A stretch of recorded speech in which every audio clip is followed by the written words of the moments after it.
Another Savior. Holy, holy, holy, holy, Adimebujuku. Another Savior. Another Savior. Holy, holy, holy, holy, Adimebujuku. Another Savior. Well, this is Mobien. This is dedicated to the gallant heroes of the Nigerian Biafra War and IPO families all over the world. I remember the Nigerian Biafran War, in the thickness of the Biafra genocide. Hey, one man revived the vanishing hope to life. Let the great Biafran army to fight, and they were singing out, holy, holy, holy, holy, is another Savior. They were singing out, holy, holy, holy, holy, is another Savior. Holy, holy, holy, holy, is another Savior. Many years after the genocide, whoa, yet another great leader has risen up now. Oh, and he's leading the Biafrans to victory. In your madika, yabika kokwanam no wow. Hey, anamekele mazuche mefo. Manemo, it's an honor having you on board. Wanna sing along. Holy, holy, holy, holy. Nandekano is another Savior. Sing along. Holy, holy, holy, holy. Nandekano is another Savior. Wanna sing along. Holy, holy, holy, holy, holy, holy, holy, is another Savior. Getting moving right and getting moving fast now. Holy, holy, holy, holy, is another Savior. Holy, holy, getting moving right and moving faster. Never freedom. Is another Savior. Never freedom. Holy, holy, holy, holy, Nandekano is another Savior. Another Savior. Holy, holy, holy, holy, Adimebujuku. Another Savior. Another Savior. Holy, holy, holy, holy, Adimebujuku. Another Savior. Well, this is Mobien. This is dedicated to the gallant heroes of the Nigerian Biafra War and IPO families all over the world. I remember the Nigerian Biafran War, in the thickness of the Biafra genocide. Hey, one man revived the vanishing hope to life. Let the great Biafran army to fight, and they were singing out, holy, holy, holy, holy, is another Savior. They were singing out, holy, holy, holy, holy, is another Savior. Holy, holy, holy, holy, is another Savior. Many years after the genocide, whoa, yet another great leader has risen up now. Oh, and he's leading the Biafrans to victory. In your madika, yabika kokwanam no wow. Hey, anamekele mazuche mefo.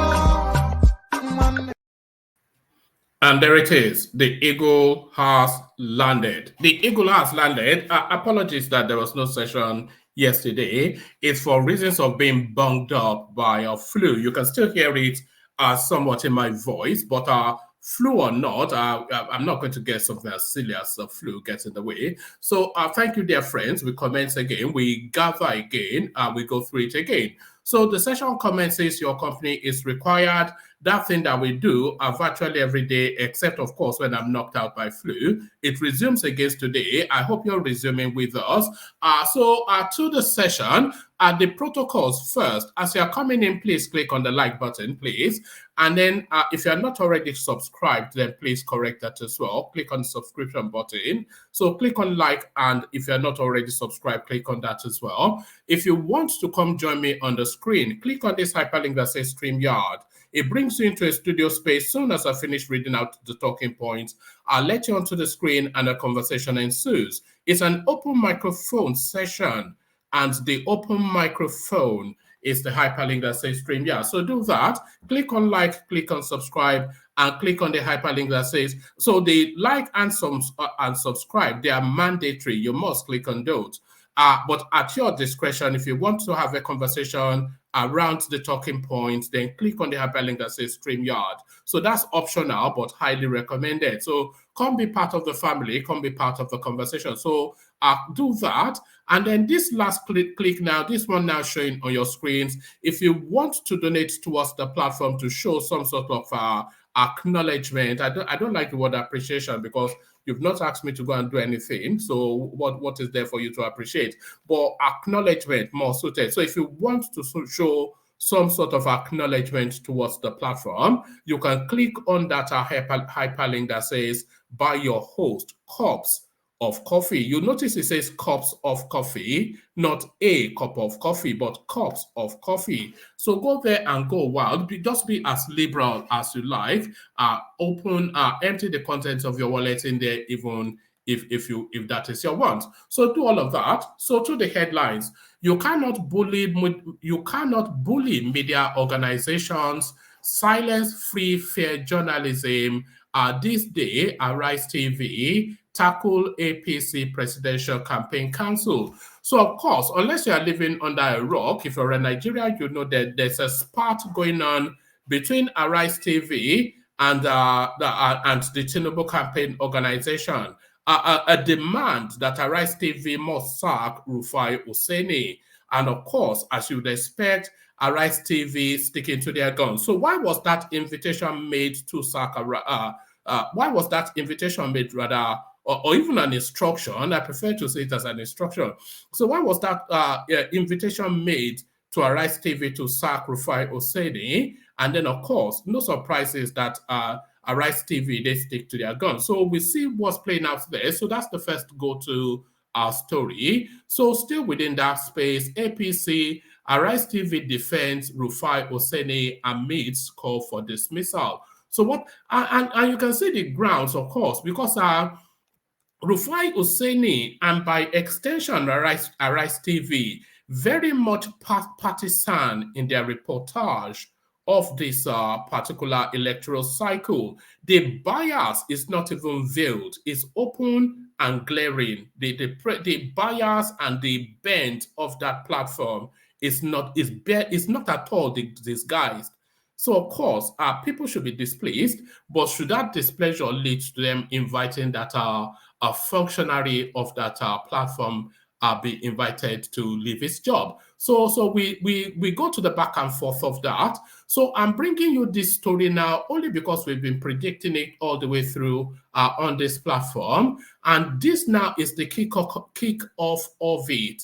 But there'll be plenty more of these sort of storylines over the course of the next few months, leading all the way to the elections. Fire outbreak at Nigerian military headquarters, DHQ in Abuja. So this is the standard template of the Nigerian space, of course. Anybody, this is the standard template of the Nigerian political space, of course. Anybody that has spent more than a minute within the Nigerian political space, they know what is playing out here. So what usually happens is an administration comes in, and we saw it especially under the military phase that Nigeria went through, and more so under the Babangida space. So this is the Babangida template. So an administration comes in, they loot the whole country, and then on their way out, they start to burn certain parastatals or starting offices within certain ministries, etc., just to cover up. So you'll be hearing offices being burnt in major parastatals. You still hear it from NNPC, you hear it from Ministry of Finance. It's just so predictable. So they're burning up the place to cover up the looting. So that's really why we're bringing this story. Fire outbreak at Nigerian military headquarters, DHQ, in Abuja. So that's the kickoff then of the burning of the evidence. Only Peter Obi worries us. Atiku cannot win. APC's Osita Okechukwu. So this comes to be somewhat as a surprise because they were quite reticent to acknowledge that Peter Obi was ever any form of entity within this political cycle. But it looks as though the noise from that space has ricocheted so much that it is just foolhardy to pretend that Peter Obi is not there. So they acknowledge him and acknowledge him now as a threat. Only Peter Obi worries us. Atiku cannot win. APC's Osita Okechukwu. So quite why that worry is in place, we'll find out shortly. So on to this seems to be the story that is reverberating in the cycle, in the Nigerian political cycle at the moment. So a lot of you that follow me everywhere, you know that I had somewhat of a contrast with this element just a couple of days ago. Sit at home. Ohaneze seeks arrest, prosecution of Simon Ekpa over Southeast killings. So a lot of you, of course, you'll be aware that this Nnamdi Kanu mini-me, this guy that has transmuted his life to mimicking another man. So he's now issued a sit-at-home order in the Southeast. And the resultant of that, of course, is usually hemorrhaging of lives anytime that a sit-at-home is ordered in the Southeast. So now, of course, in this instance as well, lives being lost, and the attribution then to Simon Ekpa and Ohaneze Ndigbo asking for actions. Ohaneze seeks arrest, prosecution of Simon Ekpa over Southeast killing. So we go there. Tinubu arrives Kaduna for Northwest presidential campaign. We might just read a few paragraphs of that. Atiku Tinubu in verbal war over power and wealth. So that, well, we want to find out as much as we can. So we probably get the full diet of it, or we may not because it's such a long-winded essay. No, certainly not. It's just, it's almost a book. Oh, God. No, we'll probably just take a few paragraphs of this as well. So on to the next. Ex-Twitter chief says Nigeria lied about negotiating with company during month-long ban. So we revisit that space then to clean up.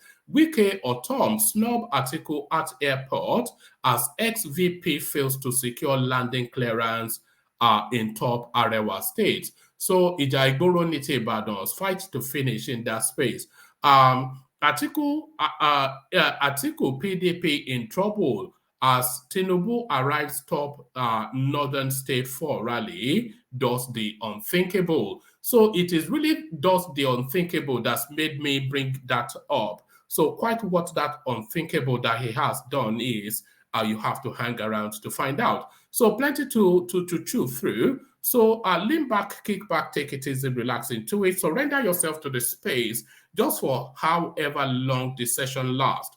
And if you want to help the platform out, click the link and share it in your social media spaces. So put the link in your WhatsApp groups, your Facebook groups, your Instagram spaces, etc. Let your friends and frenemies come see what we do here.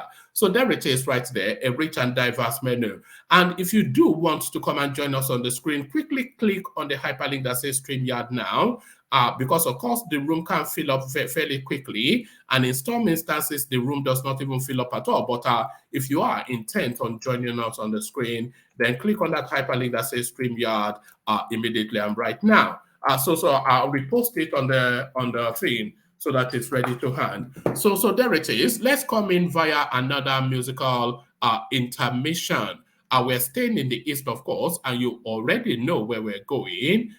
Those are infamous words, Osundi. If I can find it, then it will be Owendi. Osundi Owendi. Osundi Owendi. Osundi Owendi. Osundi Owendi.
And there it is, Osunday Wendy. So that's the Osunday Wendy song. So straight into it.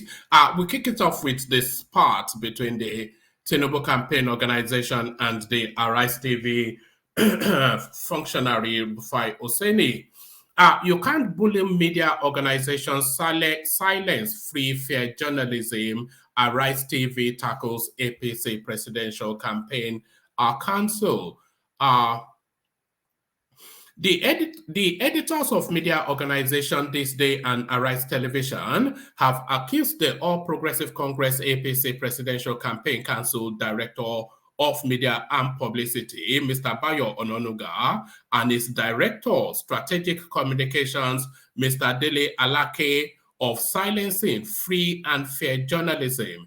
In a publication on Monday, the news organization said they began having issues with the campaign council after publishing a report on the death of one Mauz Adegboyega Akande, an associate of Bola Tinubu, who was reportedly mentioned by the United States Authority during a drug trafficking case in 1993.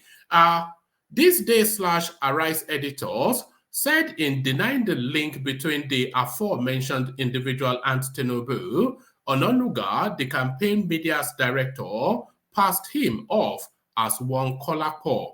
The organizations added that the APC asked the board, the organizations added that the APC asked the board that, let's do that again. The organization added that the APC asked that the board moved This Day editor Shaka Momodu and the morning show co-host of Arise TV, Rufai Oseni, from their current positions to stop the attacks or get a reprieve from a future President Tinubu. This is contained in a joint statement made by This Day/Arise News Board of Directors titled Tinubu and This Day Arise Media and the Attack on Free Speech. The statement reads in part, the more we have ignored them, the more they have mistaken our silence for cowardice and continued their unrelentless, so that should be relentless, not unrelentless, of course, and continued their unrelentless attacks with virulence, even threatening us with the Nigerian Press Council, a press council that has been completely rejected by the mainstream independent Nigerian media precisely for this reason, misuse and abuse by incipient dictatorship. They are wrong. Truth and the pursuit thereof and the reporting of facts are not biased. They do have taken unprofessionalism, recklessness, and Pakayen politics and blackmail to a new form of art. After their first press statement, we ignored them, but they offered a second statement, which we again ignored, not wanting to insert ourselves into the political discourse. Imagine these insecure duos of Ononuga and Alake already threatening the free press when they are seeking our votes.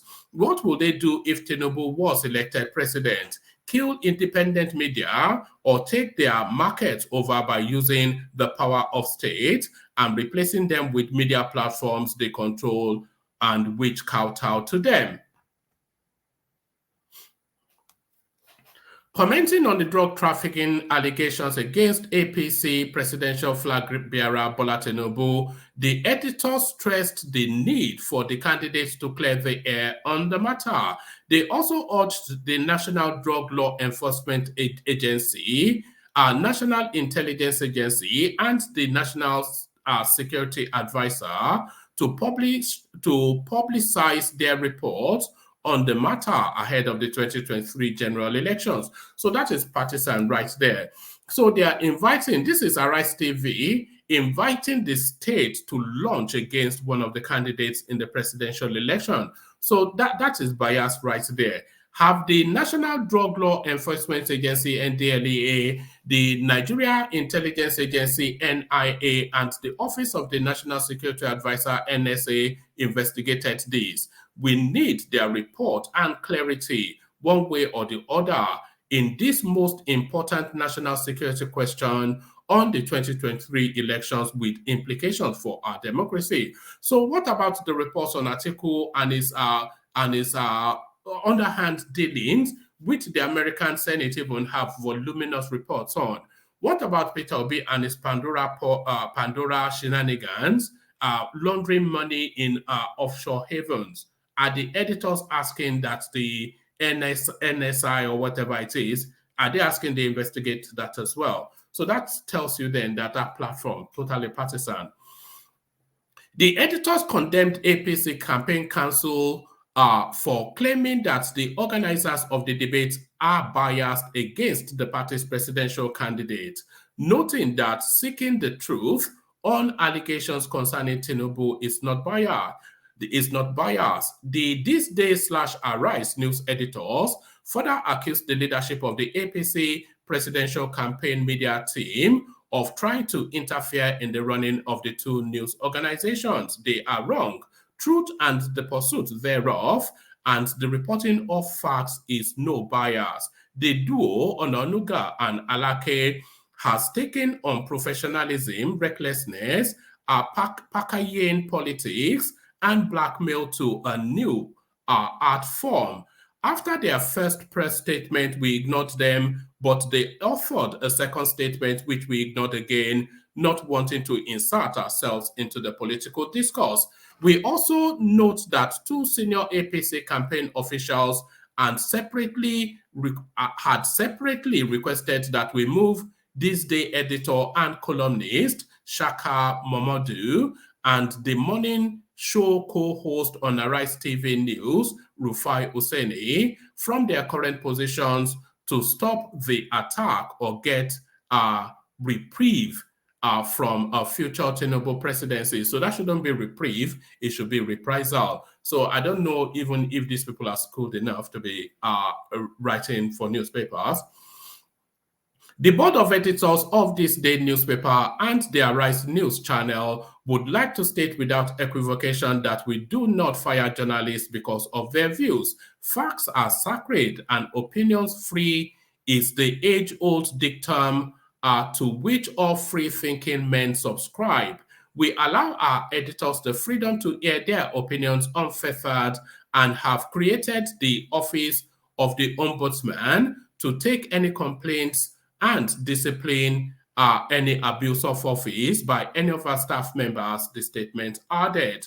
We will continue to be open, unbiased, and professional. However, we will not be intimidated by the bullying tactics of some APC campaign officials, the statement noted. So there it is right there. I hope you could hear most of that from my crooked up voice, but there it is right there. It's just open warfare between the APC space and the biased Arise TV news platform.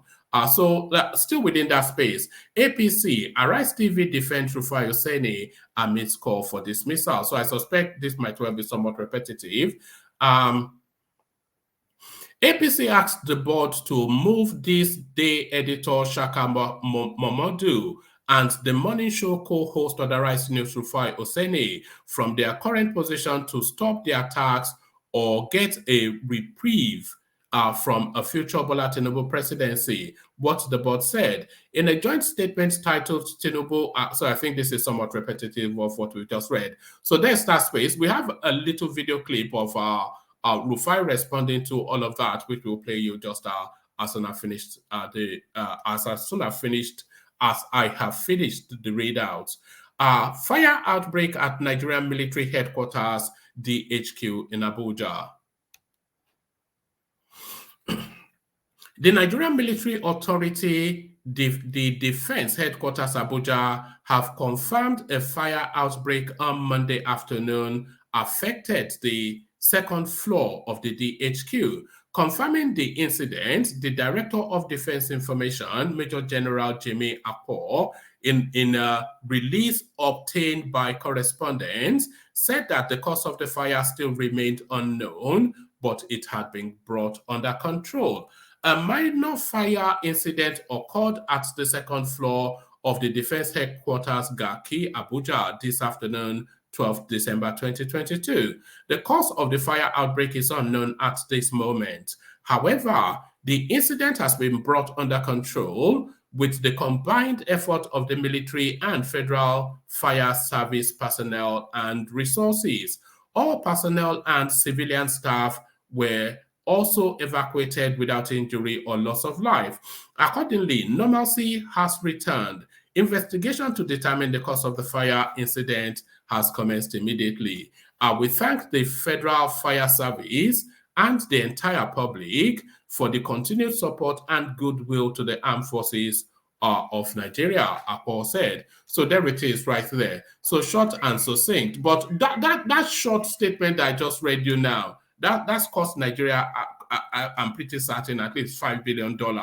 So they're burning the evidence now, is what they're telling you. They're burning the evidence now. So burning the evidence, on to the next.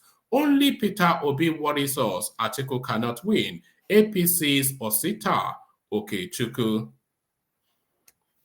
Ahead of the forthcoming presidential election, a chieftain of the All Progressive Congress APC, Osita Okechukwu, has said that his party is only worried about Peter Obi, the Labour Party presidential candidate, and not about Atiku Abubakar, the presidential candidate of the People's Democratic Party, PDP.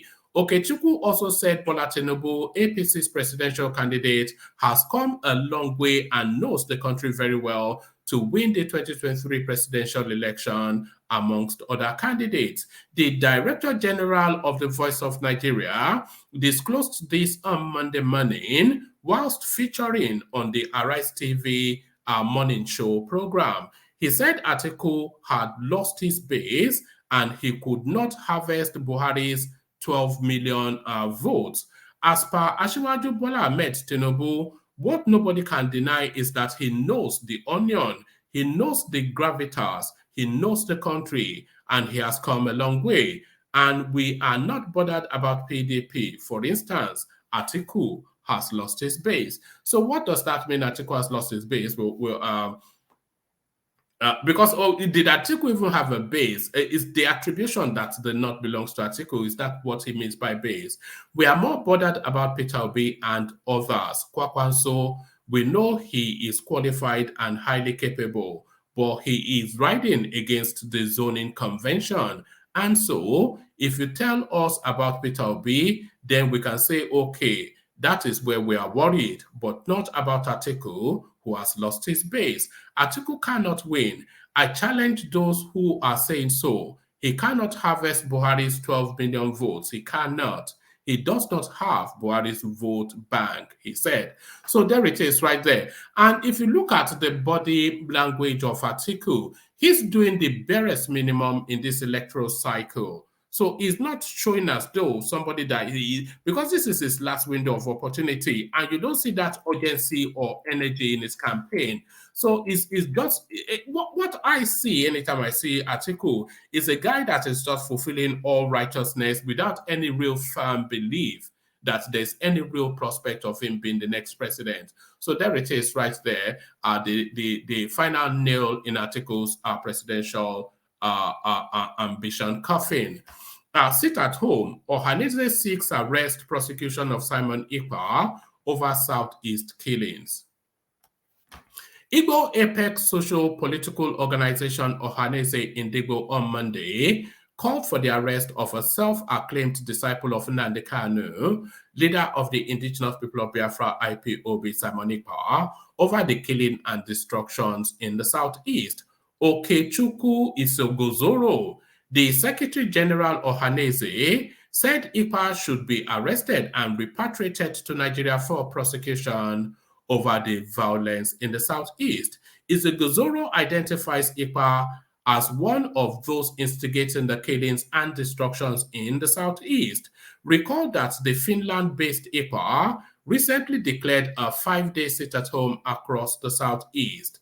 IPOB, however, distanced itself from the order by Ekpa whilst urging residents of the region to go about their activities. However, Isogozoro said Ohaneze would liaise with the Finnish embassy and relevant authorities to ensure that Ekpa is arrested and repatriated to Nigeria to face the consequences of his actions. A statement by Isogozoro reads, Ohaneze Indigbo Worldwide has commenced the processes of making sure that those responsible for the pandemonium, destruction of public properties, killings, and civil unrest in the southeast will face the consequences of their actions, the incitement of chaos, and their contributions towards the insecurity challenges in the southeast.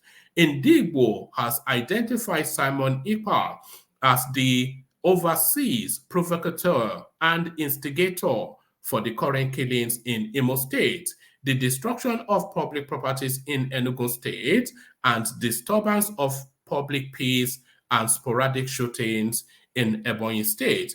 The statement further avowed.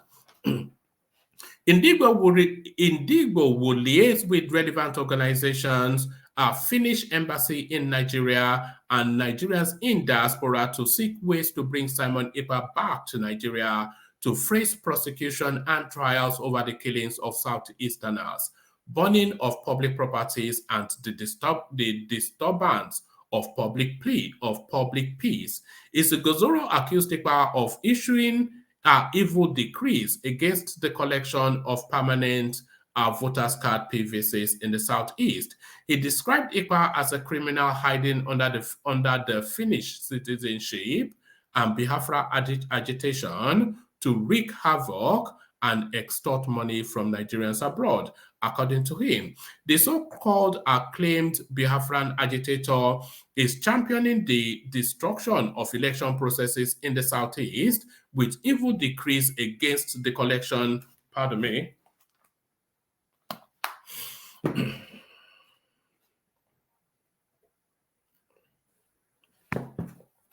Pardon me. According to him, the so-called self-acclaimed Biafran agitator is championing the destruction of election processes in the Southeast with evil decrees against the collection of PVCs in the Southeast and institute an illegal but violent sit-at-homes to undermine the economy of Indigbo in these festive seasons and stimulate violence, massacres, and chaos as Christmas gifts for Indigbo. Indigbo's call for the immediate arrest and repatriation of Simon Ekpa to Nigeria. He is a tricky man and a criminal hiding behind Finnish citizenship and Biafra agitation to wreak havoc, extort money from Nigerians abroad, and influence the insecurity challenges against Indigbo. He added, "This is the height of deception and treachery against Indigbo, and the immediate arrest of Simon Ekpa will end insecurity challenges in the East and serve as a deterrent to others who might want to consider being a menace to the public, particularly the people of the Southeast." So there it is right there. So there it is right there. Public nuisance. I would say killing of people is more than a public nuisance. So are we going to see the Nnamdi Kanu treatment for Simon Ekpa, though, is the question. So we just skimmed through this. So this is just really to document that Tinubu continues to campaign. They said he came back from London because he was fatigued. But this next headline does not tell us that anybody especially is fatigued. Tinubu arrives Kaduna for Northwest presidential campaign. So I wouldn't say this is a person that is fatigued. The All Progressive Congress APC presidential candidate Bola Tinubu has arrived in Kaduna for the flag off campaign rally for Northwest, which is scheduled to begin on Tuesday. He was received by the state governor, Nasir El-Rufai, at the Dana Air Wing of the Nigerian Air Base in the state. The APC presidential flag bearer was accompanied by top party leaders led by the campaign director general and Plateau State Governor Samuel Lalong. The Cannon Air, a private aircraft that conveyed the presidential candidate of the APC and his entourage, arrived in the state around 2:30 p.m. Kano State Governor Abdullahi Ganduje, Jigawa State Governor Abubakar Badaru, Kebbi State Governor Atiku Bagudu, amongst others, were on the entourage. Tinubu, who wore a blue agbada, waved to party loyalists that gathered at the venue to receive him. He is expected to meet stakeholders tonight ahead of the campaign rally tomorrow. So there it is. I wonder if you got the memo that was meant to be fatigued. I'm just going to give you the headline of this one. I'm not sure that I'm going to labor to read this. 2023, Atiku Tinubu in verbal war over power and money. Presidential candidate of the People's Democratic Party PDP, Alhaji Atiku Abubakar, and his All Progressive Congress APC counterparts, Asiwaju Bola Tinubu, yesterday were at daggers drawn over desperate attempts to gain power at all cost. Whilst the Tinubu-Shettima Presidential Campaign Council accused the PDP candidate of being desperate to capture power by any means possible, Atiku Special Assistant on Communications, Mr. Frank Shaubu, faulted Tinubu's claim of inherited wealth and trading in stocks to become wealthy. Mr. Shaubu, Special Assistant on Public Communications to Atiku, yesterday faulted claims by Tinubu that he inherited wealth and traded stocks to become rich. So this was, of course, referring to his BBC interaction, Tinubu, when he said he inherited land. But in another instance, he told us he came from poverty. According to him, Tinubu muttered these fairy tales in response to a question about the true source of his wealth, whilst responding to questions from a BBC reporter in a recent interview. Shaibu, in a statement, said, obviously thrown off balance when the BBC reporter asked him to disclose the source of his stupendous wealth, APC presidential candidate Bola Tinubu responded by asking, "Are you an enemy of wealth?" He subsequently told a fable of how he inherited property and also traded stocks like Warren Buffett. This is complete hogwash. This is absolutely balderdash. Tinubu would do well to stop comparing himself with Warren Buffett, whose source of wealth has never been linked with narcotics by the United States Authority. To be clear, questions on Tinubu's source of wealth did not start today. United States authorities said Tinubu revealed in bank statements that he worked with Mobile Nigeria Limited in 1989 and his salary was just $2,400 and he had no other source of income. But records from his, and then it goes through, so it's going to run you through what we already know. So we just abandon that, the usual back and forth. Okay, I can bring you this one. Ex-Twitter chief says Nigeria lied about negotiating with company during month-long ban.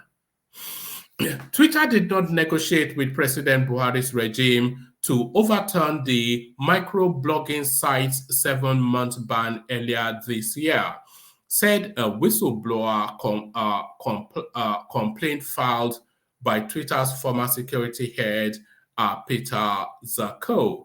The Nigerian government blocked Twitter in June 2021, then falsely claimed to be in negotiation with Twitter executives. Twitter's failure to correct the false record on many reported non-existent discussions with the Nigerian government permitted Nigeria to negotiate unilaterally through media and dictate unfavorable terms for final resolution, said the whistleblower document, which exposed the violation, material misrepresentation, and fraud by Twitter Inc. So there it is right there. Another set of lies from Lai Mohammed. So this next one, People's Democratic Party crisis is far from coming to an end as Governor Samuel Ortom and Yemson Wike shunned the party's presidential candidate Atiku Abubakar at Makurdi Airport in Benue State. Atiku is scheduled to hold his presidential campaign rally in Nasarawa on Monday, December the 12th, but flew to Benue because he could not secure a landing permit in Nasarawa State, correspondence report. No less than 20 minutes later, Governor Ortom arrived at the airport, and many had hoped he was there to welcome the presidential candidate of the PDP. However, in less than 5 minutes, Atiku's running mate, Ifeanyi Okowa, landed at the airport and greeted Governor Ortom. The Benue governor was heard asking Ortom, "So you people will come to my state without telling me?" A moment later, Ortom swiftly moved towards a landing jet to receive the person on board. The person turned out to be Governor Wike of Rivers State, as against the people's expectations. The two governors hugged and exchanged pleasantries. Without wasting much time, they got into their vehicles and zoomed off. About 20 minutes later, Atiku, alongside the PDP National Chairman, Iyoche Ayu, and other members of the Presidential Campaign Council, arrived at Makurdi Airport.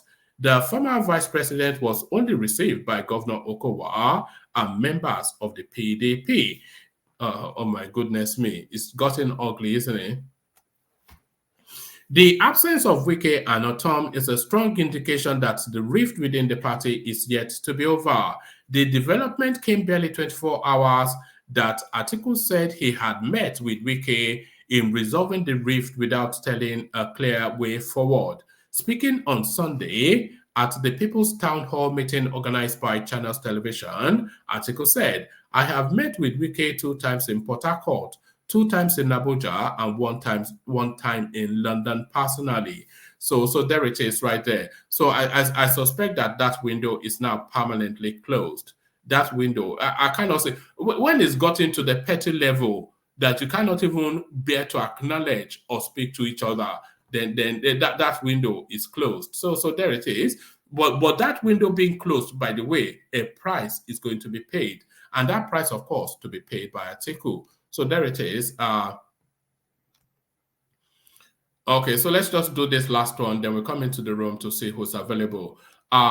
Justin, Atiku PDP in trouble as Tinubu arrives top northern state for rally, does the unthinkable. So it's only really does the unthinkable that I want to find out.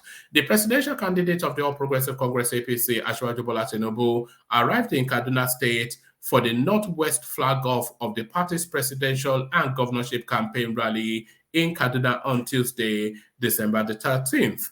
The APC flag bearer was accompanied by his running mate, Senator Kashim Shettima, the Director General of APC Presidential Campaign Council and Governor of Plateau State, Samuel Lalong, the governors of Kano, Kebbi, and Jigawa states.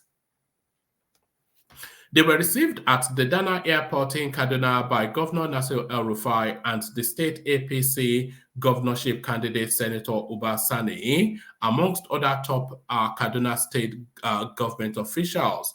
Correspondence report. Following his arrival in Kaduna, the former Lagos State governor proceeded to Beningwari local government area, one of the councils ravaged by insurgency and banditry. He is visiting the area to commiserate with the victims of attacks and also get a piece of first-hand information on the devastation of the attack. So I suppose, well, that's just politics, isn't it? He was accompanied by Governor Nasir El-Rufai, the governor of, it was accompanied by Governor Nasir El-Rufai, the Kaduna State APC governorship candidates Obasanjo, and members of the Presidential Campaign Council. The Kaduna State government confirmed this development through a post shared on Facebook, accompanied with pictures.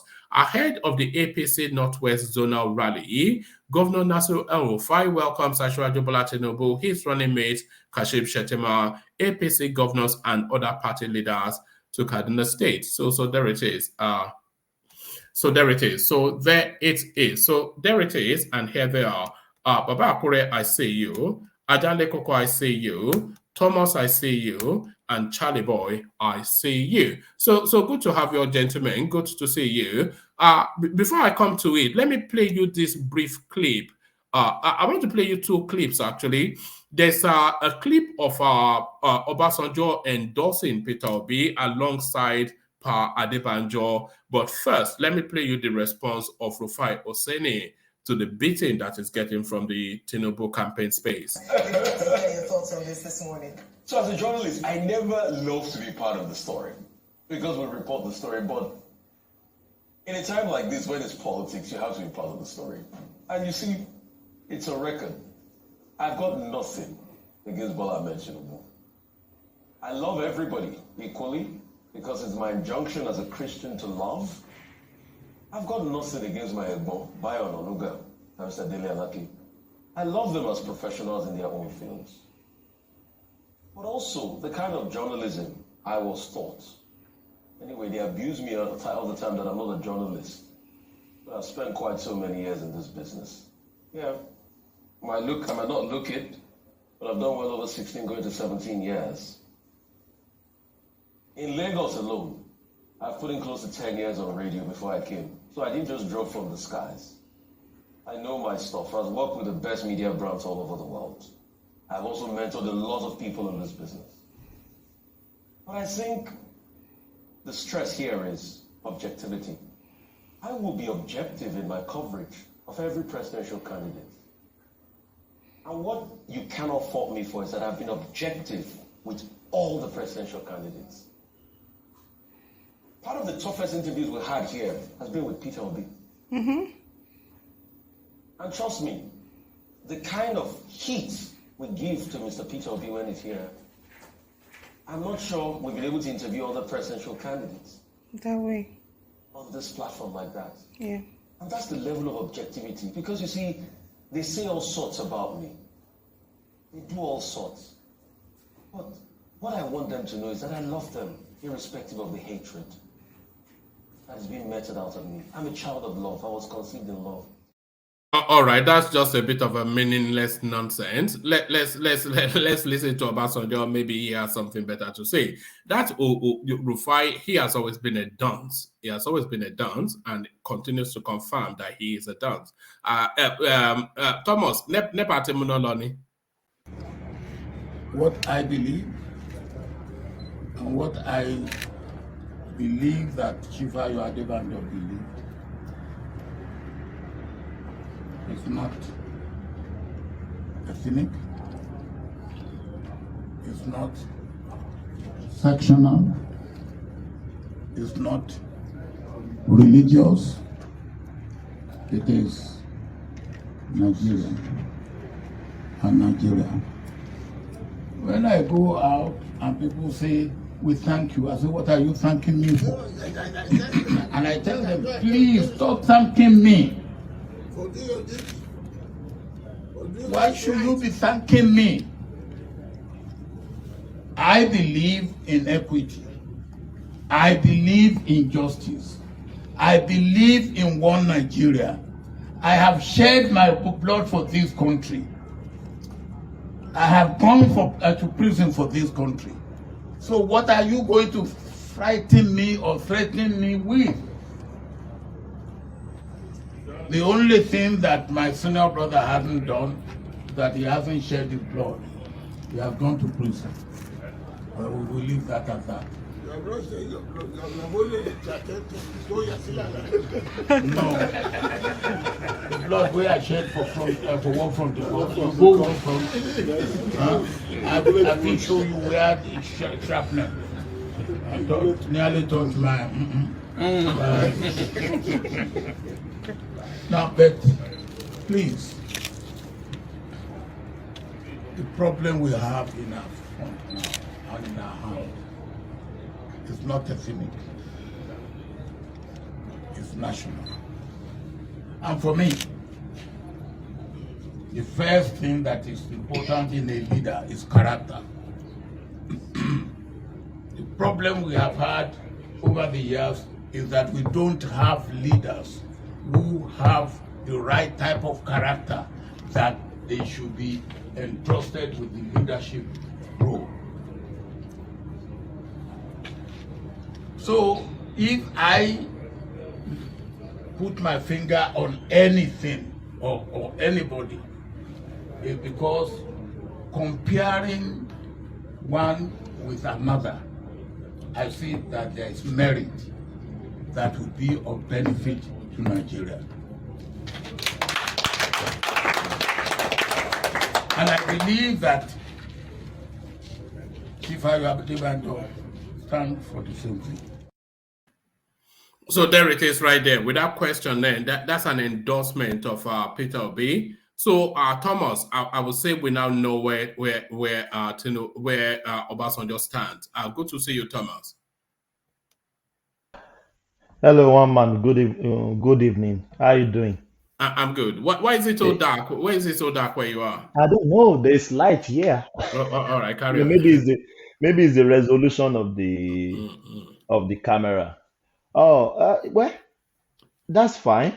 Now we know where the balls landed. So at least no equivocation now. I think we saw Peter Obi sitting down beside Obasanjo there, and Baba Adebanjo is there. Well, all well and good, but Baba. What are you making of all this gang up against Tinubu? Why so? What do you think is behind it? That is Afonja right there now. That is Afonja right there. You know what I mean? Yeah. I do, so yeah. Yes, yeah. So that is Afonja right there. But what do you mean? What do you mean by Afonja? Afonja for what? Okay, now. What is now? What of somebody contesting for president of Nigeria? You're saying Afonja. What is Afonja got to do with Nigerian state? Ajale Koko, you know what I mean now? No. Gang up for what? Gang up for what? Everybody, all of but them. Ajale Koko, you are not a Everybody are obedient now. contesting. Why are you always fighting for obedience? No, everybody contesting for I mean, all of them are contesting for Nigerian president. So, what is the Afonja calling Obasanjo Afonja, Baba Yabada Afonja? Why you guys try to ridicule yourself like this? No, a Yoruba man, a Fulani man, and an Igbo man are contesting for the presidency. But the Yoruba seniors, they seem to be endorsing the Igbo man. So I think that's where the Afonja is coming in. So those other Igbo people, leader and supporting Tinubu, what should they call them? Or those are party members now. Those are party members. What are those other supporting Northern supporting Tinubu? What do you call them? Party members. No. What up? What do you call this? Babangida and Abubakar. Where did they stand? I don't know. I think Babangida is with Atiku. He's been always campaigning for Atiku. It's not with Atiku. All of them are with Obi. Do you call them enemy of the North? I don't know. They're not. Okay. How can they be enemy of the North when they are standing for justice, equity, and fairness? That's the time for the Igbo to lead.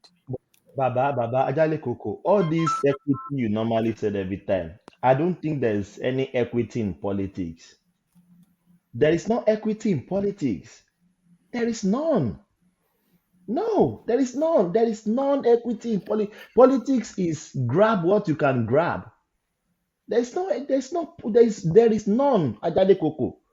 You think there should be equity or accountability or fair share? There is no fair share in politics. In fact, equity should not even be the basis. It is competence, isn't it?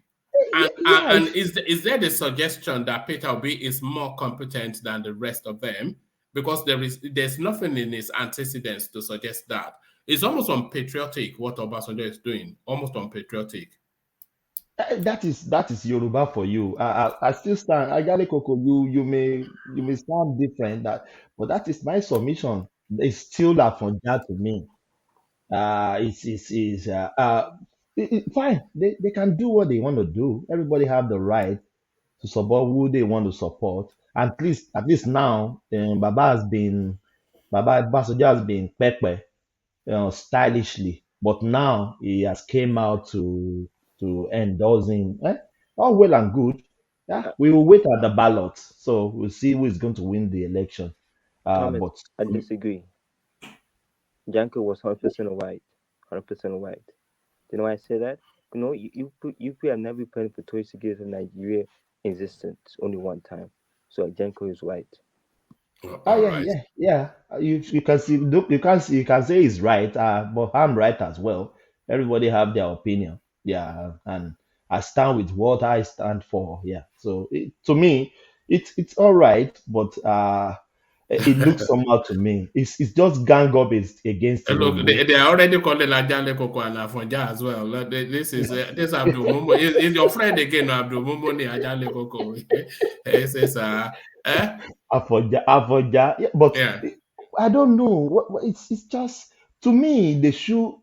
Can you tell me that Peter Obi is more competent than Tinubu? No, you see, that's why I'm suggesting that it's unpatriotic, because Peter Obi, out of the lead, in fact, out of the top four, Peter Obi is the one that has the least in his antecedents that indicates that he has the capacity. He has the least capacity of all of the four.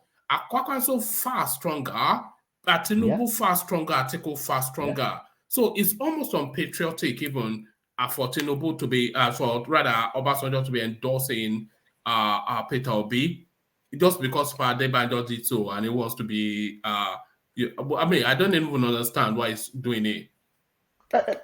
One man, to me, but like you said, it might well be that's the Afonja thing that we have in Yoruba. That is it. That's just the Afonja thing. Yoruba, stab yourself at the back. That is it. Thomas, can I say something? How do you define antecedent? No, hold on. Before we go into that, let's hear from Alexander Gomez, who joins us. Let's hear from we'll hear from you in a moment, but let's hear from Alexander. Alexander, what are you making then of this endorsement? You saw him; it is unmistakably Banjo by himself, decked out in Southeastern regalia. Obasanjo endorses your man from the Southeast. Is this treachery? Is this even more than treachery? Is it unpatriotic, Alexander? Unmute. Good day, like you say, one man to everyone on the platform. Good day. Like you said, and like everyone knows, Obasanjo is the most detribalized politician in Nigeria today. So it wouldn't surprise me that didn't surprise me that he's endorsing personally Peter Obi. I think that these people know the gravity of Peter Obi not winning that election in 2023.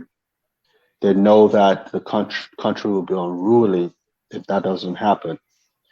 I don't think I don't think they're endorsing him, the bigwigs, on competence alone. Not to say that he's not competent. I must say that because he's been a two-term governor of a state, of a middle of the road kind of state, but they're doing it because of equity and fair play. And I don't think I have a problem with that, actually. I think that if you understand the mood of the country right now, I think that we're just about getting to the end of the country if something drastic is not done to reverse that. You know, I don't subscribe to that. This that's exactly what's going to happen. I don't subscribe to that. This alarmist last chance. You might not subscribe to it, but you need to know what's going on in the East right now. You need to know it's but it's always going on in the East. They're always at each other's throat. When were they not ever like that? It's been elevated 10 times now. It's crazy. So I think it's strategic. I think if they're endorsing him, and like I said, I don't have a problem with that. I don't know who's calling Ajaliko Kafanja. I don't know why. Is Mumuni, is Abdul Mumuni your well, you know my brother Mumuni and his Mumuni comment. He can't control himself when it comes to Ajale Koko. I don't know. There's no love lost between him and Ajale Koko. So anyway, coming back to the topic of the day, I think that it's a strategic move. If I were in Obasanjo's position, probably, if I look at the ramification of what might transpire, I probably would do that. I don't know. The country's in dire straits, politically, economically. Everybody's suffering, and people are on the edge right now. And any little thing, you push it over the edge, and that's the end of that country. I don't think Nigeria would. I don't think Nigeria would split up like that. But I don't want another civil war, because I think the only person old enough on this platform to tell you what civil war was all about or what transpired during the civil war would be Ajale Koko. If you experienced that, you wouldn't wish it on your worst enemy. I keep on harping on this. People don't seem to understand. I don't think we are anywhere near that, though. This doomsday narrative. You don't understand. You don't understand. Then listen, I'm going to totally disagree with you. You don't understand. You don't understand how the average Easterner feels. You don't understand it. If you understand I do, though. They huff and puff, but they never. Igbos don't huff and puff. They huff and puff, though. Igbos don't huff and puff. If an Igbo man says you do something, they will do it. That's their own. That's their disposition. They don't huff and puff. But they calm easily. Because we've seen it before. This momentary rush of blood to the head in the Southeast, and then it peters down. We've seen it severally. The rush of blood to the head in the Southeast, and then very quickly it calms down again. I think I think if the election were free, fair, and transparent, I don't think Peter Obi can win this election. I keep on saying that. I just don't see the numbers there. But I can see Obasanjo being a detribalized Nigerian, be it a person that might want a change from these scallywags or old politicians.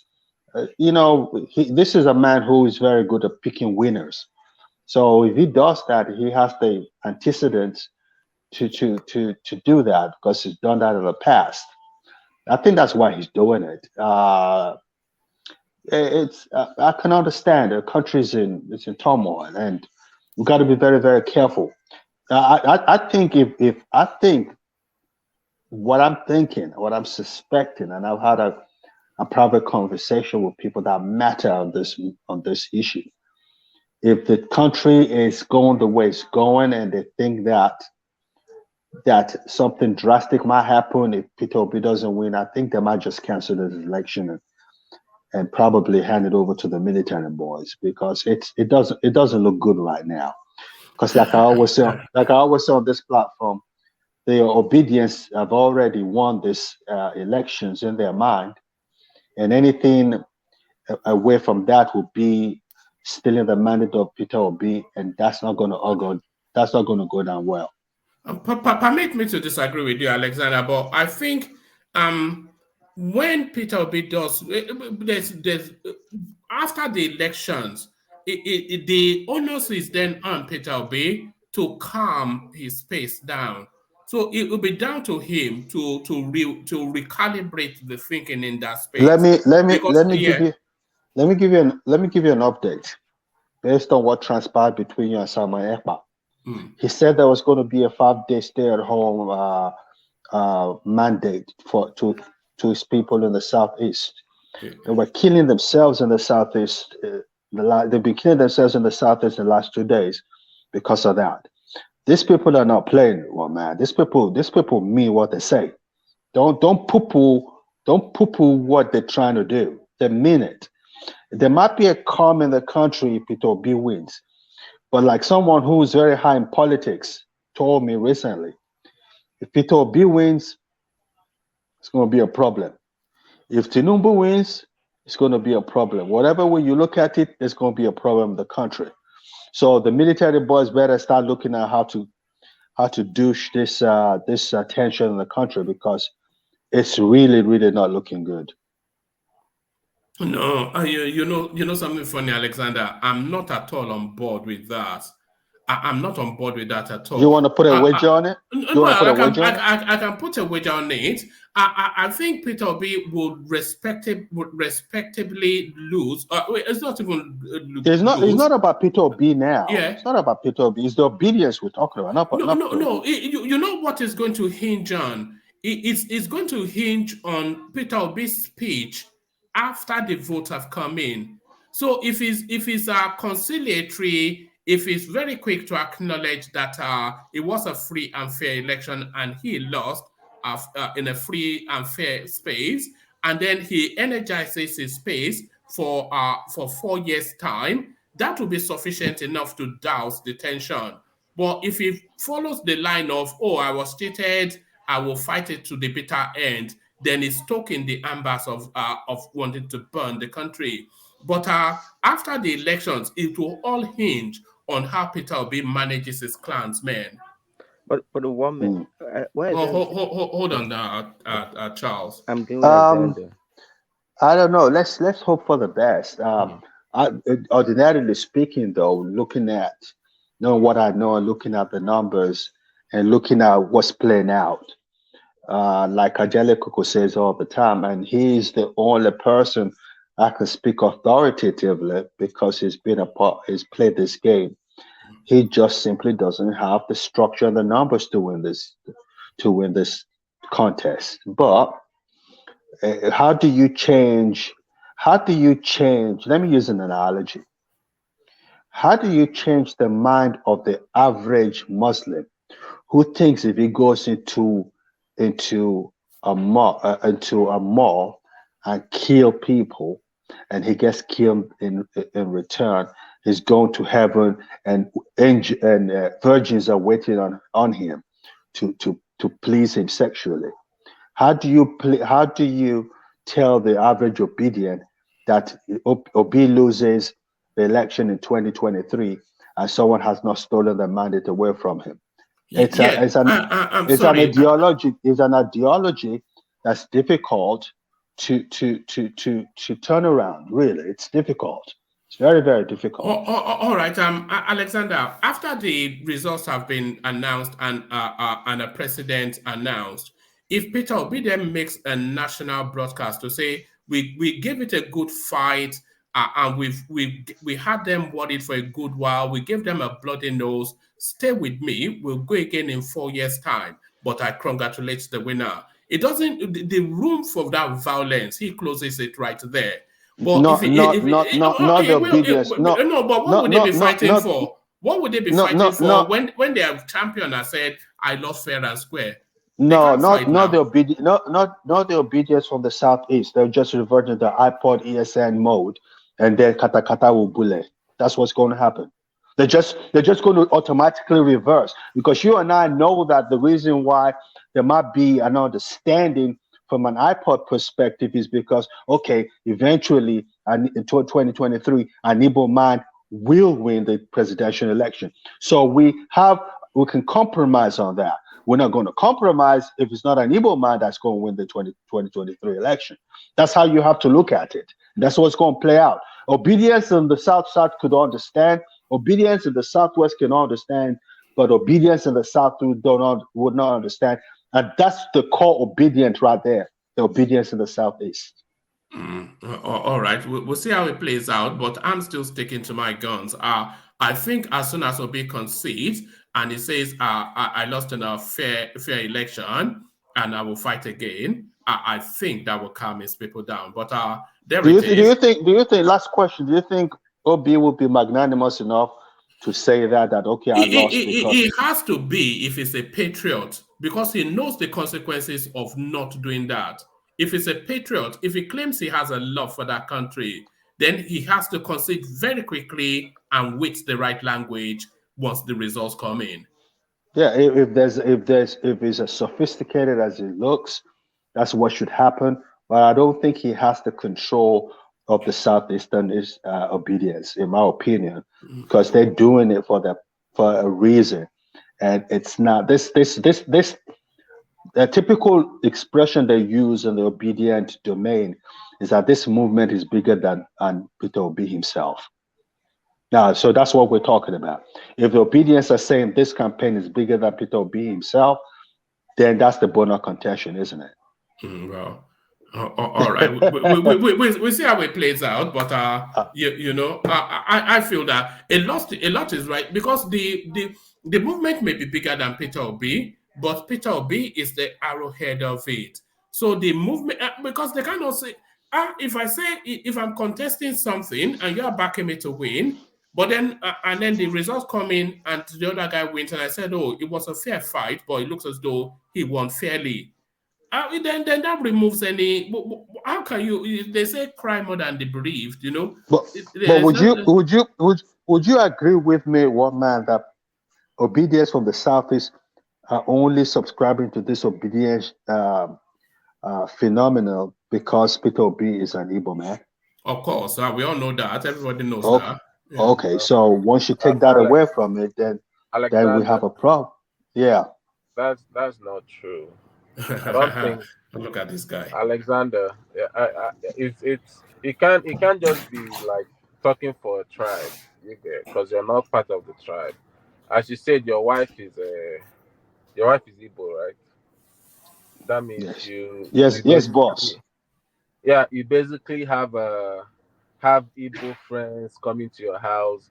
You can get their own opinion on this. They will tell you, most of the Igbos is gonna tell you that we are not supporting him because he's an Igbo. That's basically what they will tell you, and which is the truth. But you have your own thoughts. My wife is supporting Peter Obi because he's Igbo. I'm saying people around, like some of the friends he has. I mean, some people are gonna. I have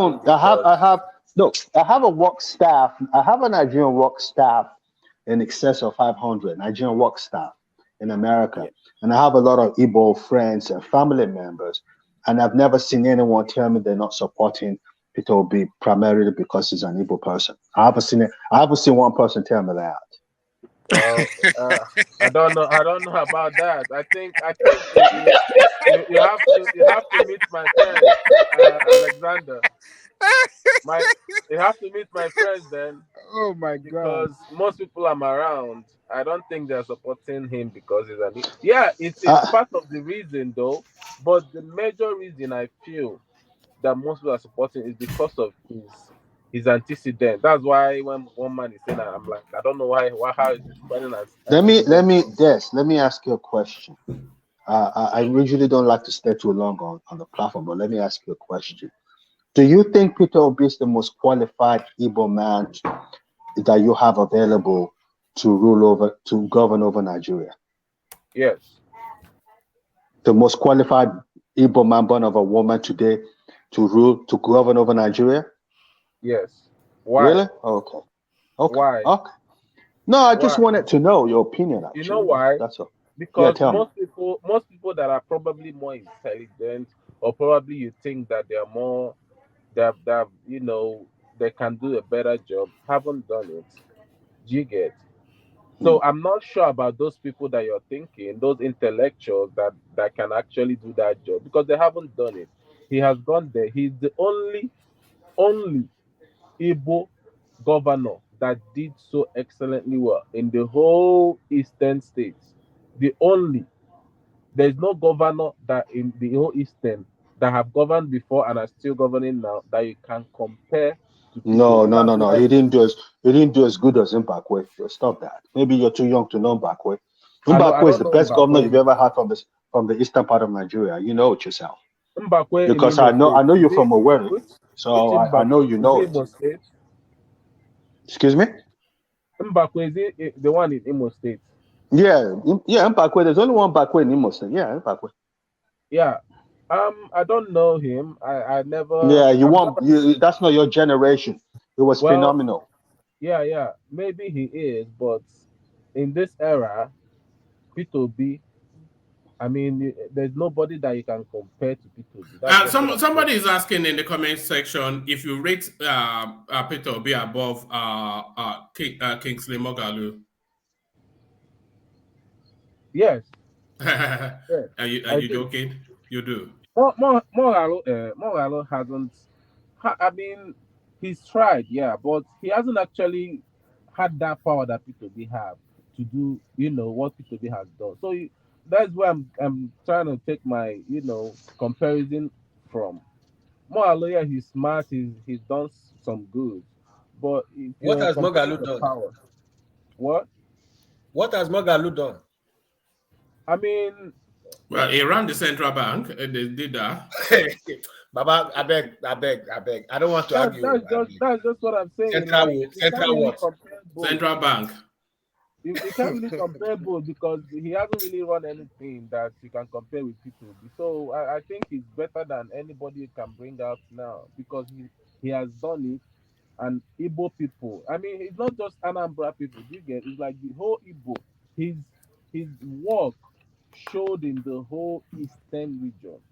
It's not just Anambra. That's why you're like some people are like, why even Imo State are like supporting, telling you that this man, because his work when he was the governor was so spread, like everybody knew.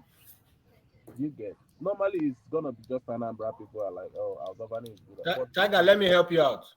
Yeah. Let me say something. I know that one man always look at what I say from the point stand or the standpoint of an obedient. I'm not an obedient. I'm a Showoreist. Look at this guy. We have known you for how long? Come on, man. Look at this guy. But carry on. Is that X0? It's X0 now. Look at this guy.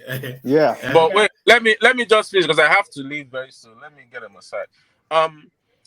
The interview today, the what's it called? Obasanjo. It shows clearly. I've said this before that Obasanjo is basically gonna endorse Peter Obi, and now one of the two major leading people in Yoruba land is supporting Peter Obi. Like who are they? Who are these leading major people? Obasanjo now and this Afeni Ferry guy. one of the leaders. Padebanjo Yes, is a leading person. Yorubas. When did Padebanjo become a leading person in you can't really Yoruba? compare. If you're talking about leaders, there's no higher leader than Obasanjo in the Yoruba. Obasanjo is not a leader of the Yoruba people. If you're talking about people that has the popularity to move crowd, Obasanjo doesn't have popularity in Yoruba land. You mean politically, right? Sorry? You mean politically? Is that what you're talking about? Yeah, politically. He's one of them. Yeah. So now I feel like everything is working in Peter Obi's hand, to be honest. And we're seeing, and mark me on this word, one man, Wike and the 5Gs is still going to support Peter Obi. And when they do that, I'm saying this. I've told you before that Obasanjo is gonna support you. You thought it was a joke, but he now came out. No, Obasanjo's body language had always been leaning to Peter Obi. Have you seen body language recently? You mean when they said they was going to offer him logistic support? No. The one he was basically condemning APC, condemning PDP. So his body language shows that he's not even gonna support APC or PDP. And there's only one option left. And wherever we go, the 5Gs go. One might know what I'm talking. I don't want us to beat around. No, but Seyi Makinde has already declared for Tinubu. He already has. Seyi Makinde hasn't actually come out and endorsed Tinubu. He hasn't come out and endorsed Tinubu. He has. He said he was going to follow whatever Power Fashion Roti instructs. That he said so. Okay. And Power Fashion Roti instructs Tinubu. Well, let's again, he sent his deputy governor to the meeting they had. I know those ones. Yes. So what are you saying? He's not endorsing what I'm saying is either the 5Gs separate, but I believe that majority of the 5Gs, if Seyi Makinde can be left out, the four of them, I feel like they gravitate towards Peter Obi, even if Seyi Makinde is not. I don't know what's going on in that space, but okay, guys, let me ask a final question before I exit. What do you think the chances of Peter Obi is to win the presidential election next year? I think he actually has a good chance. Do you think he's the front runner? Yes, he's a front runner. I wouldn't say because when I say the fight is gonna be for the North, I don't know what is. Well, we're seeing that he has crowd in the North, but if that is gonna translate to votes, I don't know yet. But he has a chance. I would say his chance is about 50% right now. Let me ask you a follow-on question, Des. If Peter Obi or when Peter Obi does not win, what do you think will happen next? Lagos Network. Okay. Yeah. Did you hear that? No, I didn't hear what No, I was saying if and when Peter Obi does not win, what do you think will happen next, especially with the Southeasterners? No, I go with Alexander. It's not only the Southeasterners. That's what you're getting wrong. It's gonna be bad. I don't really see any win if Peter Obi doesn't win the election. I don't see any win for Nigeria. Nigeria is gonna be a mess. One man, even your Fletcher or your Fisher, whatever, has already said it. So it's not like the whole mood in the Nigerian system. I feel like people are gonna be devastated and people are gonna be angrier, and a lot of atrocities is gonna go on if Peter Obi doesn't win. I'm not sure if it's gonna go to the scale of a world war, but it's gonna definitely go to the scale of a bad riot. Do you get?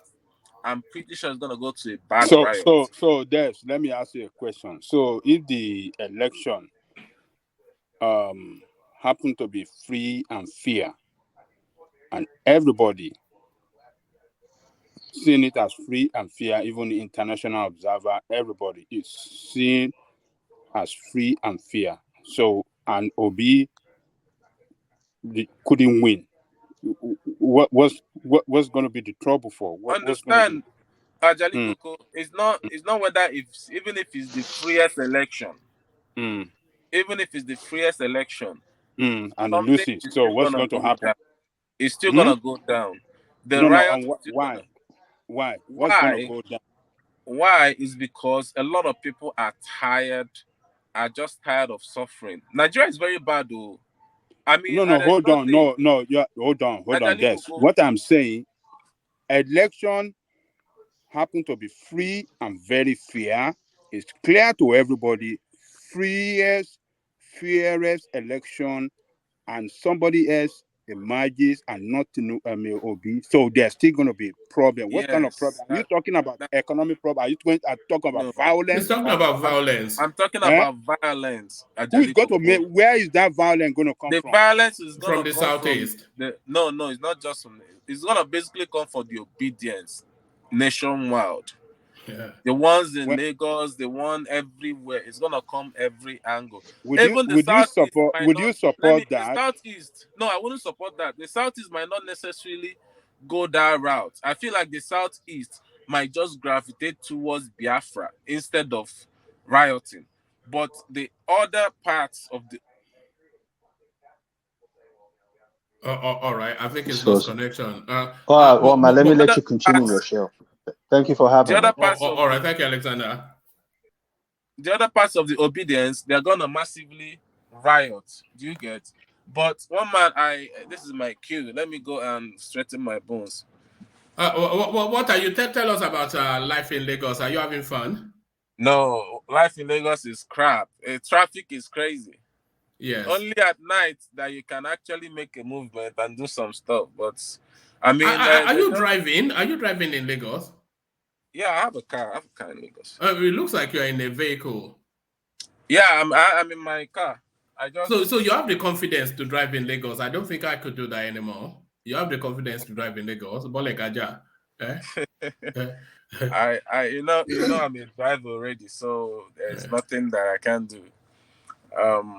But the life here is bad. I don't know. I don't see how people are saying Tinubu built Lagos. People are still jumping from third mainland bridge because of poverty and all that crazy stuff. You know, they just basically stole my phone the other day. That's why I'm using this account. So it's not a good life in Nigeria as a whole. And people are gonna, if the will of the people doesn't, in fact, even if it's free and fair election, like I said, But Nigeria is bad. Jesse, calm down, my brother. That US where you dey, this Australia where are they? People know they commit suicide. Calm down now. You Thomas, know what? Thomas, No, it doesn't Thomas. make Now. any sense to me. What you Dear are Poverty. God, Calm saying? down. There's Forget difference between about poverty, poverty. suicide, People commit and suicide on different no. notion. We saw people. People Let are me speak. Let me speak, please. We saw people on Third Milan Bridge that parked exotic car, sophisticated one, and jumped to the ocean. Do you want to tell me that it's poverty that make he or she to jump into the ocean? Come on. It's not about poverty. You don't know what people are passing through before they decide to do that. That's what I'm telling you. This And mind you, Australia, people commit people suicide commit suicide as a result every of day poverty here. anywhere. Even Here, in UK, people commit Europe, suicide. here, people commit suicide based on poverty anywhere. So it's not. All right, Des, I don't buy into all this doomsday narrative. The elections will come and go. There'll be a sporadic backlash from the losers. So it will be it won't last more than a day or two. Then the security operatives will be rolled out into the streets to calm it down, and then within like a week or so, people will settle back into their normal lives. That's what will happen. It's not going to be anything long or involved. It will just be sporadic. What's going to happen? Nothing is going to happen now. one man. Somebody lost an election, then you are going to burn the country down. I mean, come on. One man, can I say something? Yeah, of course. From the very onset, when this Obi thing started, first you said he's a small fry, he's a southeastern lightweight. You always disparage this guy until he's now is no longer one of the forces to reckon. It's now the force to reckon with. Who said that? Even the APC, the APC is now. That's the topic of today's discussion. Now, what's the topic? They acknowledge that it's a quantity, but not a force. What's the difference between a quantity and a force? It's something just to keep an eye on, not anything to over. Yes, just to keep an eye on. Yes, we've seen like 3 different what's it called, surveys come out and tell us that Peter Obi is gaining traction. Yes, but those surveys were conducted by the Southeast. Yeah. Yes, you guys are sounding more like Peter Obi is the incumbent. Peter Obi is actually the one who is contesting power. He's not the incumbent. There's no incumbent in contention now. Everybody seems to be after Obi. That's how you rate what is happening. And you guys are also making one mistake. You're saying that if Obi doesn't win, that the country is going to be in tension on one breath. And then on another breath, you are saying that the Southeast is just a tiny dot. So how can the Southeast be the ones that are going to now suddenly overpower the whole of Nigeria? No, nobody is suggesting. Nobody. There'll be skirmishes, not anything. Where skirmishes? Where? In the Southeast? There'll be skirmishes in Lagos because of the large. Hold on, now you asked the question. Yes, because of the large population of Southeasterners in Lagos, there'll be skirmishes there, and there will be skirmishes certainly in the Southeast, but nothing that the security forces cannot handle. But I must tell you of course, they will make trouble. They will make trouble now, but especially if Tinubu what wins. You guys are referring to Southeast is actually the youth. Forget the youth. Every state. Go to Kaduna. Can you just abandon all that? Every campaign space has its own youth following. Exactly. Yeah. What about the ones in Ibadan? What's this language? Yes, in Ibadan. You have youths there, and not the APC also have youths in Ibadan. Yes. APC have youths there. PDP have youths there. So if they have the monopoly of youth? No, there's a universality to that tone. The youths are not universally with Peter Obi. Please let us get something straight. Don't respond just to counter. Respond just so that at least you make some reasonable contribution to this particular discourse. The people who came out, who you are referring to as Southeast, are not actually Southeast. Go to Edo State and see how. In fact, I'm surprised. No, we are getting it wrong. We are doing to the fact that there are youth supporting Obi, but you can't say the youths. When you're not saying the youths of Nigeria, that's a universal statement. Obi does not have a ground to make such claim, because every party has a youth wing, and there are youths in every party.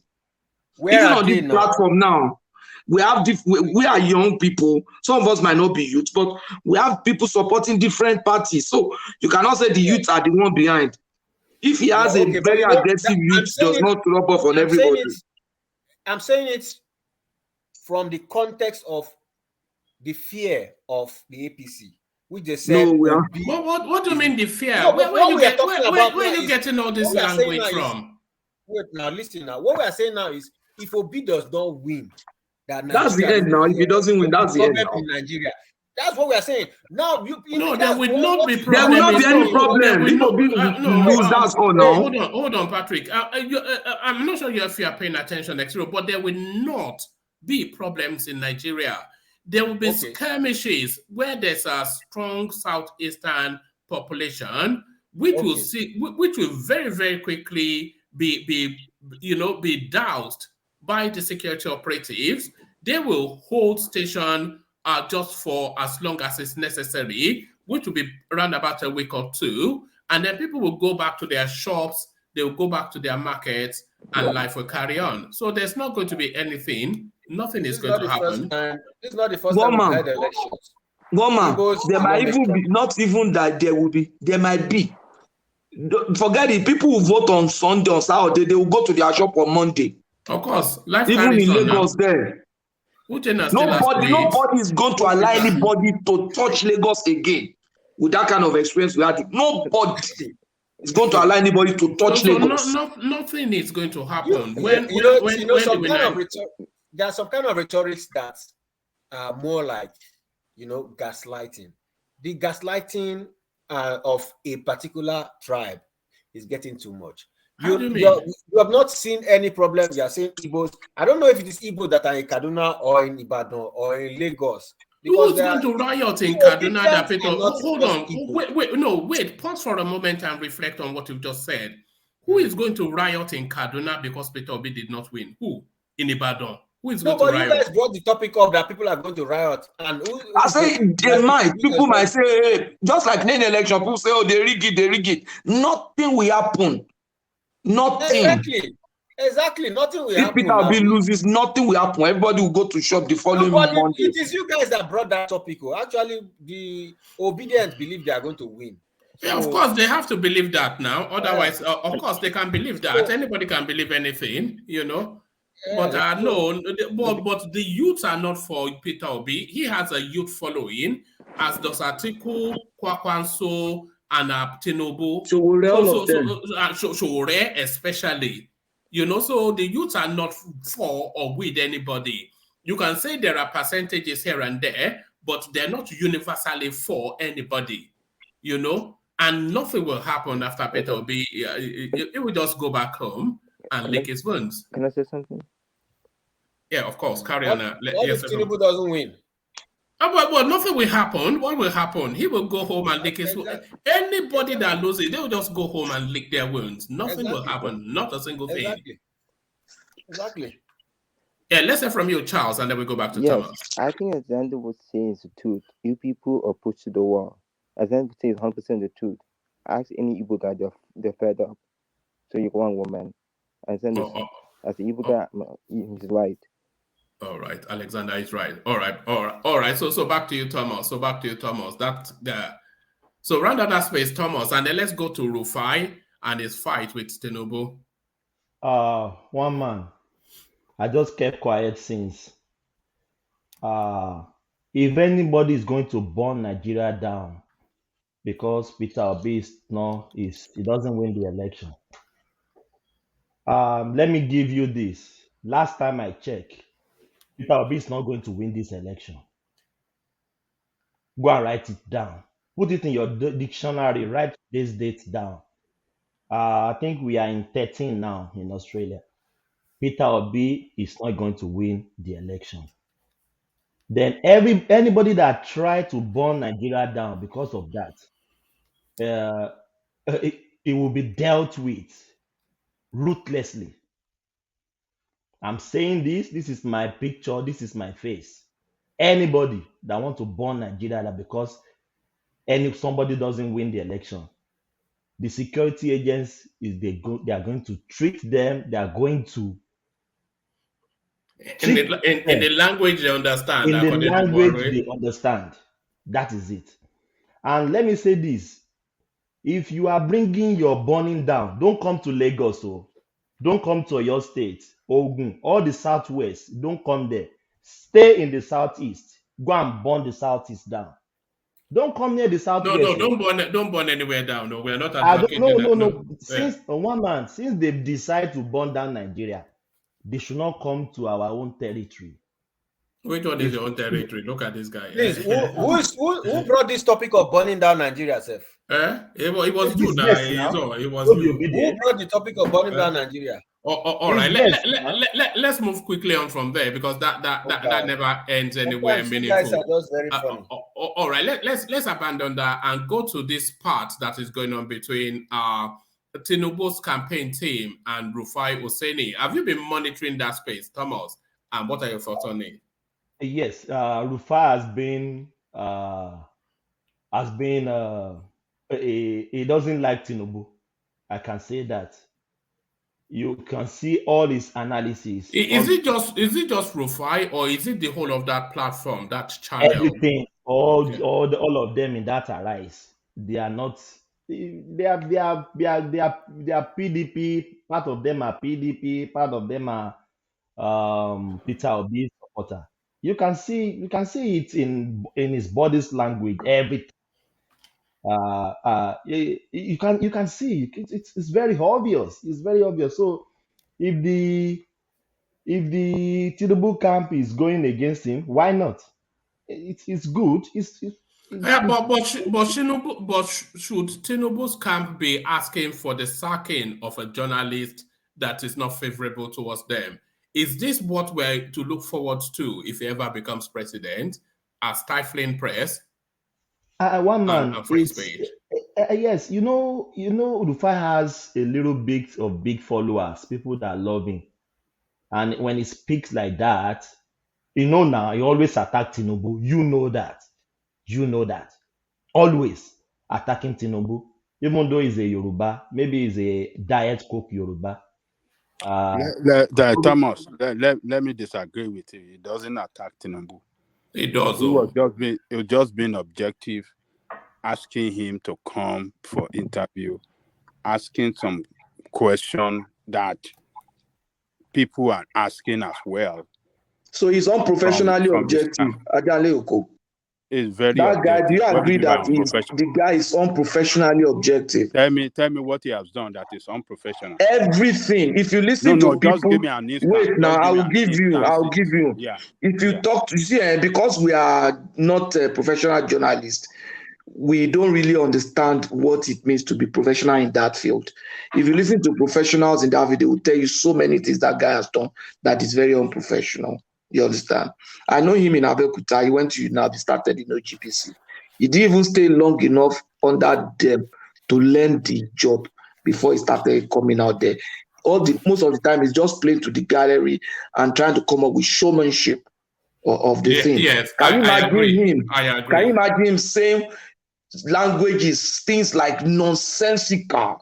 And when one Ajiboye was interviewing with is it Basi on the same channel? I've forgotten that guy's name. That used to speak like breach like this. The guy was telling him, one of your boys was saying what Tinubu was doing was nonsensical. His professional friend denied him. Say, I didn't hear him say that. You understand? They know he's not professional. I never heard Buhari. I never heard Rufai said that about Tinubu.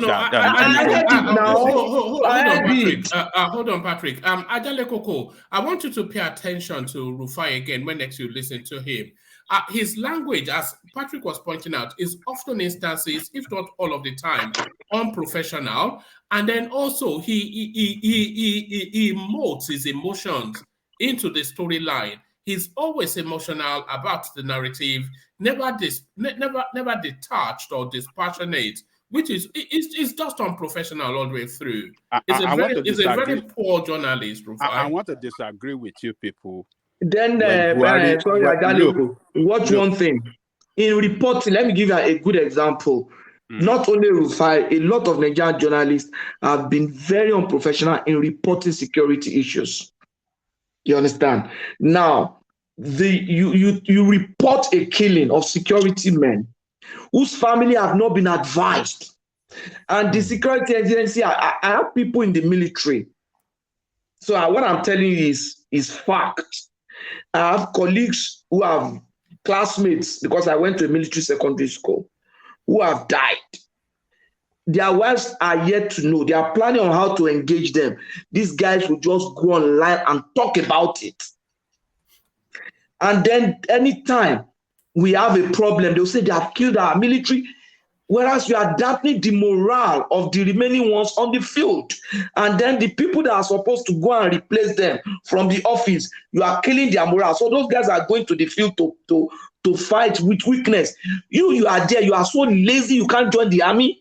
And then people take their life to join the army. You talk down on them and you talk anyhow because somebody gave you a microphone. That is very unprofessional. I've never heard Buhari. Then I think you have not heard anything. Hold on. They say it every day. No, hold on. I never heard Rufai and his team talking down on our military. They always praise them. they always thank them for good job. No, I don't think it was saying. Call. It wasn't saying specifically Rufai. It was saying more the media space. I don't know the media space. I don't know the media space is talking about. Look, the military itself, the military establishment, the leaders, the military leaders are jokers. They lie to Nigerians most of the time. That's part of the thing. What is going on in the field, in the war front, the killing of our people, in the villages. They don't report it. So how do you expect what do you call it? The media to report it when some people have evidences of incidents that happen? Ajale Koko, what Patrick is saying, which I align myself with, is incidents that we do know that military personnel have been killed. The media, they very quickly go to air to start to discuss it before giving the army or whichever agency the opportunity to break the news to the family. So somebody will just switch on the telly to see that they do not mention their name. They don't mention names. Anytime they report incident like that, one man, they never mention name. Hold on. As a soldier, my colleague has been posted to Maiduguri 512 Battalion and is in the front. And I just know that 512 Battalion Regiment 4 has been killed. And I heard that news on even if my friend was not killed, in what state of mind would I be? There are ways to report warfare. There are ways to let me tell you, propaganda is a form of warfare. I have never heard them talking specifically, mentioning names specifically, talking about the unit specifically that were attacked. So barracks have been attacked. Hold on. All right. Patrick, please. Sorry, round of that's your thought, Adale Koko, and then let's get back to Thomas. Yes, I've heard them reporting incidents that our military were attacked, our military were ambushed at so place. You see, when information gets to the media, they have to repeat. They have to report it. Why is the military? No, it's not every information that the media should report. It's not every information. Why haven't they been arrested? Why has the military not even debunked it? Do you know how many times the Nigerian military lied to us that they have arrested or killed? What's the name of that Boko Haram leader? The guy that was essentially Shekarau. Do you know how many times that they lied to us that we have killed him, only for that guy to resurface later? Do you know how many times? What kind of military? Do you know the way Nigerian military lied during the time of the kidnap of the Chibok girl? Do you know the way they were lying and spinning and telling Nigeria that nothing happened? Look, when you don't have a responsible military leaders, you don't expect the media to see some fact, to get some fact, and not report it to the people. The media is there not to be on the side of anybody, but to report incidents and what they have the fact about to the people for people to hear it, so that they can save that country. Look, we look, Rufai, as far as it's concerned, I have seen Rufai interview Showore. Tough question. But he also stands accused. And the same thing with hold on, Ajale Koko. He also stands accused of always trying to be the star of the narrative, always trying to insert himself more than. He's a smart guy. He's not smart. He's not a smart guy. He always stands his ground. He's very objective and a sharpshooter. If we ask the He's not. Sorry, carry Ajale Koko. Apologies for that. Carry on. Yeah, I thought you wanted to say something. No, it's Patrick now. I wanted you to learn, and it won't let you. So this guy, look, why a lot of people like this guy? Because they've seen him standing up and doesn't cow He's to an politicians. actor now. He's Acts, an actor. he Yeah, but hard, he plays to populism. It doesn't. he asks hard questions from politicians several times. There are so many times that he threw them out of the, out of the board. Sometimes they won't even have the answer. Sometimes the answer they will give will make them look stupid. That is what it should be. That is the way it should be. No, it's not there to make them look stupid. Well, that's not his job. His job What I'm saying is to extract information that informs the people. It's not there to expose anybody. He thinks it's there to expose people. What I'm saying that sometimes if we ask them hard questions and the answer they will give will make them look stupid, because we will still look at this guy. Look at the answer he's giving. This is a very a stupid answer that does not relate to the question being asked. Sometimes they will be dodging the question. They don't want to answer it directly. So Rufai and Rise News, we should give kudos to them. We should support them. All the media houses in Nigeria, that is the way they should be working. That is the way you can have a better democratic society, when you see the media not carrying to politicians. Politicians must be responsible. They should be our servant. They should not be our lord. They should not be our boss. They should respect us, and the media should stand in front, leading the job. Yes, but not trying to be the star. But back to you, Thomas. Thomas. So Rufai. Can I quickly add something to that, please? Yeah, but before you add it, I'm not with Ajale Koko in his assessment of Rufai Oseni. I just find him a pretentious little. I was going to say PRICK. It's just a pretentious little tosser, you know. Yeah, but then so let's hear from you. Actually, we made that a round robin question. So you come in first, Akeem. So Rufai Oseni, who the Tinubu camp feels is a bit excessive, and is wrapped around that drug dealer something. There was a guy that died whose name was linked with the drug dealer, whatever it is that Tinubu has in America. And Rufai Oseni seems to be championing, trying to align that death with Tinubu's campaign. So that was a bit excessive, and they were calling for a sacking. But then Rufai Oseni himself, as a journalist, this is what we're discussing. Is he fit for purpose? Is he just some pretentious little oik? Walmart, thank you very much. I think let's first of all start from one place, which is that there should be no room for a situation whereby politicians should be calling for the sacking of journalists. Whether we agree with Rufai's position or not, it's not up to the Tinubu campaign to be calling that journalists should be removed from their job. So I would say that I think I completely disagree with Ajali Koko on this one. I think Ajali Koko, you've not been watching Rufai objectively, and if you have been watching him, it means that you have not been paying proper attention. Just watch his interviews with say maybe Peter Obi, then watch his interview with Isowore, or watch his interview with a surrogate from the Tinubu team. You will see a completely different attitude from Rufai. He's very partisan. Very partisan. Yeah. So what you will notice, first of all, is that he understands very well where the trend is going on social media. So he doesn't want to. If you watch an interview where Rufai interviewed Peter Obi, there were no follow-up questions. He asked the questions, whether the answers are right or wrong. There were no follow-up. Then go and watch the interview Adeola Fayegun interviewed Peter Obi, and then you will see that even Adeola did a better, far better job than Rufai. That was intentionally from Rufai, because he understood very well that if he continued to push, there will backlash on social media against him.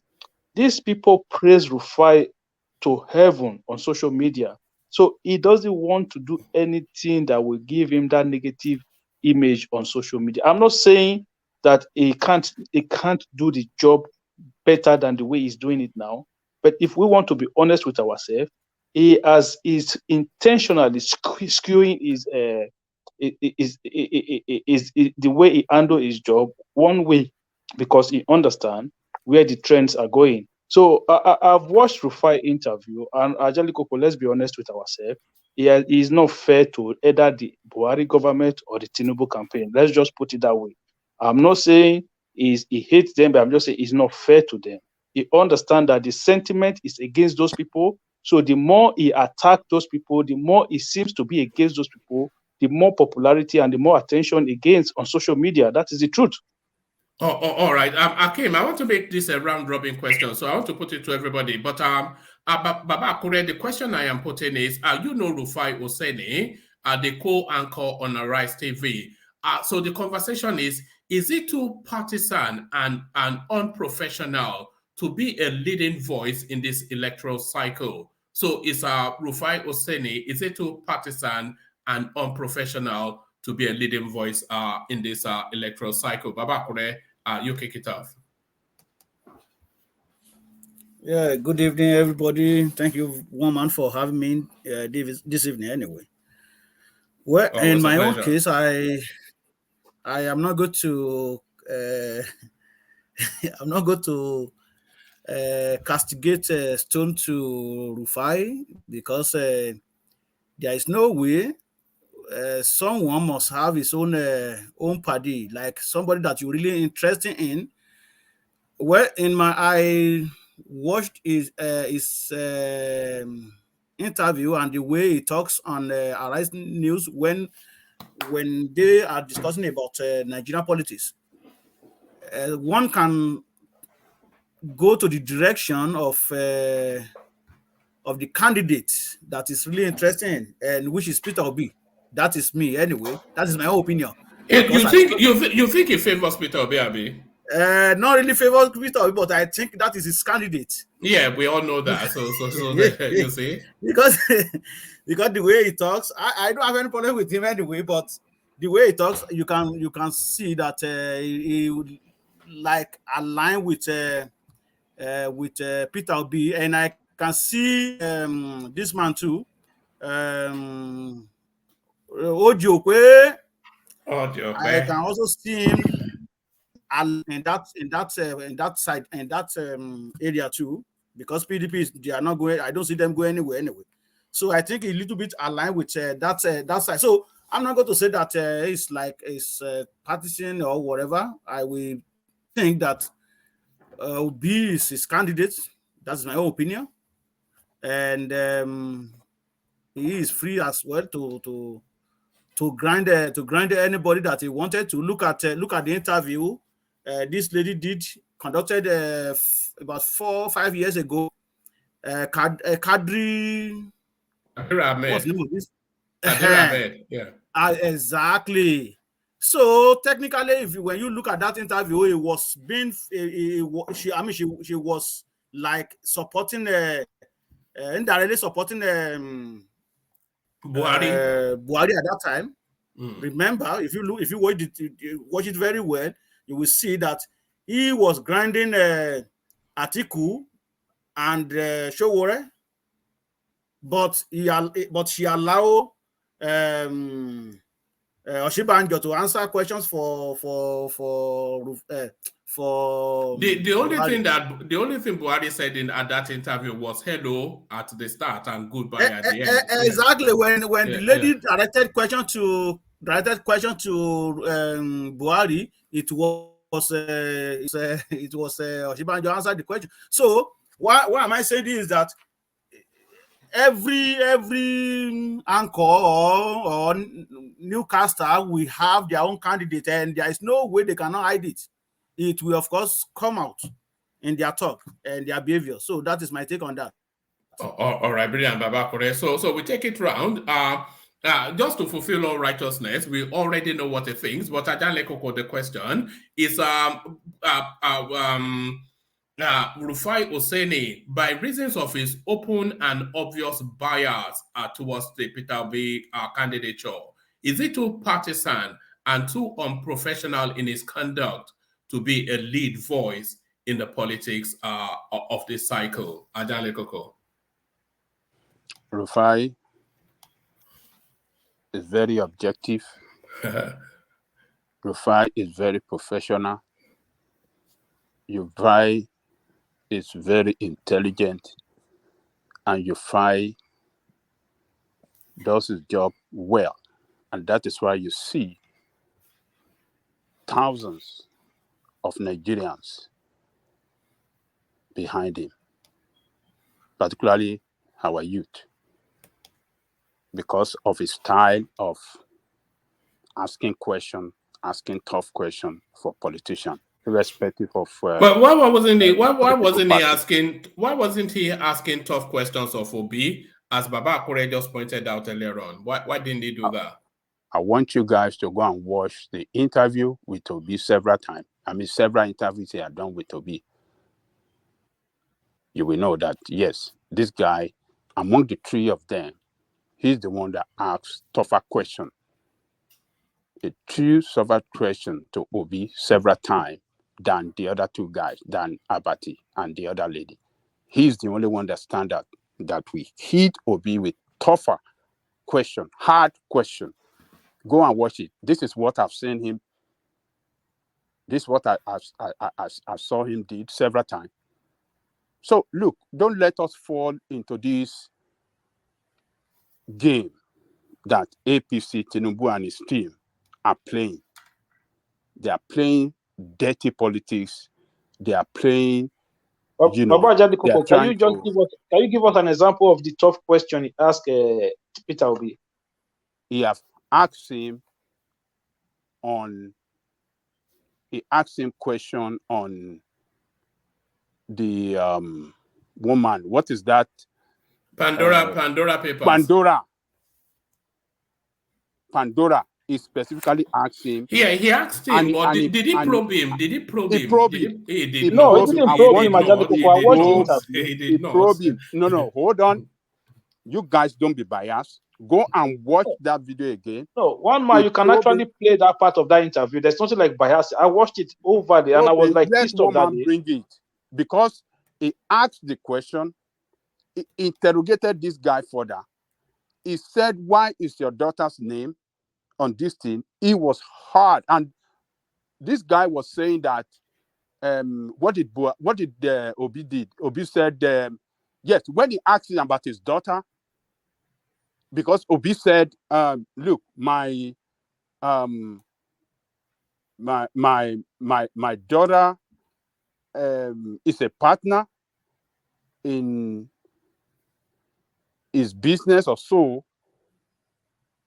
and he didn't know, and because he is not 100% stakeholder in that business, that is why he did not include that in his declaration form.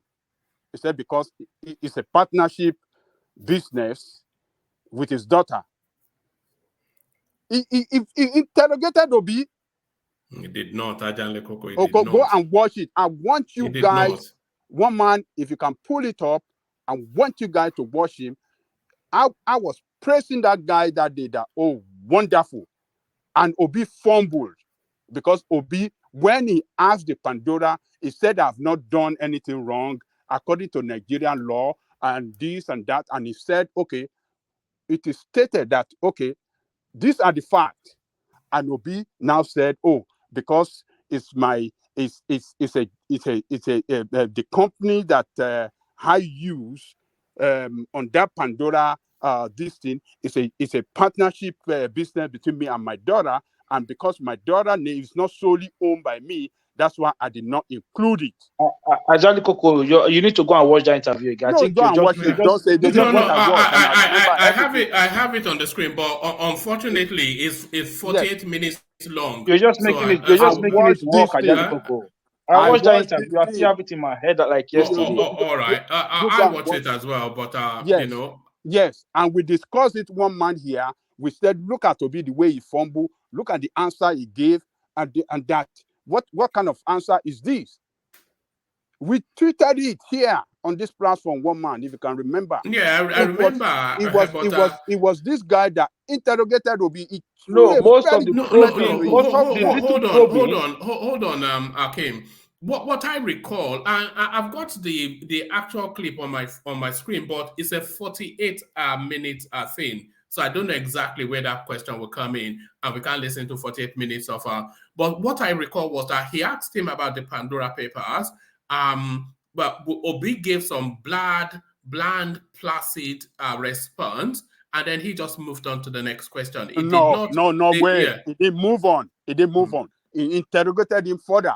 He interrogated him further. That was where Obi Fombu said, well, it was a joint this thing. All right. Okay. What I'll do is I'll put the link in the comment section. If anybody wants to watch it, and then if anybody wants to watch it and then identify exactly where that question, so get the minute that the question was asked, and then we'll listen to it. But yeah, round up that space, and I'll go on to Thomas. Adale Koko, back to you. So people should not fall into this trap, this dirty politics that Tinubu and his team are playing. People should not fall into it. They are trying to bully the press. They want to, they want to play their politics to overshadow the media. We should not succumb to that. We want a vibrant media that can call these people to questioning, that can ask them hard questions, that can sit them down and ask them people's question. These are the media. This is what these guys, the Arise News, they are trying to do. They should not cow down. They should keep doing the job they are doing. I give kudos to them. They should not mind this campaign of calumny against them. They should stand up against politicians, particularly this administration, that have destroyed anybody from this APC, that have destroyed this country. They should stand up against them in order to they have not destroyed anything. Hold on. It's a round-robin question. We'll come to you in a moment. But Adale Koko, let me go on to Thomas. So Thomas, the question is the certified obedient Rufai Oseni, is it too partisan and more to it too unprofessional and too emotional to be a leading voice in this electoral cycle? Is it too compromised, Rufai Oseni, to be a lead voice in this electoral cycle? Very, very one man. Indirectly supporting Peter Obi. I can state that as a fact. Indirectly, is supporting Peter Obi. Don't let us deceive ourselves. All the anchors on the television, as Baba Kure rightly said, they have their preferred candidate. There's no equivocation about that. And if you see him when he interviewing Peter Obi, he doesn't give him a tough question or push him more harder. When any surrogate from Tinubu came on their platform, if you see how he will scrutinize them, push them up, push them to the world. I could remember one day he was asking one of the surrogates of Tinubu, how did Tinubu made his money? He asked more than 20 times. You can go and watch I don't know, maybe Patrick watched that video. He asked him, how did Tinubu make his money? The man answered him, he's still asking him. When Ruben Abati asked his question, after his turn, he still asked the question again. The guy said, why are you asking this question? Asking, I've answered you. I'm not Tinubu. You can go and ask Tinubu how he made his money. So you guys, it's the handwriting is on the wall. We can deceive ourselves that it's not partisan. No, it has never been objective one day. I don't even want... Is it too unprofessional even? Because I've always found them difficult to listen to, Rufai Oseni. And then they were quoting all these ludicrous French philosophers that doesn't tally with anything that's been said, only to try to pretend to be clever when we know it's not. You know? Do you know that he does that? According to Laurent Boucault. Very well. Smart guy, man. That guy is smart. That guy is a very smart guy. He's not smart. That guy does his research well. That's Connie. That's smart. That's Connie man. Connie man die. Connie man bury. The only thing, yeah, Baba Kure, yeah. one man. Honestly, we can't say that. The guy is very smart for that. Anyway, he always does his research, because when he's talking about something, I just said that no, you are not born at that time. So yes, so in he the is good at that. 1800 when Henry III said to Marie Antoinette that don't be silly, who's the audience for? Don't be silly, he's just a silly guy. The guy is an historian. This guy read a lot. He's an historian, so and he always come out with no, he's not. It's not well read though. What he does is he preps all these things for the subject that they are going to discuss, so he can insert it to. He puts on paper. It's a fraud. Of course, now what they are about to discuss every day. He knew it before they start discussing it. It doesn't come to him as a surprise. So he'll have prepped himself earlier on. And Ajale Koko, you said something that Tinubu's dirty politics, we should not fall for it. His politics never be clean before? Politics is dirty. It's dirty. People will play the politics dirtier. So you say, I disagree no, with Thomas, you. I'm saying that we should not give in to politicians trying to ridicule the media, the press. The press should be independent. They should be able to speak their mind without Rufai has fear. never been independent, Baba. Rufai has Okay. never been independent. It's so Okay. partisan. Don't you see the way they treated? Do you see the way the press handled Trump here in United States? That is how the media house should function.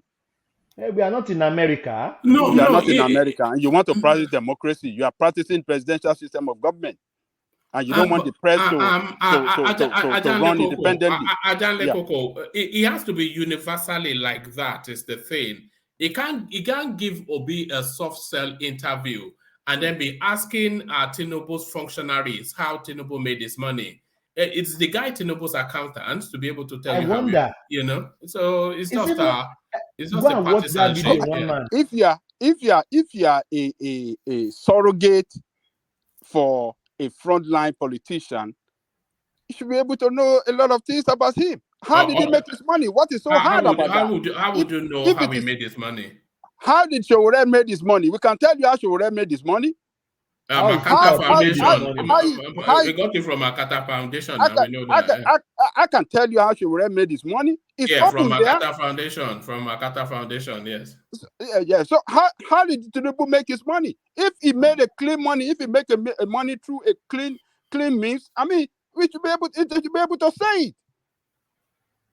I mean, don't let us be falling into this trap, man. All right, Thomas. One man. I'm listening to that. I'm listening to that clip. It's even Ruben that is even asking a big question, or it's not even Rufai. It's Ruben that is even asking him the question. And did they probe him? The probing is being done by Ruben, not even. Okay, that's fine. Either Rufai or Ruben. That is the job that we are expecting them to do, and they did a very good job. They interrogated Peter Obi. All right, let's get back to the round robin thing, because quite a few people still. So back to you, Thomas. You were telling us if you consider Rufai Oseni's conduct as a journalist professional or not. No, it has never been professional, in my opinion. It's been partisan, and I said this again. He's a obedient, is a Peter Obi supporter. I can say that one. I can say it again and again. He will never support Tinubu. You will see how he criticizes anybody that came from APC side. He will criticize Tinubu about his drug or this blah blah blah. He has never. I don't even if I watch. Has he ever probed Peter Obi's surrogates, if he has any? We don't even know if he does, on his Pandora paper past, or the cronyism and the shady deals that he was doing as the governor of Anambra State. He has never done that for once. People go and check very well. Sometimes I don't even want to listen to him. It's too, it's too partisan. Don't let us deceive ourselves. It is too partisan. He will never interrogate Peter Obi's pace. Never. I think he's following the trend. What is going on, the movement, the He wants to be tsunami. part of it, Abi. He Yes. wants to be part of He wants to bam. He wants to bam bam. He wants to bam. Achieve with the big boy. So Yes. it's just following the trend that is out there now. Is Peter Obi. Peter Obi. I just came back from Nigeria. Nothing Peter Obi in the southwest. Nothing. Zero. At least I traveled to And that like is not true. What are you talking about, Thomas? Ajale Koko. What do you mean Are by you zero? in Nigeria? What do you mean went to by Nigeria? zero? What do you mean by zero? That is not true. He's talking Ajale about his Koko. experience now. He There's went to no Nigeria. experience. I mean, whether we like it, is he have presence? Is he have people in Yoruba land that are That's what you say. That's what I Oh. say. When you say Buhari has done nothing, in that's Lagos, the same thing. The same thing you're accusing Thomas of now is what you do. When you say Buhari has done nothing, and I say no, you can't say that. That is not what I said. I said no, that's what you normally say now. You have said it no, today. hold on. That is not what I said now. I said for what Buhari has done to destroy this country, the Arise Youth should not cow to them. They should stand up against them in order to save this country. That is what I said. I didn't say anything concerning Buhari did not do anything. All right. Thomas, you said it. In Lagos, what APC is doing against PDP and what do you call this party, Labour Party, the way they are never allowed to have billboard, the way they never allowed to paste their poster, every only APC this thing.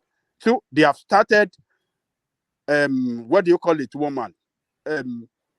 What do you call that thing? This a way of suppression. I mean, what is it? Suppression. Yes, they started to suppress, other party from functioning well, from carrying out campaign, from doing their activities. It is wrong. We should stand up against this nonsense. Yeah, you but can't that is have a good politics right democracy. there. You can't have good That is governance when you see politics. criminals intimidating other parties because they believe that, yes, they are trending, they are winning supporter. It is wrong. All right. You can't use that instance to say, oh, they don't have anybody in Yoruba. All right. Ajale Koko, let Thomas round off his thoughts so that we can take that question round. Thomas, back to you. Man, any comment I made now, they will come again. Just go to all right. So to you, Patrick, then you know the question. Rufai Oseni is the subject of he's the one under the microscope, and his conduct as a journalist. A lot of people are querying his professionalism. They are accusing him of somewhat partisanship and infusing his own personal emotions and thoughts into the Nigerian political journey. So is this guy fit to be a strong voice in this electoral cycle, Patrick? You already know my position. That guy is recklessly unprofessional in his doings. He's just trying to be a star, not a professional. For a professional journalist, there are 5 principles that guide them. There must be truth, and it's truth and accuracy, not just picking something on social media or by popular position. No, you must, as much as possible, try to get to the root of the truth. And if you are not getting to, make sure you're accurately reporting it as not necessarily being the fact that you have gotten, but at least this report is accurate reflection of what you have. Then independence is another thing. Nobody on this platform wants to tell me that they are independent. One, the media is owned by a PDP man who has been accused of stealing money, who was alleged to have stolen money, security money during Jonathan's time. The program is being anchored by former chief press secretary of a PDP president, person of Ruben Abati, and they are playing the same role that AIT played in 2019. They can't be said to be objective in a situation where, for example, they attacked Tinubu the same way AIT attacked Tinubu in 2019, even when he wasn't running. They did an entire documentary on this man. So they can't be said to be objective. Yeah, the lion of Bodile on there. The lion of Bodile. Yeah, how professional can that, how unprofessional else can they be said? And they tend to be representing some interest. You can't say you are independent when it appears that you are representing some interest. A journalist, they said they are the fourth realm of whatever.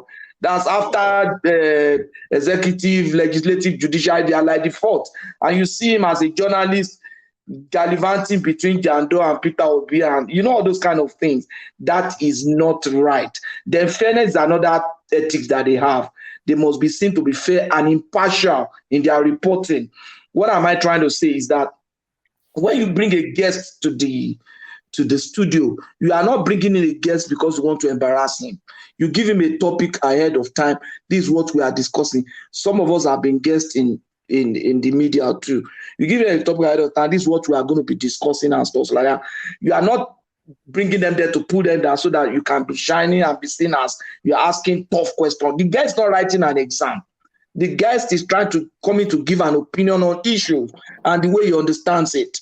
So if he's seen as not being able to answer a question, it simply means that the guy has not clarified the question correctly. If Obi failed to answer some question, it could also mean that the guy who asking those questions had asked the question in some ways that are scunny or manipulating. But when people begin to ask lead questions as if they are prosecuting their guests, they cannot be said to be fair to that guest. You understand? They are not in a court. They are in the media and they are trying to edge of, So they must give a balanced view. In the sense that if I'm reporting and saying a Tinubu in Chatham House delegated questions, I should also report that he answered some questions. You understand? That would be the balanced one. The way the narrative out there now is as if Tinubu answered no question. I should be able to say, yes, he gave 28 minutes talk. He answered some questions, but he delegated some questions, which to us is not appropriate. You understand? That's when a media person can be said to have given a fair and a balanced reporting. Then there must be some humanity in their reporting. And that's what I was trying to bring up in the way they report security situations. You understand? Why do you think Facebook will not allow you to put some dead body pictures on their platform or something? Why would they gray out some dead body? Are they trying to cover the truth? No. There are some things that you should put humanity into what you are reporting. A man has just been killed, he has wife and children, and before the media, before the military could report it, you have already gone to the air with it because you want to be the first to report that kind of thing. And Sarah reporter is always very guilty of that. And they want to be seen as number one to have reported it. And in warfare, propaganda is a weapon of war. And that's why I'm not happy with them.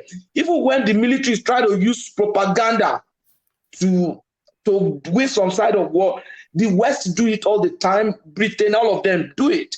When the military is trying to use propaganda in the war against Boko Haram, the media just blow up everything. I said, do they even teach these people at all? You understand? So there are ways. Nigerian journalists need to learn that. But they say they are killing. Patrick, can I say something for 30 seconds, please, if you don't mind? That is why you will not see Tinubu will go to Arise or channels. Because the questions they want to give him is to pull him down. That is why. As if he's on trial, right? Arise. Yes, they ask him questions as if he's in a court and he's on trial.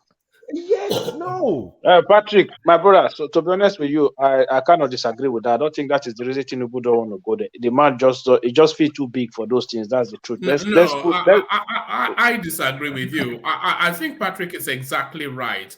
They want to sabotage him. They will try and they will almost succeed in sabotaging him. Yeah, so why have you seen him on TVC, his own channel? Would they sabotage him? No, if the guy goes to TVC, you will say, oh, it's his own. Let me ask you. Let him go there. Let him go speak sorry, one voice at a time, yeah. Would you advise a Tinubu to go to an AIT, for example? No. Why not? Why not? Because let him go to TVC. I say IT apologized. Let him go to TVC. Let him go to NTA. Let him go to NTA. No, hold on. Hold on, Patrick. We already saw a snippet of Tinubu's interaction with the media. So it looks as though he has already done that, and that will be we saw it now. We discussed it here. So it looks as though he has already done it and it's going to be released fairly soon. No, but do you know what? They have their media in mind that they want him to go. You see, you are also cooperating with these people to achieve their purpose. That's the way. Let him go to this one. Let him go to this one. You know what? You have the ones you want him to go because you are all working towards an answer. And we on the other camp are saying, no, we are not going to allow you to manipulate us. We have a program that we are running. And that is the truth. Tinubu will never go on AIT. If he's having a program and AIT comes, oh, fine. He will never go on. In short, the day Tinubu goes on a rise, I will cease my support for him. Oh, you will cease your support. No, he'll be done. Yeah, he'll be done. If he does go to AIT, it means that he's dumb and he cannot rule Nigeria. Yes. Oh my God! Why are we talking like this? One man. I'm talking because of my mindset. I have a sound mind. All right. So don't be shocked. All right. Thank you, Patrick. Let me take that question on and take it in the direction of Akim. Akim, the question is the partisanship that people are accusing Rufai Oseni of, and his lack of professionalism, which is even more damning. Your thoughts are on that space, the progressive. No, I wouldn't say lack of professionalism. I just what I want them to do is that just you see, like in the United States, Fox News, you know where they are. They don't have, nobody has to tell you where they are. MSNBC, you know where they are. Nobody has to tell you about where they are. So the idea that you are pretending to be right in the middle, and whereas your actions is saying otherwise, and this is why I'm trying to disagree with Ajali Kupasi. Look, Rufai, especially in person, if you watch him objectively, if you listen to it, the way there was a day Adam Soshomole went to the studio, this guy could not let Adam Soshomole finish what he was saying. It was itchy. It was so itchy to attack Oshomole that he misrepresented what Oshomole actually said. So you can't do that. If you want to be, look, I don't have issues if you have an affiliation or if you have an affection for the obedient movement. It's not a problem. But you don't try to act as if you are right in the middle or you're being fair. No, it doesn't work that way. I don't have issue with him, and I don't agree with Akim,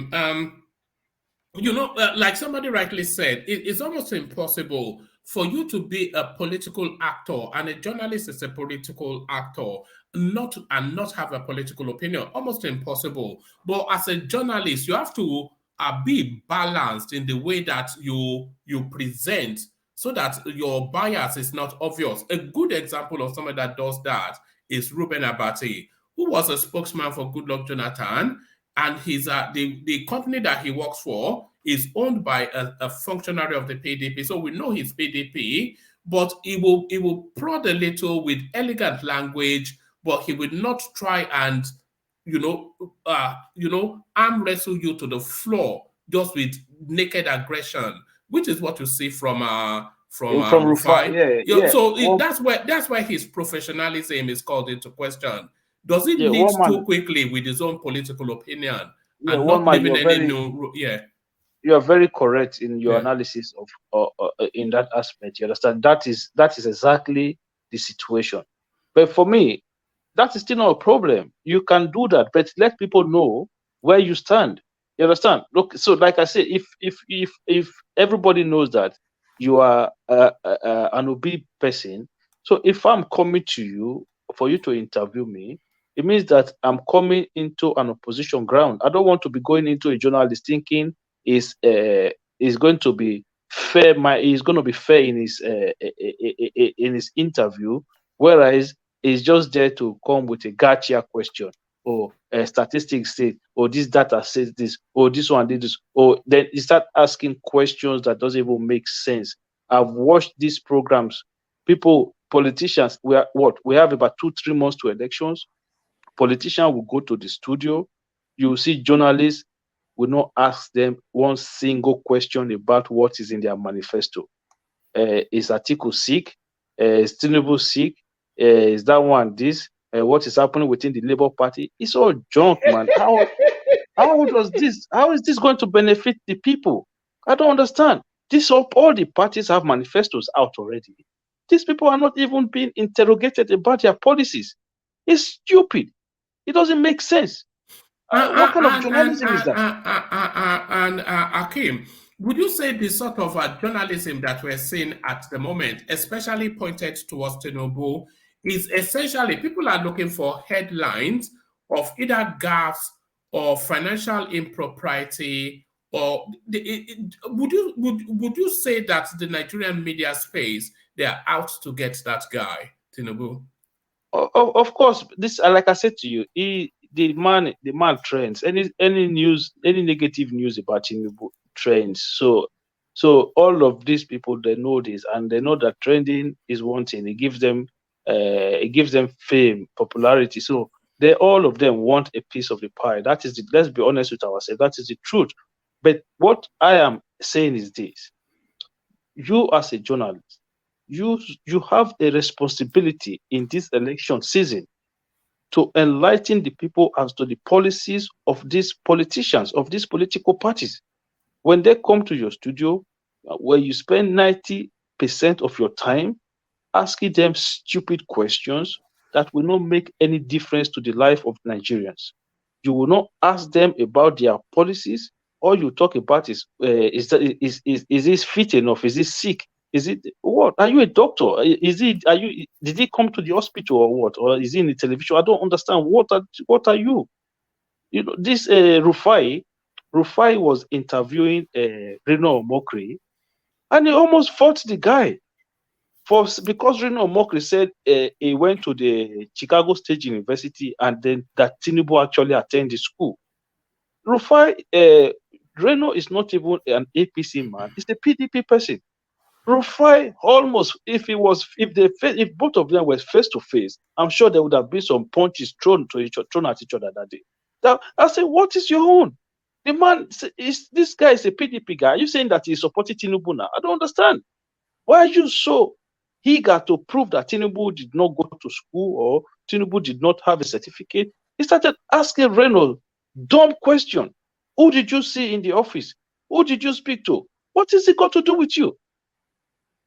So, Ajali Koko, please. I think the invitation for him to be stepped down, maybe not off the back of the request from the APC, but maybe slightly further down the line, the way they just pulled Ojope off and put on show business, maybe they should pull him off and give him an opinion show. Let me read Kulata's super chat. It says, a journalist is not supposed to share his opinion or emote excessively. Rufai doesn't seem like someone that wants to seek facts, but rather play gotcha politics. He can start his own opinion show. So, thank you for the super chat, Kulata. So, as Kulata said, maybe he's not suited to that front line interrogating or more so interviewing politicians. Maybe he should have an opinion, like maybe he should be a panelist on One Man Went to Mo. Maybe that's where he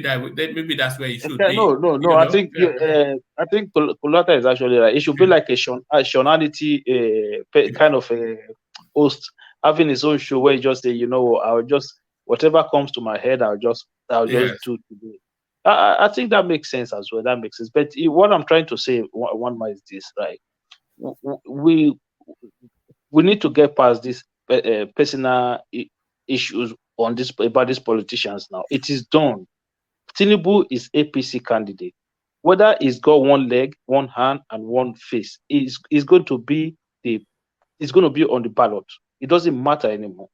Whether Atiku have no hand, no leg, it doesn't matter. Whether it will be what those stages have passed now. We now have to scrutinize policies. All of them have manifestos.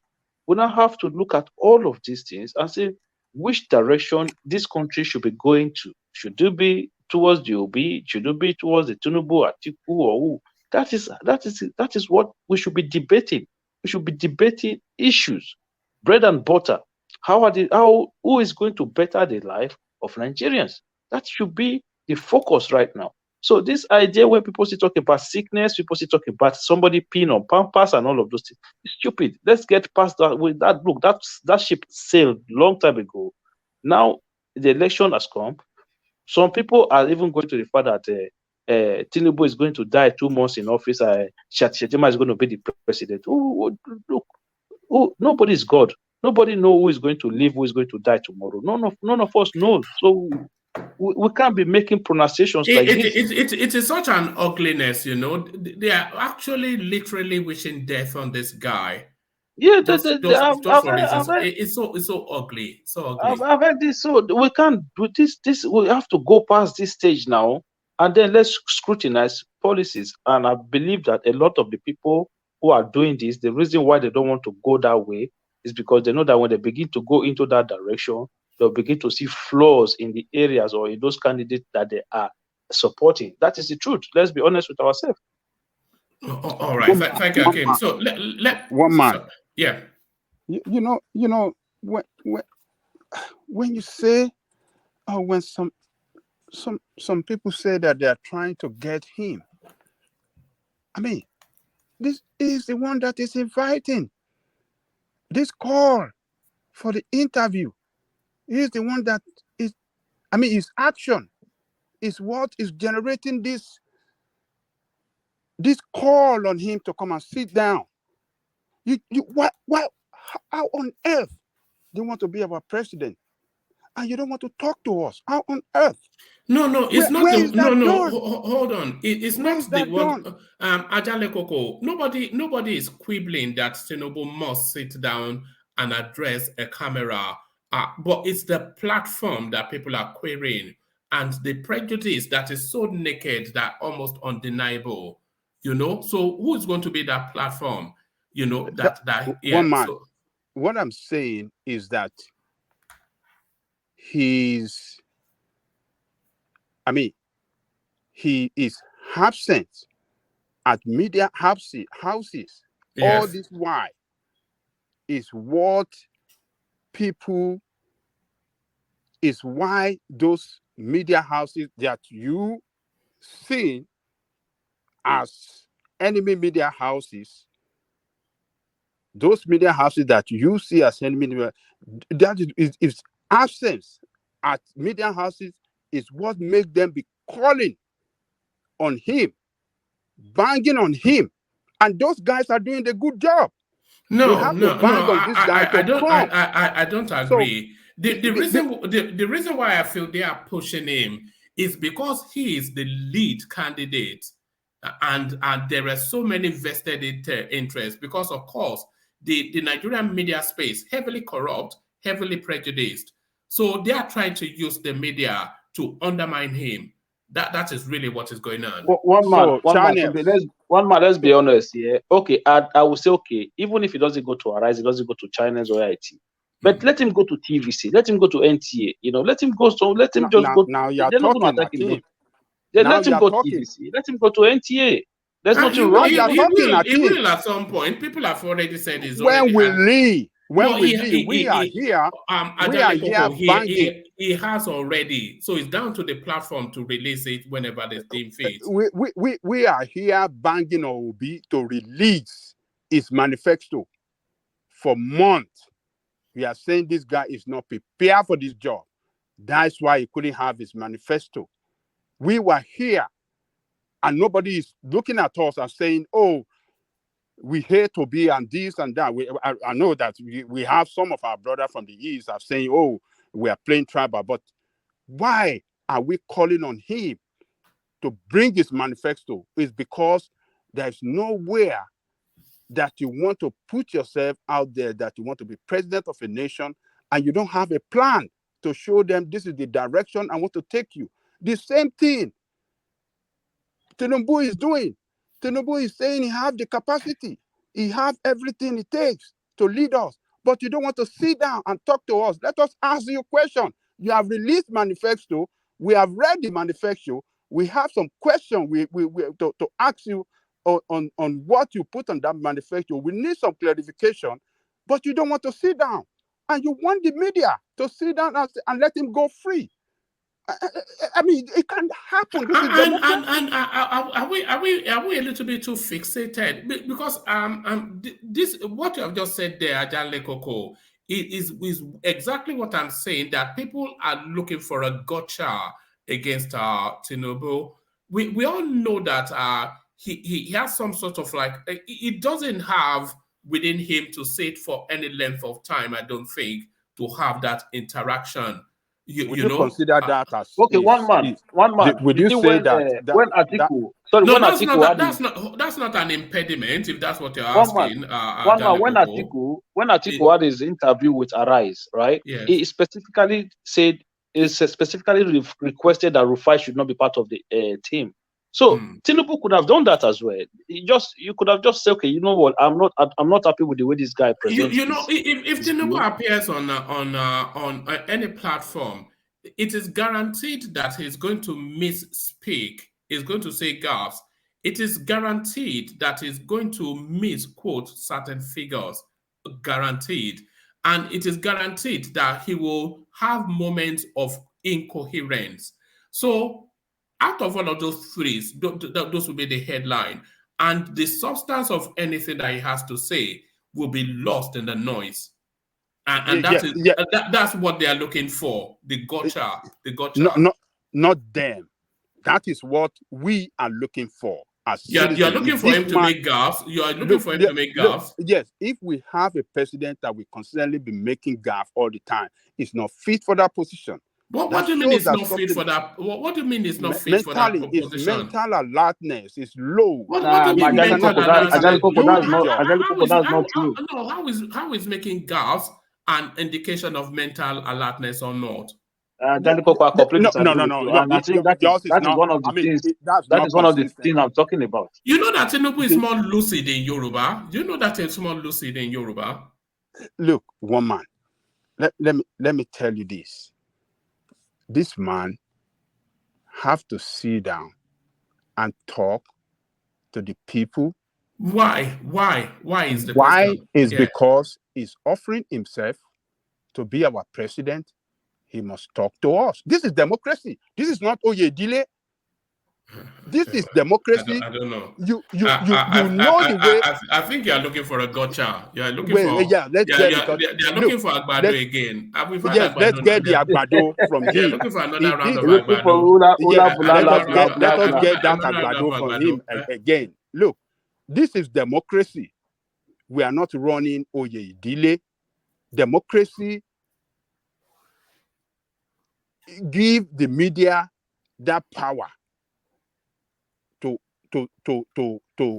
go after the politician and ask them questions. So if he's running away, it shows that he's hiding something. It's hiding something. And that's something that is hiding should be a cause of concern to us as people. But we are not looking at it that way. We are looking at it, oh, this man is my family, or this, no, it's not your family, it's not my family, it doesn't have to be our family, it just needs to serve us. Anybody that wants I think it's a bit unfair that you are saying that people are looking at him for reasons of him being Yoruba. He has a body of work that people can use to make an assessment. He has a body of work. One man, we have gone through a very serious psychological torture in that country with the way our leaders have treated us, with what we have been through some few years back. What is the name of this Yaradua? He died in office. They lied. They packaged him to be president of Nigeria. Few years, 2 years down the line, or 3 years, this guy went down. We saw the way. Yeah, but Ajanle Koko, because a woman had a bad experience with a man, does not mean that all men are bast, whatever it is they call them now. Was he not a governor? Was he not a governor for 8 years? Come, no, with that, for me, I don't think that the man. Look, if you this guy, forget about when he was governor. He became. He was a governor for 8 years. Look, he became the president. People were saying it before he was elected as president, that this guy is sick. They said he was sick, but they packaged him. They lied to us that he's not sick. And what happened to him? Then the same thing, this Buhari, there was reports that Buhari was sick as well before he was elected. Look at what we are going through in that country. Do we want to go through the same experience with this man? Look, this is a country that must. This country there are no guarantees. You think Tinubu is sick now? If this country go down, we all go down. You think Tinubu is sick? If he grants Rufai, Rufai will be able to diagnose the disease. Look, this country, we must not allow. Forget about Tinubu, forget about all this. Look, we have to stand up and make sure we have the right person. I think you are just making an exaggeration, Ajane Koko. All right, Ajane Koko, let Akim round off his thoughts. I want to take the question on to Femi. So back to you. We were talking about the lack of or lack thereof. Yeah, go ahead. Yeah, so basically, I think there was a part where I kind of agree with Ajane Koko, but for me, the way I disagree is that I don't think it's because of the gaffe that Tinubu is not making this, it's not attending this interview. I just feel these guys, they just feel too big. It just feel too big for those things. Because if you look at even when Atiku did his interview, look at the setup. It's almost like some big man relaxation area. You know what I'm saying? So yeah, exactly. So but when you look at the people like Showorian, they just walk into the studio like you and I, and they just do the interview and get the hell out of there. But these people, they have to set up some things, do some agbada, do some furniture. Like there's this ego, there's this divide between the way they look at this journalists, the media, and themselves. They feel too big for it, and that is where I have issues. If what is gaffe? Gaffe is normal. People make if you're talking Joe Biden called his sister, his wife, on his stage. So there was nothing they didn't say about Joe Biden. Today is the president of the United States of America. Joe Biden had the same issue. People say he was hiding in the bunkers, but still he had interview with Sleepy Joe. So, but still he had interview with MSNBC. So that's what I'm saying. No matter how bad it is, even if you want to go, have an interview with TVC, have an interview with NTA. But these guys, they just feel too big. That is the problem. They look at the one Atiku did. That was when I look at, I say, what kind of nonsense is this, man? If you want to interview, do interview. If you don't want to interview, just sit at home and don't forget about the thing. There's no point in it. In fact, Akim, of all of the public interactions that we have seen from the other candidates, I'm not sure that any of those public interactions has added or removed anything from anything. They've all just been like the damn squib. You know, it's just a farrago of nonsense. You know, the one that it was just nonsensical, all of it. Yeah, that's what I'm saying. It doesn't make sense. Like if you're gonna do it, just do it. Come down to earth. Come and meet the people where they did we glean anything from Atiku and Okowa's interaction with Channels Television? Thomas and I tried to run a session on it. We got so bored, we abandoned it. Remember, Thomas?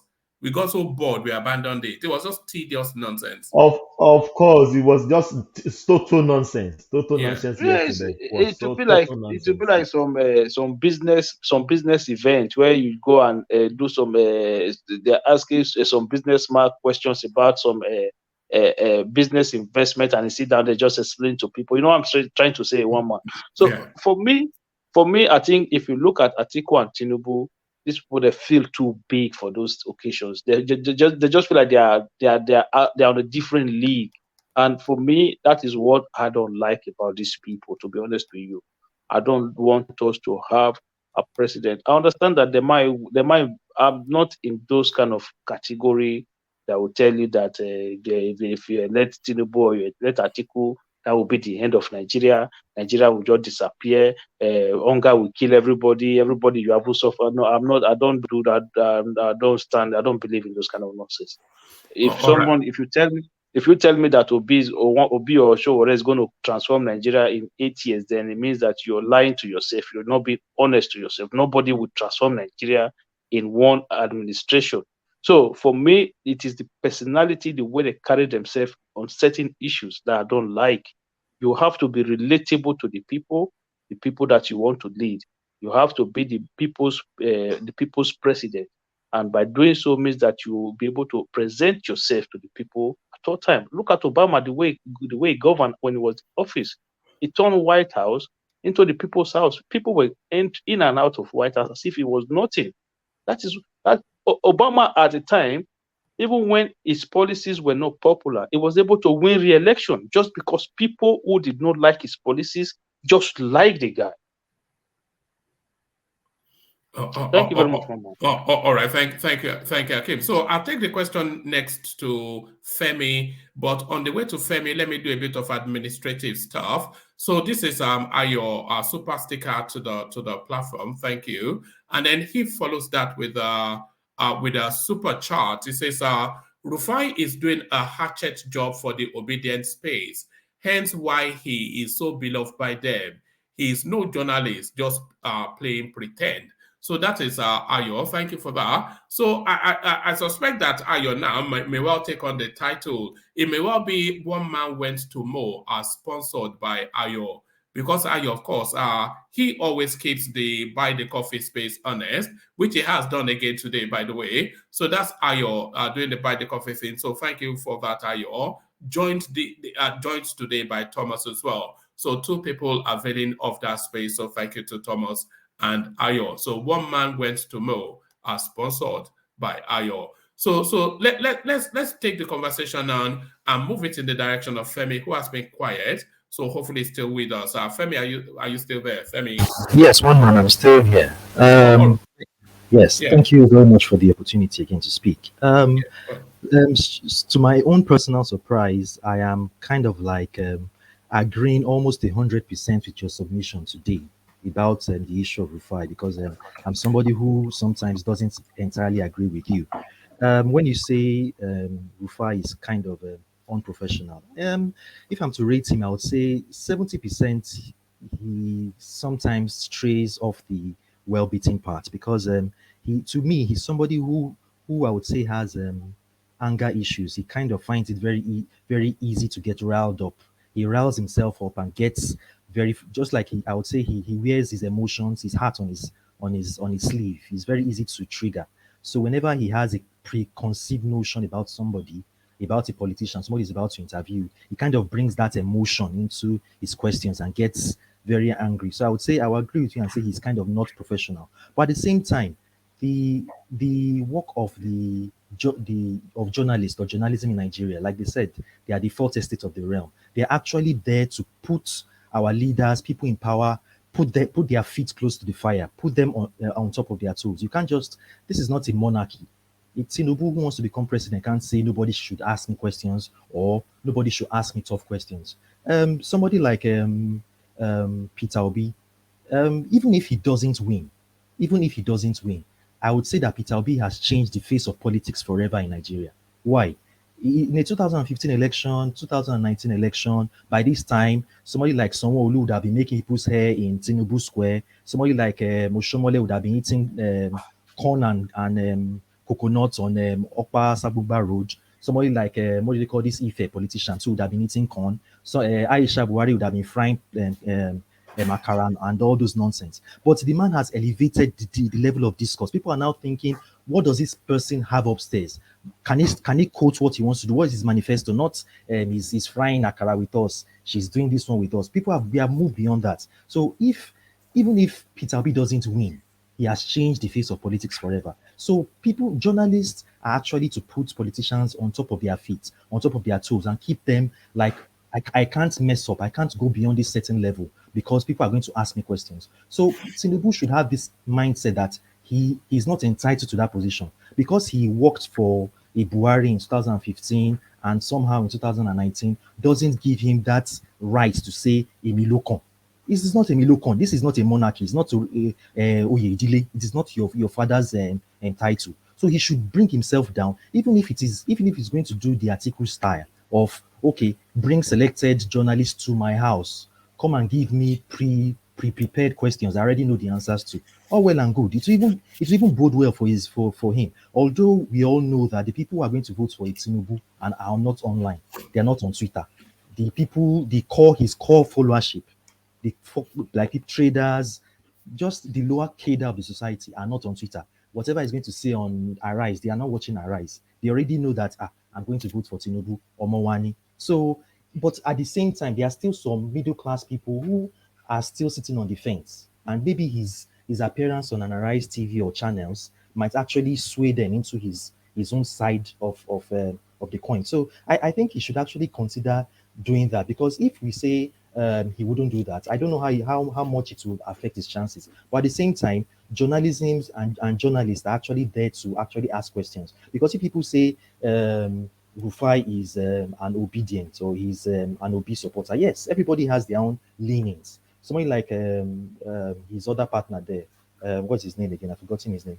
This former PDP guy who contested. Ruben Abati. Ruben Abati, thank you. Ruben Abati, definitely everybody knows he's a PDP person. The owner of that station is a PDP man.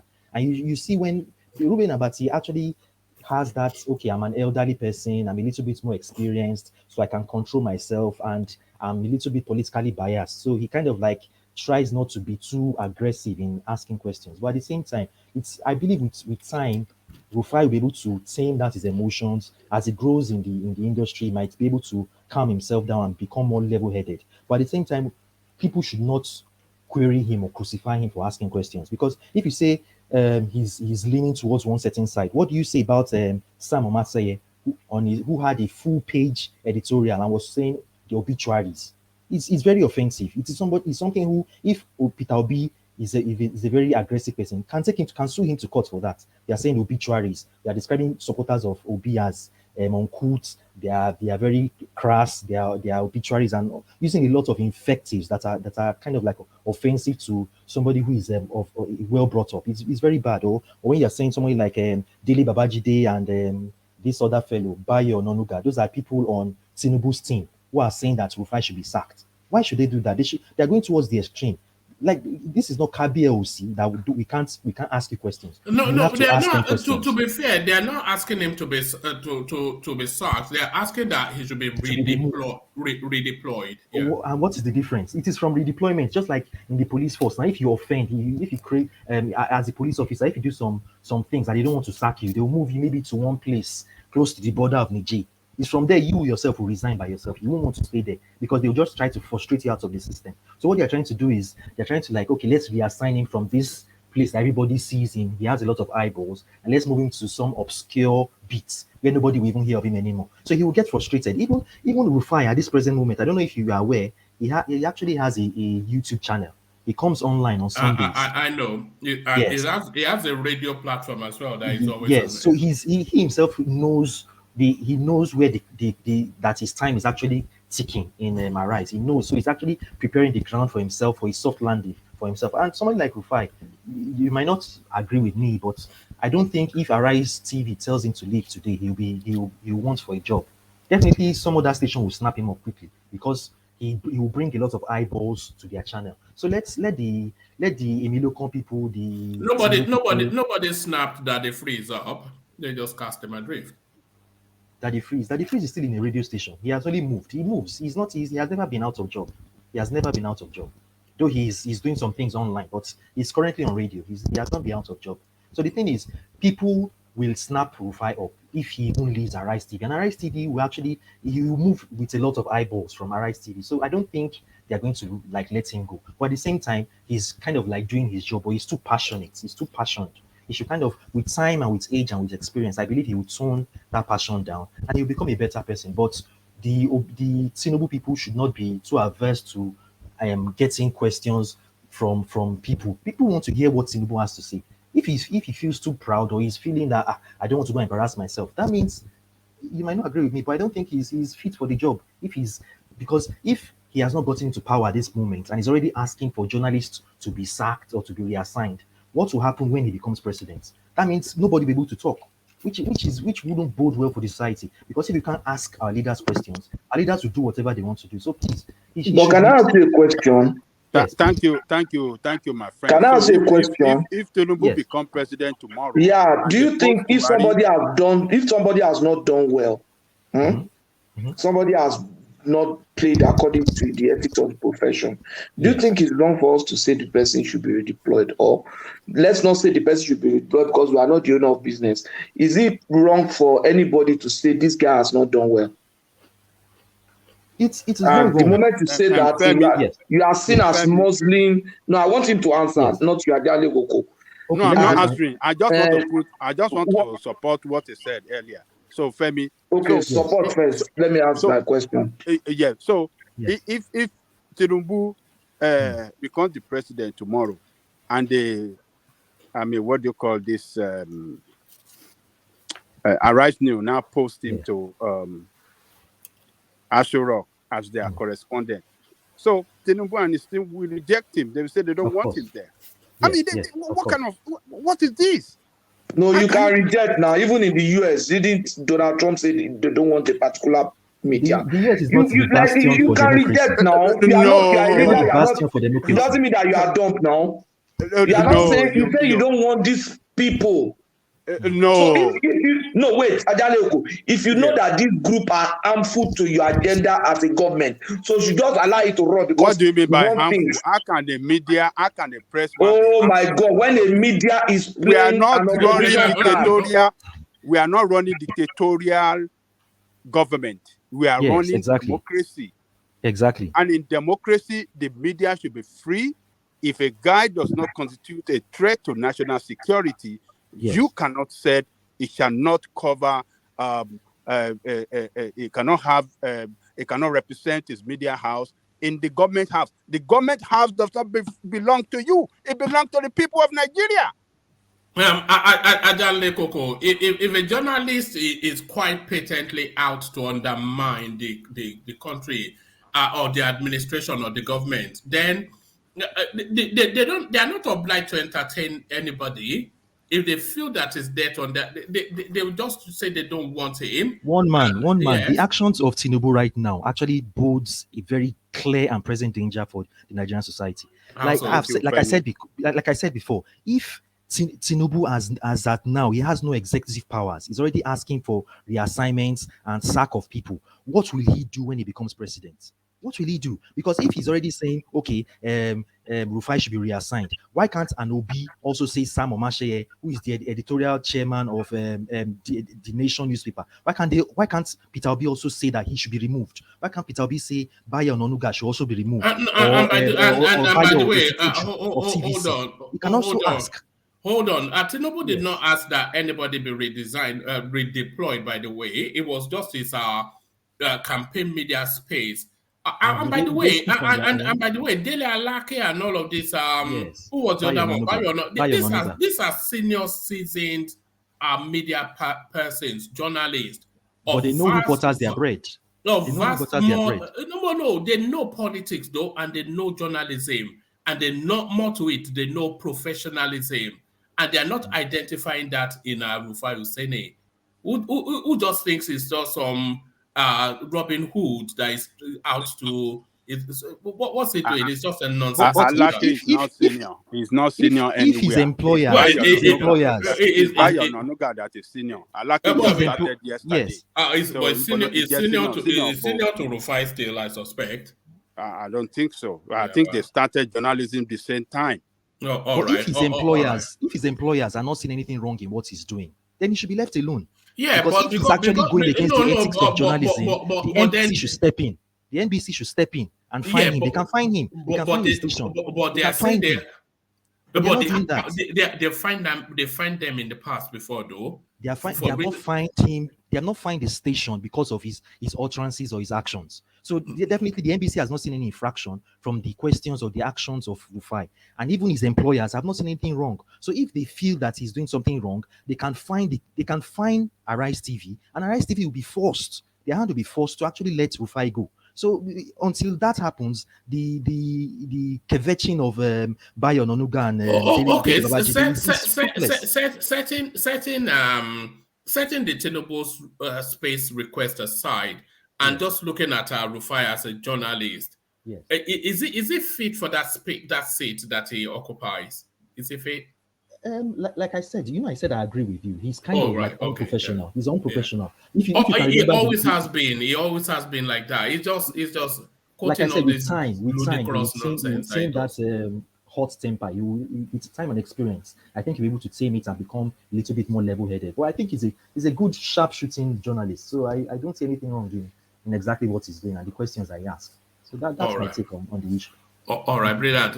We'll take it on and point it in the direction of Saki Fada. But on the way to Saki Fada, it looks as though Thomas's glasses has been causing quite a sensation in the comment section. So, Thomas, I'm not quite sure. Everybody have been commenting on your glasses.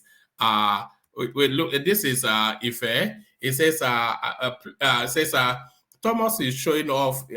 Is showing you his Ashewo glasses. So this is it. All the girls are in trouble. Is this what you used to do? That's my glasses from Nigeria. This is Ifema. This is Ifema Chapo. Ifema Chapo. You order from Nigeria. So is it prescription or just fashion? Is it no. Recommended. Recommended. Okay. Then go bow.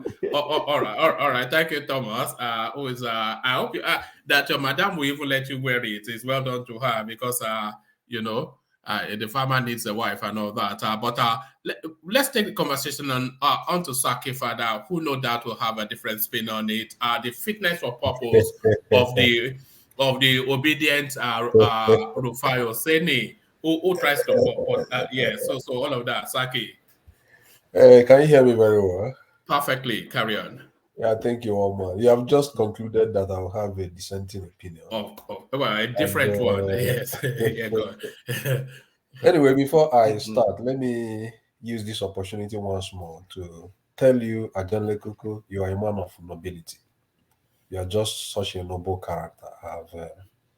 You have displayed consistent characterization of what I may call nobility. Keep it on. Your assessment is quite robust, free of any kind of prejudice, and you appear to follow issues objectively.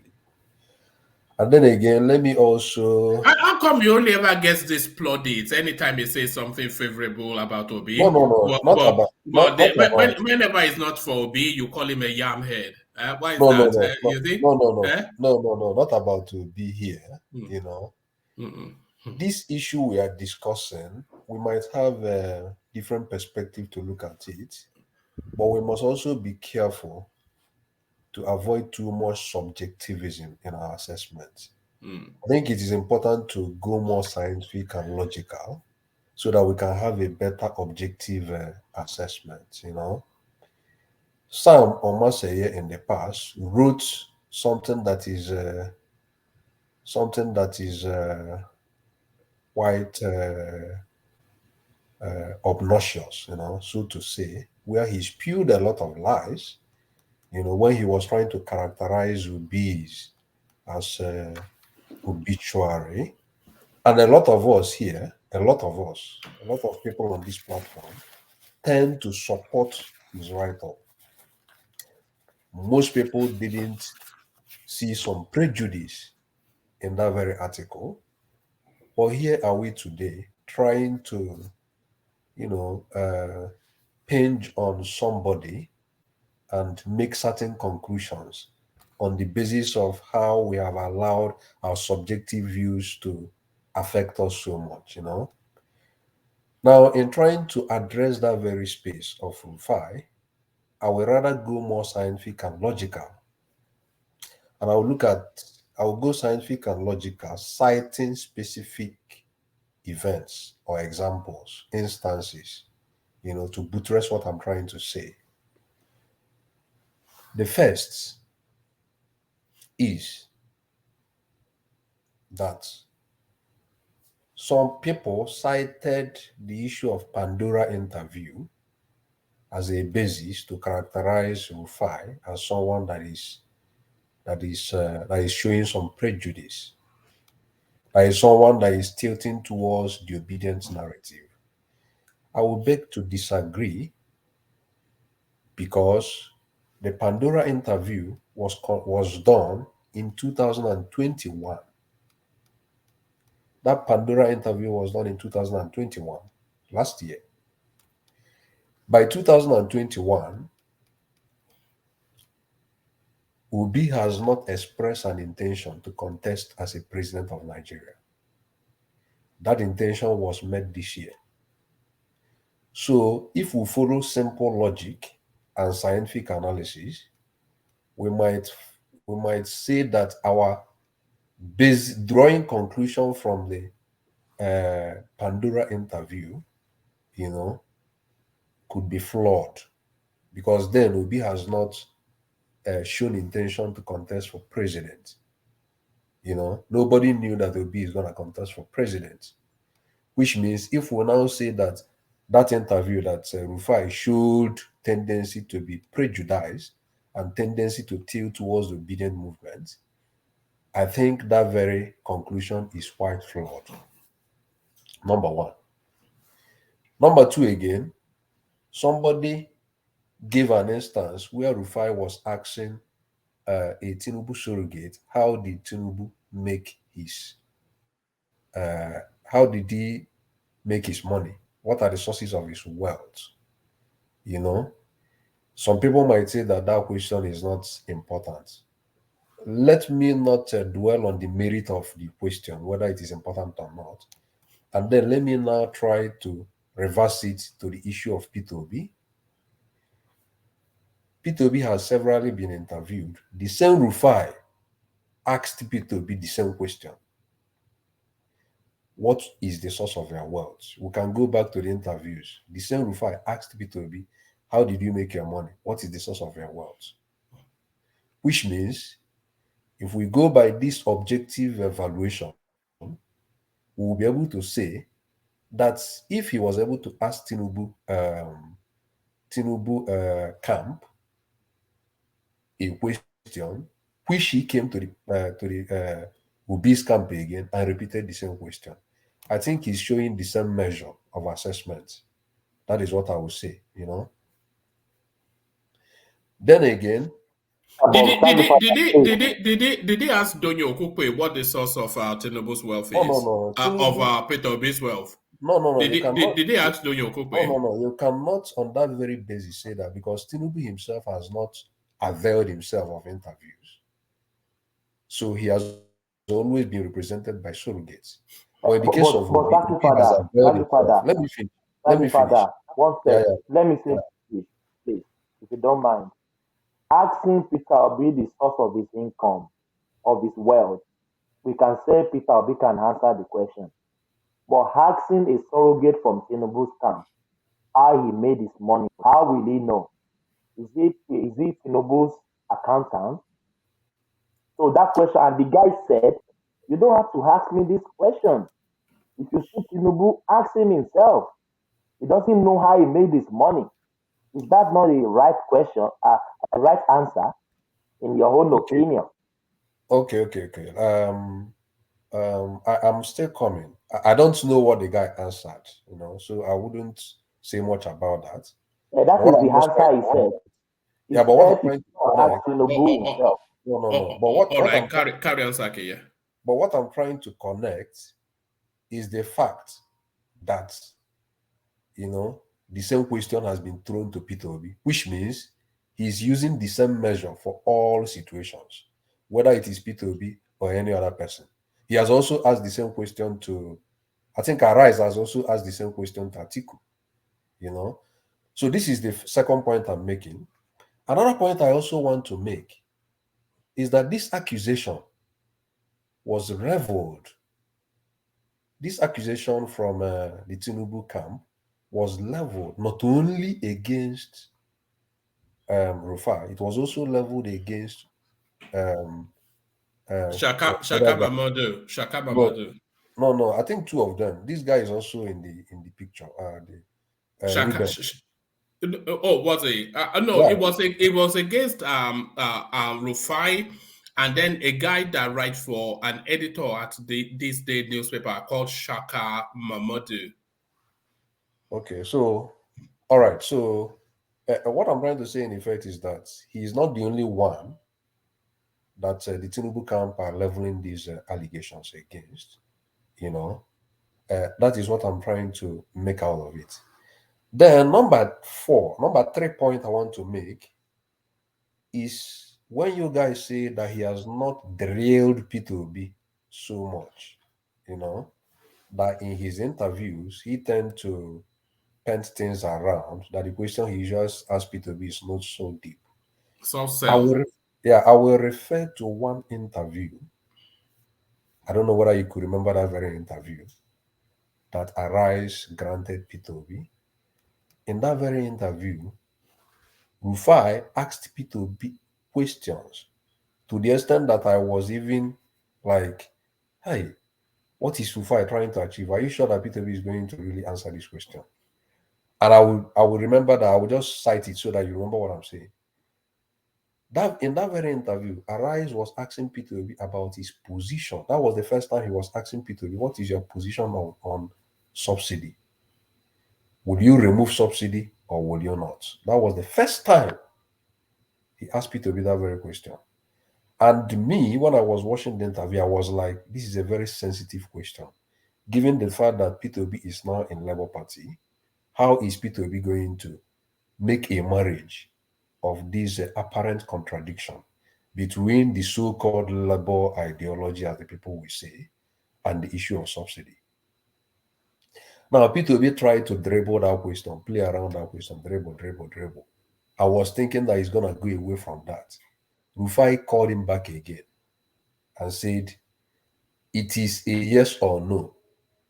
Will you remove it or will you not? Yes or no.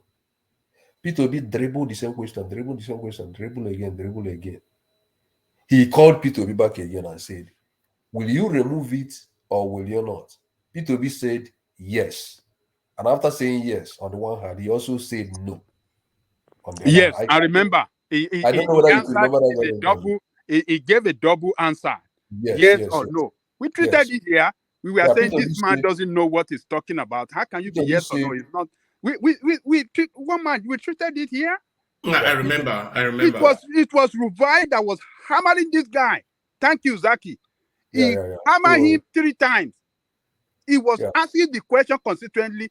Peter Obi was trying to maneuver his way. He didn't know what he was, but this guy never left him alone. He wanted to show to us his position on that subsidy. That is the way a journalist must act. That is the way a journalist must work.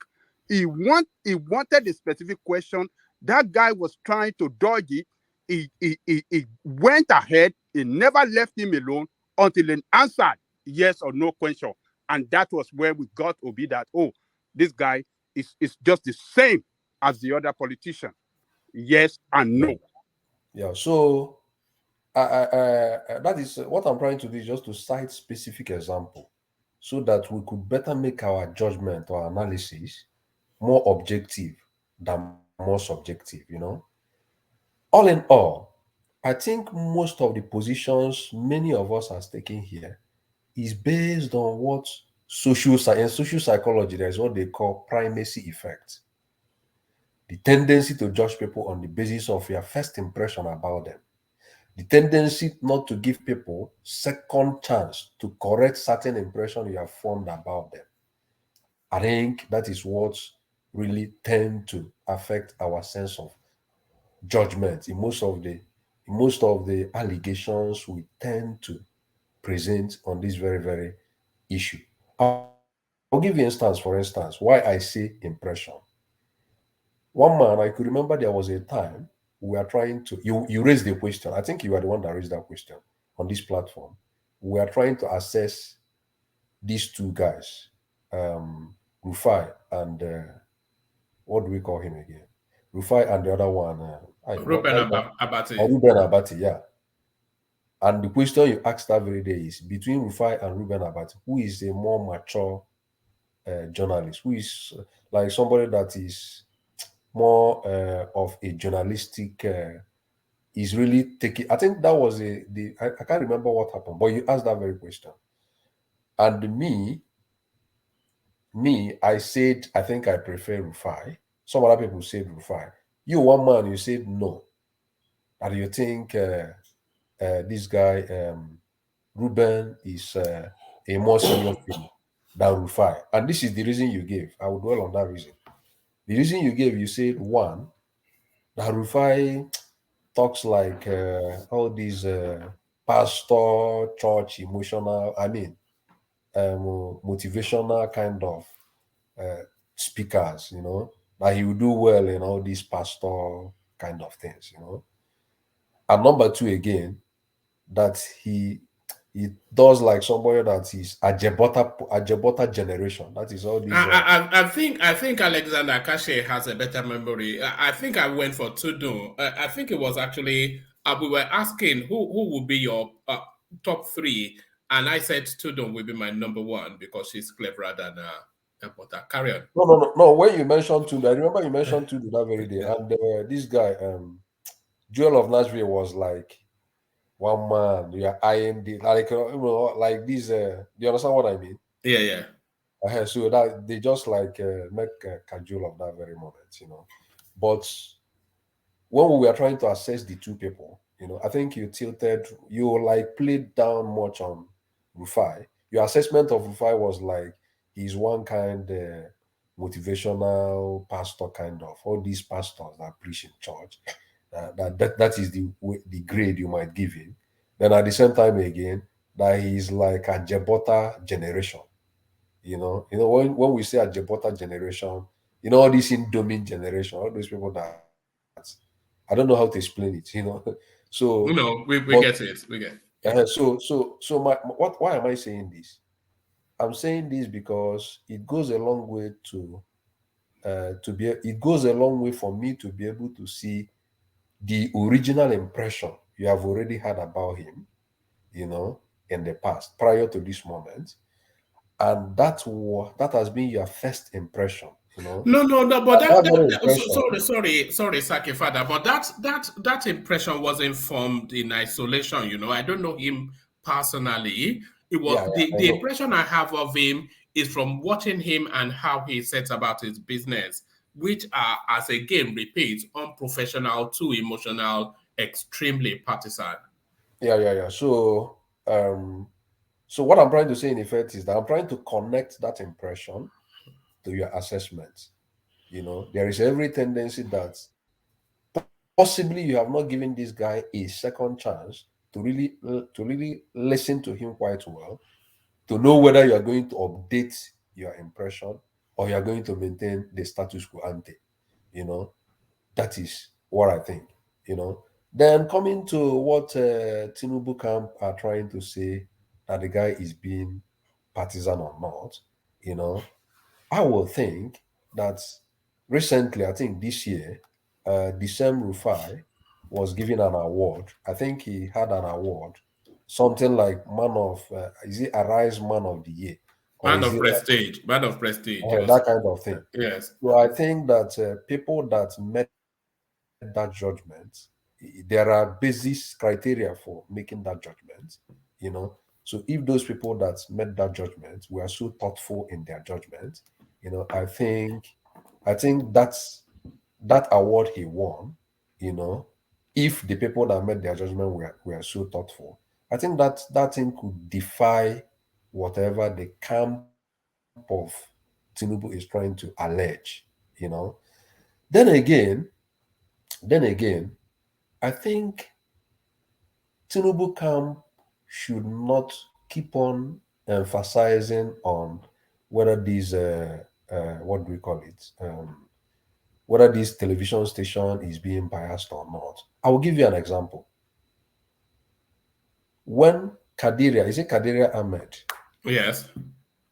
When Kadiria Ahmed called, invited this town hall, whatever they did, Peter Obi was placed before Tinubu and Atiku, and obedience were like, we will not accept this. Kadiria Ahmed is partisan, this, that. He has shown some displeasure and hatred. I don't know whether to use the word hatred towards Peter Obi and many of them.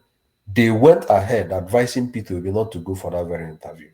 That Kadiria Ahmed is bent on trying to, pull him down. But you have to understand, it's different spaces. Saki No, father. I want hold on. Add this to your thought process. Peter Obi has nothing to lose. He can only gain from any media interaction. But Tinubu stands to lose a lot if he doesn't manage his media engagement quite sharply. What has Peter Obi got to lose? Nobody expects him to win anything. So anything that he gets is a bonus.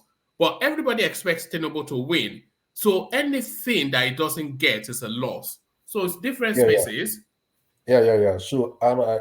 So, but Peter Obi went to that very interview and even went there and try as much as possible to own that space because he has already had an impression of what Kadiria might want to achieve. So Peter Obi came there, strategically tried to dominate to the extent that he told Kadiria to her face, do you know how many people that told me not to come for this interview? That you, Kadiria, hate me. If you remember that very interview. Yes, I remember. I remember her response as well. She was caught off guard. Yeah. And said, but I said no, let me go first and see the witch, before I conclude that witch is a witch, something like that, So I think that if Tinubu and the likes, if they don't have anything they are trying to hide, even if this impression is what they have, you have already had the impression. So what you do is to create features to adapt to this. Features that might give you like this tendency to own the narrative. When you come, you have already made this up in your mind that this is what these people want to achieve. You come, you play like the attacker. You attack them on that platform, telling them that, that these, for instance, I think there was a time Autumn came to one of these interview, other channels, and the person asked Autumn a question. Autumn was trying to answer the question, and the person was trying to change the narrative. Autumn said, come on, allow me to talk. You guys are being political. That is why I don't like coming here. You understand what I mean? I think that is the way people like the Tinubu camp could handle this kind of situation. Let them know that this is your thoughts, and then take charge of that very, very place. Then in summary, let us not here keep defending the fact that Tinubu doesn't need to appear before Nigerians, to address Nigerians. Well, what do you mean? But he has been, has it not? No. Not organizing yourself, and addressing the people you want. Appear like the way somebody like Atiku has appeared. I'm not saying it must be Arise Television. I'm not saying it must be. Have we gotten anything? It doesn't have to do. It doesn't have to act on your own terms. And no. But what about the people that turn up at his rallies? Who are they? Are they Japanese? No. Rallies is different. Rallies is not interview section. I'm talking. It's not interview. Is that not canvassing for votes? No. See the session I mean. Tinubu is a smart fellow, right? People here said he has smart brain, that he was able to have a very good manifesto, right? Why don't you? Yeah, good enough for Peter Obi to copy. Yes. No, wait. Yeah. Why don't you appear before an interactive section or an interview session to answer questions on these things you still have in your manifesto? Since you have that smart fellow that has this beautiful manifesto, that have these supersonic ideas, why don't you come and communicate these ideas to Nigerians? What of the Chatham House? I don't hear you. You say what? What of the Chatham House? Thomas, if you are defending that very Chatham House, I will think. I said, what of the Chatham House? Is that not interrogation? What he did in Chatham House is he wasn't the one. He wasn't answering questions. He was deploying. He was delegating his responsibilities to people. Did he answer question at all? what he was asked. Okay, when he was asked, "How old are you?" You saw people passing paper to him. That is very, very. That is. You saw what you watched. Look it. at that, unbelievable. You watched it when he was asked that very question. You know, they gave I saw somebody passing paper. I don't know what that paper is, but I think to remind him of his age. He had a colloquium when he you know he has colloquiums every year on his birthday. But he doesn't anyway, I don't know, but I'm telling you that he doesn't know his age, Daddy. Unbelievable. He doesn't know his age. I don't know what it is. You know, watch that video again. He was asked about his age. He didn't. But by inference, what you are suggesting is that it was being given a note to remind him what his age is. What I'm saying is that when is that where we are now? What I'm saying is that when that question came, he didn't start answering immediately. There was a gap in time. Yes, and what are you adducing that to? He has some respite, moment of respite. Yeah, and what are you adducing that to? In the process of having that very moment of respite, a paper was passed. Right. I'm not trying to connect the paper to the question, but what I'm trying to say in effect is that these activities might spur up certain basis for questions by the public. That doesn't know his age. No. People might start raising Zaki father. You know the worst thing he did there was when they asked him, "Why do you want to be president of Nigeria?" And he couldn't answer it. He has to answer. He said, what do you mean he couldn't answer? No. What do you mean he couldn't answer? He didn't answer it. Yes, it was answered. What do you mean he did not answer? Yeah, he gave it to associate to answer it. Yes. How does that sound? How does that appear to you? You know that. Let's just agree one thing. That why do you want to be president? It's not a question that he lacked capacity to answer or he could not give. I think not anyone here, no matter how lowly you think of the man, would suggest that he either lacks the capacity to answer the question or had a ready answer for that question. So if we have that, then we have to ask why he decided to subordinate the question. Okay, that's the question I want to ask you. Why did you think he didn't answer it, but rather pass it to associate to answer? Yes, because that was what they had agreed that it was going to. So they had the knowledge of the question they're going to ask them. No. It is people, it is journalists that are sitting down there that were asking. No, but you can anticipate questions now. When you are going for interview, you can anticipate questions now. Hold on, Adale Koko. They did not have any foreknowledge of anything, but they had agreed a format of how that engagement is going to be. They had agreed, this is just how I saw it, they had agreed that in the course of that engagement, he's going to bring in members of his team to show that the strength of his team and his style. So that's what they had agreed. So he was going to bring in members of his team into the conversation to show, one, the strength of the people that are backing him and his leadership style. And so if they're asking him why you want to be president, and he decides to farm that question out, then that tells you that there was a template that was being used. One man, you know what? If that man becomes the president, he must give you a job in the as you. Hold on, one man. You will be perfect. You will be good to be the presidential spokesperson. You will do a fantastic job. Look at the way you just. I'm not sure if you are not calling me a liar in a roundabout sort of way. I believe rational man is looking at us, is watching us, or listening to us. Look at the way. Look, can you see the spinners? Can you see rational man? Are you watching the spinners? Are you watching the spinners? Jale Coco. If first of all, I'm wondering why Tinubu media organizers are going so low and going this route. First of all, they had one gaffe in not Tinubu. Second of all, if people should listen to Thomas, if Tinubu media should listen to Thomas and one man, they will lose the election before it will start. How so? Because you're just saying what you believe. You're not talking to only yourself. You're talking to 200 million people, and you think you're making a beautiful speech. You're talking to people who are more, how you call it, in Yoruba Yale or whatever. But 130 million are not educated the way you think or the way you are educated. They don't get it the way you're saying it.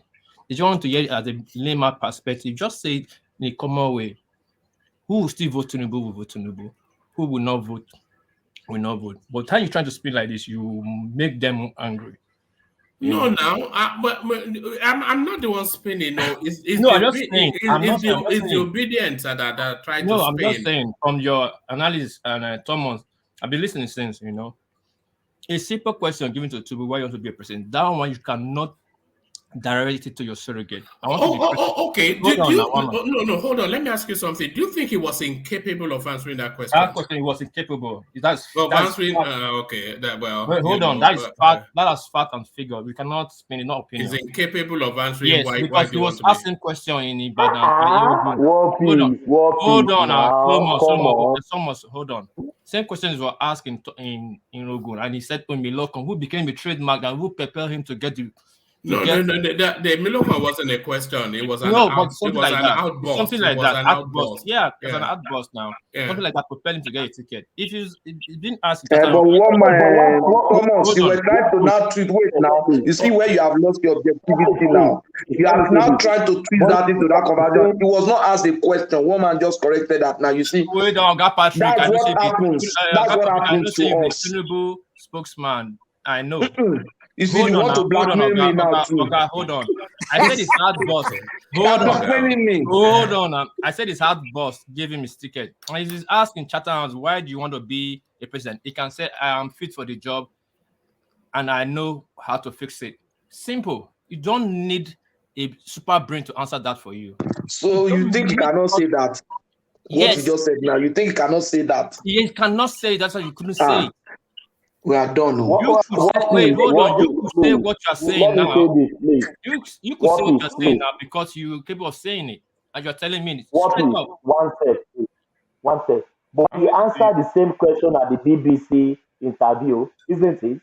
One man. Am I right? You're not talking about you know that BBC interview, it was conducted at Chatham House upstairs on that same day. Yes, that BBC. And he answered the same question. Hold on, Thomas. That was damage control, which damage is okay. Control. Damage control. Hold on. You don't know that it was pre-booked. What was damage control? It was pre-booked now. The BBC had already booked the slot that when you finish downstairs, I know now. Yeah, so what's the damage control? Whatever he didn't fix well, you had a point to incite it and correct it, even though it's pre-booked. But the BBC interview was a one-on-one interview. The BBC interview was almost the same thing he did in Chatham House. What was the difference? Can I ask you a question on that BBC interview? Yeah, go on. Please don't think I'm stupid. That is the question I want to ask. Is going to be a very stupid. No, nobody can ever think you are stupid. Yeah, the cleverest person here. Yeah, so but the question I want to ask is that BBC interview. Let's just look at it. And I'll ask you a question after, but you go first. Yeah, let's look at it very closely. Does it look like an interview where the interviewer and the interviewee are sitting in the same point?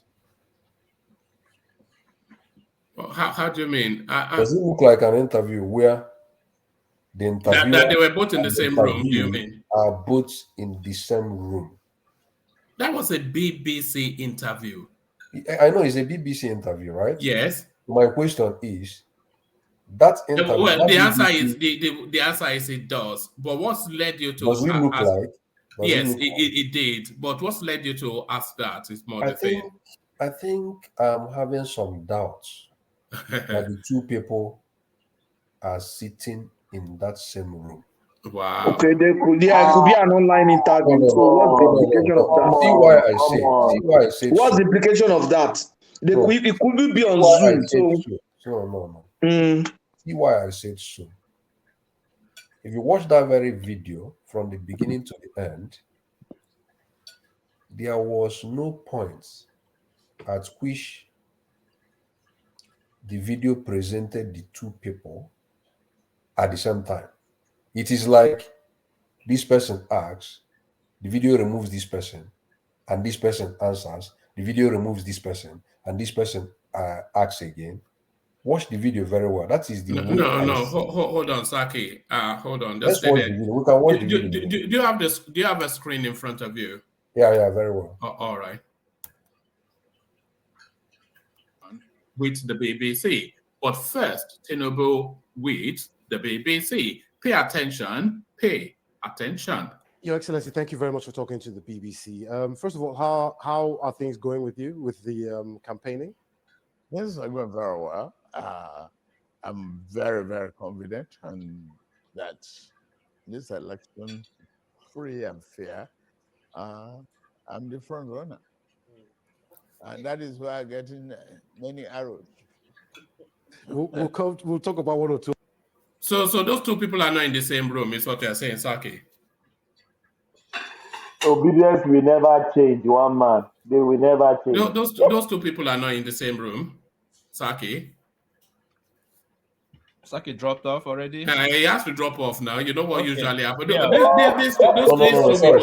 These two people are not in the same room. Yes. Are these two people not in the same room? Is that what you're suggesting? Actually, this is not the version I saw. Maybe I was making judgment based on the version I saw. Saki, father. All your obedience. You know, and I know easy. Remember when I started my question, I said it might be so foolish a question. No. So carry on. No, you had your doubts and there was addressed. But back to Rufai Oseni and his emotive journalism. Can I speak a little about that? Sorry, because I was in. Let Saki land and then you can come in. Oh, did we? Oh, yes. So let Saki land. Yeah, Saki, back to you. Yeah. So to me, on the basis of all the issues I've raised in the space of Rufai Oseni, I don't think I have premises to conclude that he is not professional in his delivery. I don't think I have premises, But as for people that are saying that he has soft spot for Peter Obi and that he tends to ask Peter Obi a few questions, I think I've been able to cite by virtue of certain examples to show that there was never a time where he tries to favor Peter Obi when he's asking questions, The last interview he had with Peter Obi, the last one, remember he was asking Peter Obi question on security to the extent that Peter Obi had to almost flame up and say, even if you put a gun on my head, I'm not going to tell you one by one, step by step, how I'm going to do this. So I think he fled up, when Rufai pushed too hard on that very question, because Obi was trying to answer the question at a general level, but Rufai kept on digging deep into the question. And Peter Obi now said, that is the way I read it. He now said, even if you put a gun on my head, I'm not going to answer you step by step on what I'm going to do. So I felt it was a kind of, the reaction was maybe out of the way Rufai kept pushing on that very question. So I don't think Rufai, in my own very basis of judgment, I don't see any way to believe that he has some prejudice. That's my point on that. All right. So Saki, how close are we to getting Peter Obi to come and join us? Yeah, I'm trying so hard. Yesterday, we had the space with this man, the senator. What's the name of that senator? Senator Victor. Victor. So I had a space with him, and as at this time, I've been able to get his own contacts. So I will through him, because even if you want Senator Ume to come here, I can.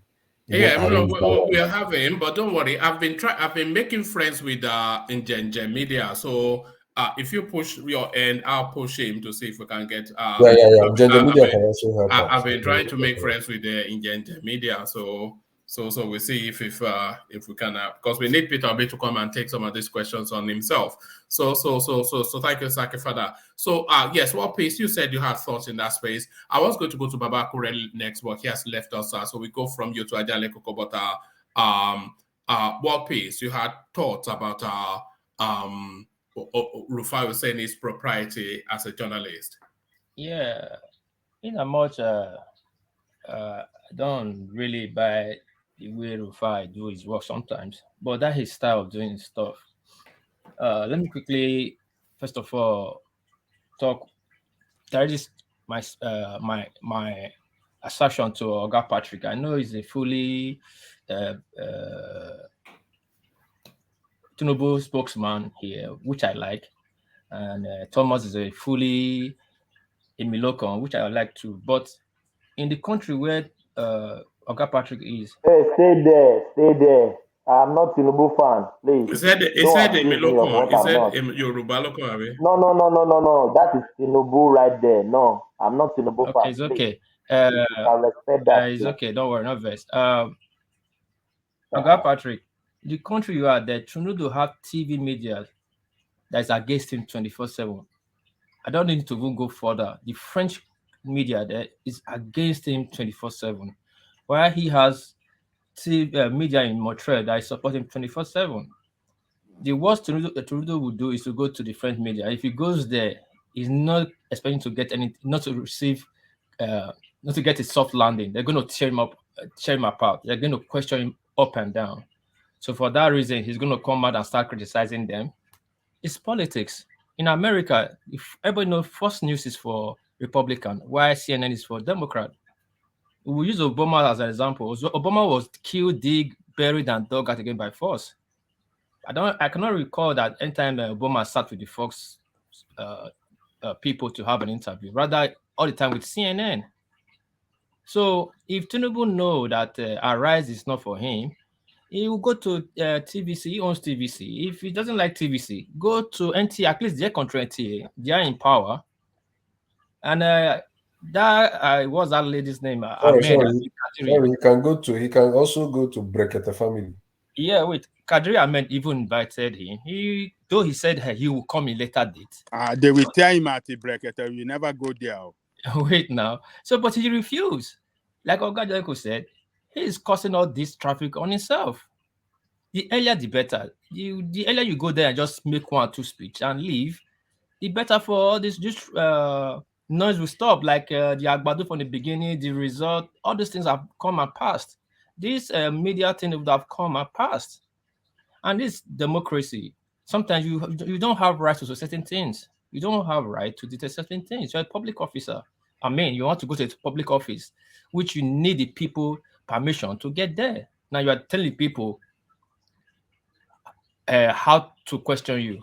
That does not make sense, Oga Patrick. Sometimes we should caution what we say sometimes. But in fact, you want to blind your eye because of your enemy, but you will not see your eye to see, you will not have the eye to see your friend tomorrow. We will not kill Rufai because of he wants to question Tinubu. That Wama will say because they are waiting to gaff. What are you looking for in politics before? It's not to gaff. You're opponent to gaff so that you can use that against him. Are you looking for your opponent? Yeah, but Tinubu is not Rufai's opponent now. No, it does not. That's the question. That's the main reason he easy. No, this Rufai has no allegiance to anybody. You don't think everybody knows he's an obedient now. Hold on. Even though he's an obedient, but he has no allegiance to anybody. If he decides to criticize obedient tomorrow, you will not come and fight him. And if you decide to be soft on Atiku, you don't have to fight him. If he's human, they have to use their own discretion too. So if you decide to go hard on Tinubu, you don't come and fight him. What Tinubu will do, you go to a media that you have a soft landing and redeem his image. That's just politics. But coming out to specify that Rufai have to be taken out of, she took his job from him because he's and not yet. You know the funny question. There's a funny story in Benin that 2 brothers were going to farm, and one of the brothers said, the other brother said that he will buy a bicycle. And the younger brother said, big brother, if you buy a bicycle, I will just be riding your bicycle to the farm. And the son brother said, my bicycle that I want to buy he started beating the younger brother with the back of cutlass. When the father came, what happened? What happened? The younger brother is bloody and crying. What happened? The brother said, the younger brother said, but that the big brother said, you want to buy bicycle, and I said, I want to ride the bicycle. And my father said, so he asked the big brother, so what now happened? I said, the big brother said, the bicycle he wants to buy, he said he wants to ride it. And the father now asked him, have you bought the bicycle yet? He said no. And I said, so you want to kill my son for what you have not even bought yet? This is what Tinubu is doing. Tinubu has not even gone to the Arise to even have an interview. But they want to crucify Rufai that not even asking him a question. How does that make sense? No, but Rufai is attacking him. He's attacking him every day, though. No bot. This is not a bot. No. Rufai is attacking him every day. No, one man. Has he now gone there to sit down and have an interview? No. What has that got to do with Rufai is attacking him? I'm not talking about Tinubu now. What is Tinubu campaign media team has to do with Rufai now being a journalist doing his job? Because he's showing partisanship, which is that is not their cup of coffee, tea. Of course it is. No, because they are not gone there. Listen, they are not gone there. No. Are you? Look, World Peace. Tinubu going there for an interview is neither here nor there. But Arise is a national platform, one of the leading media houses in the country, and one of their lead journalists is showing open and obvious bias in his reportage. Yeah, one man, like I said before, Fox News criticized Obama every day, every goddamn day. And what Obama would do, go to CNN. Yeah, but Fox News is open about his politics. Yes, but, and Arise tries to infer some sort of neutrality. Well, yes, that's how you perceive it. But don't forget, these people have. Are they openly PDP? So if they're a PDP platform, then what's the point? So listen, one man, these people have rules and regulations that guide them in the Nigerian television, whatever space. So don't think they are acting outside the rules. They are acting within the rules. And they are not. That's why they are being called to question.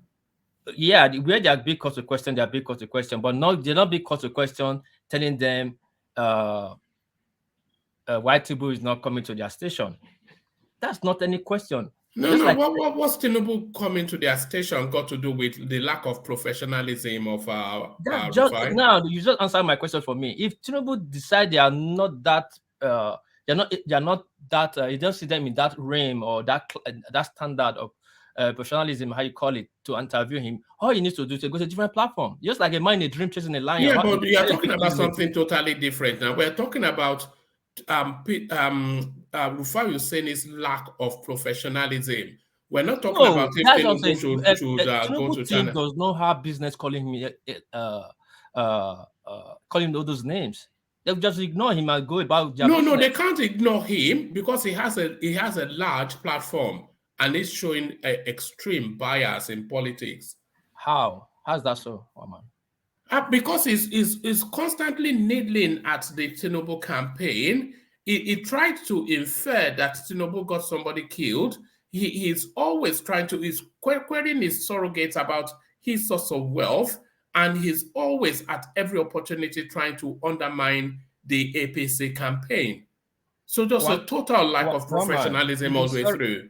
If the surrogate feel they cannot stand Rufai, they should not go to Arise at the first place. I take example. No, it's not that they cannot. It's more like Rufai should conduct himself in a professional manner. Are you saying Rufai should not conduct himself in a professional manner? Is that your argument? I'm not saying he should not conduct himself in a professional manner. Well, then he should.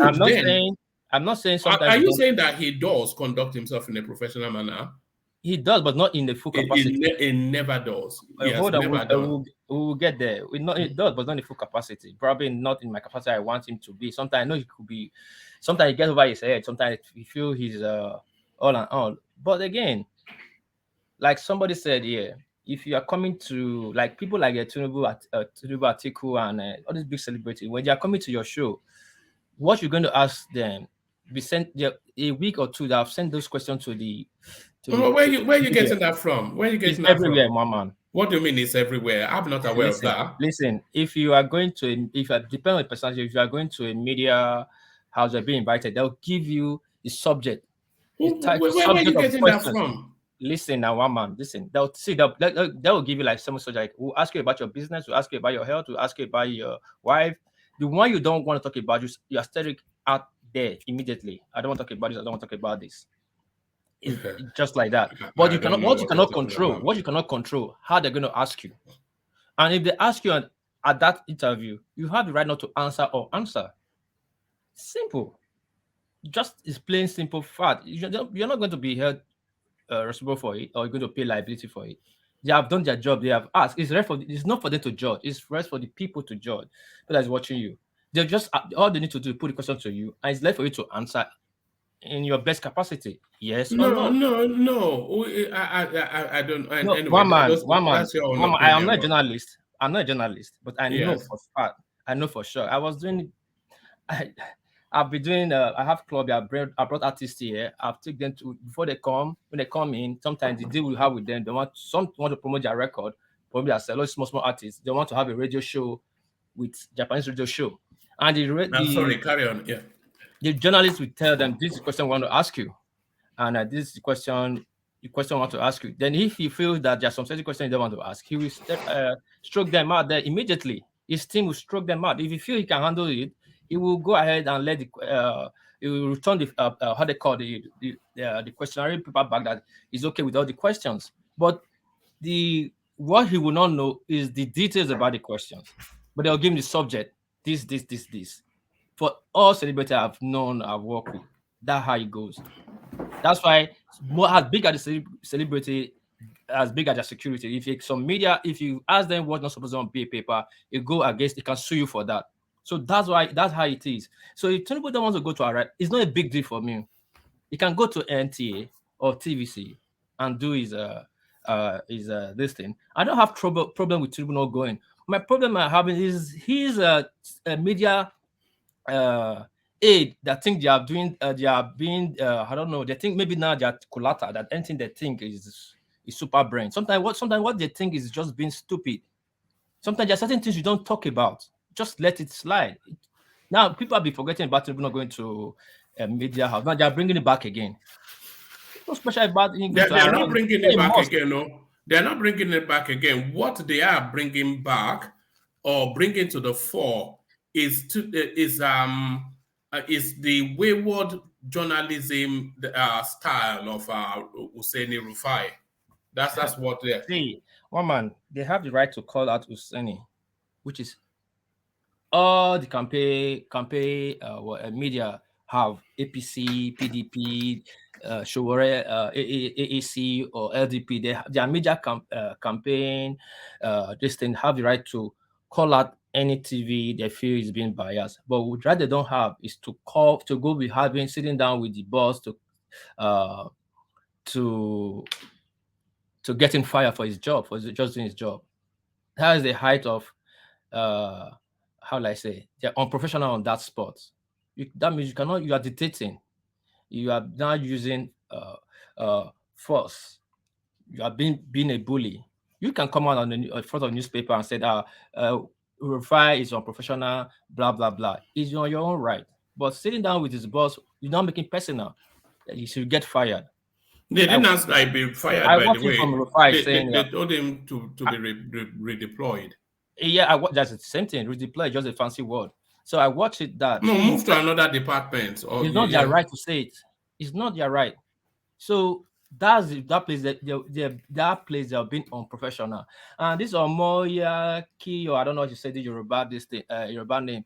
If you don't get my story, I just said that means you are very, very, very, very far from. Don't insult. No, I didn't insult. That's far from your culture. I didn't tell stories. I just tell you something that they are doing, beating somebody for what you have not done. That's why they said you are guilty. You are not guilty until you are proven otherwise in court of law. So you cannot just accuse Arise of being this and that when people have not actually sat down with them. That's just my point. So there was no point. When Shomole went there, did you hear anything? Shomole went there. I think Shomole went there twice and stand his ground. And Peter Obi went there. They killed Peter Obi. They're asking these Pandora's papers. They asked him about 280 million. You didn't watch it? They ask him all that. You know, I tend not to watch Peter Obi's interviews. I try, but it's just so tedious. I don't know. So I don't know if it's his voice or the lack of cohesion I don't like his voice. in anything that he has to say. Yeah, I don't like his voice. But he never seems to say anything that ties together. Okay. So he went there. He was killed. He was killed and buried and dug out again. And the only person I really not saying that right, I think, is Atiku. And I can so agree that Rufai Oseni is a PDP man, and that Arise a PDP station like AIT, and you not expect AIT to be going hard on Atiku, and I would not expect if they will go hard against Arise will go hard on Atiku too. But it will not be fair. This very subject, this very topic, this very move the Tinubu media campaign team made is below the bet, one man. We have to really tell them to that move is below the bet. We don't need this right now. In your opinion, it's not my opinion. It's the fact, the hard fact. That's not opinion. They put the headline there, and Rufai addressed it, replied. So that's the hard fact. It's below the bet. Tinubu knows me. Tinubu don't really care about Nigeria. He knows me win person. He doesn't really care. Tinubu doesn't give a crap. Tinubu knows me win Nigeria. He doesn't really care. Yeah, so that's one man. And God Patrick, I like the way you defend Tinubu. It's good, but sometimes let's be objective. Try and stand against what sometimes the campaign media is doing for them to know where they make their mistake. Are you saying Patrick should say something he doesn't believe? Not something he doesn't believe. Say something that does not add to the his belief on that manifesto. Yeah, everything cannot be perfect. Sometimes I like clutter for sometimes. Sometimes I will call out. No. Patrick is often critical. He will say that could have been done better, but because the rate we are going right now, like I said before, Obi is not the danger we are seeing here. Atiku is too quiet. And we're supposed to have fear for that. We're just Why? You don't know what is the silence of surrender now? No, quiet, you cannot say that. You cannot say that. It's like football. It's not about it's over yet. Just 2 minutes is a long day. We don't know. We're just saying this and that. We're just shouting praise of what we don't even know, like Tinubu have won or Peter Obi have won. We cannot say that. We cannot say that. These two other people, Kokwaso is there, up not there, and Atiku is there, up not there. We don't know their plans. And we're just saying we won. Or somebody is winning, or Obi will win, it will shock you. So sometimes I just wonder, like, how are we I'm not saying they're winning yet. These other people are not going to just stay there and just win them over like that, So that of Tinubu campaign media team, they should sit down and pick their battle properly. That one was just below the bet, one man. No, that Rufai needed to be addressed anyway. They are saying only what everybody else is thinking. That guy, it shouldn't really be in a frontline space in political media. He's not ready yet for that seat. If you're going to Arise TV, they have so many journalists that can attend to you. You pick who you want to speak with or want to interview you. When did that start? Who? Yes, no, it doesn't do that. There are different segments in Arise. There are different journalists there. Just that Rufai and Apati maybe want to have more traffic. That's why people want to go there. They have other people that have their own segment in Arise. No, the guest does not pick who is going to interview them. It's not their space. It's the editors that pick who will carry out the interview. It does. There's two ways. If you want to go to Arise, I think it's if you want to go have a 15 minutes, a bit 30 minutes show, I think it's about 15 million naira. But if they send for you, that means you don't have to pay. That means they need you. Maybe the big editor needs you because it's a national whatever. Except that, but you can see if they send for you, that means you're more of your right. You can dictate what you want. You can say, okay, I will come if Abati and and this other guy. No, that's not how it works. That's not how it works. It's a symbiotic relationship. The politician and the media. The politician needs the media to get his message out, and the media, they need the politician for the viewership. So nobody dictates anything to anybody. Okay. Anyway, the bottom line is, if Tinubu don't want to go to Arise, he doesn't have to bother himself about whatever they are doing there. He should go. No, he has to now. We've already discussed that. It's a national platform, and they are talking about national politics in the course of an electionary space. The question they are asking in Arise, or not that they have the question yet, not that they ask Tinubu directly, is the surrogate they are asking, and they are picking offense in it. I don't know why they are picking offense. No, they're not picking up. I'm not sure you are following the storyline, but they are somewhat miffed that Rufai Oseni, especially, seems to be mounting a campaign of calumny against the APC electioneering chances. So he seems to be on a different journey, and is showing what people are identifying as open partisanship. So whether Tinubu is there for an interview or not is a separate thing, and is not obliged to. But it's a national platform, which should, and he are one of the lead faces. He should not be showing so much open bias. Maybe the reason why Rufai knows the danger 2023. He knows the danger. What do you mean he knows the danger? He doesn't know anything. It's just what does he know? But he knows that 20 is very important year for Nigeria as a country. Very important year in our history. We can't deny that. Very important year. No, we all know 2023 is an important year, but it's just an election. We all go south. It doesn't look. I don't believe in that doomsday narrative. I'm sorry. Okay. You know? I don't believe in all that. That's the phobian space right there. That's Radio Biafra. I ask all evil people. They believe in that. You people I ask. I'm online. What's that? I ask all the evil people. I keep asking evil people. I ask all them the question, and I let them agree with what Alexander said. I'm surprised. No, I won't be surprised, because that's a narrative they've been painting. But they'll settle down quickly. The reason why Atiku is quiet, Atiku know he lost. That's what Atiku is quiet. Yeah, that's what I said. It's just fulfilling all righteousness. There's no way they can declare, unless something significant changes between now and February, there's no way anybody can declare Atiku the president. It's just not feasible. One man, I have a question, please. Yeah, I'm battling with the comment section. Oh God. Are all Igbos are they not IPOB? All Igbos, are they not IPOB? Indirectly. I don't know if the Igbo can what is the meaning of IPOB? The indigenous people of the area. No, I'm just calm down. Let me answer you. Highlighting me. Calm down. Let me ask the question before you answer.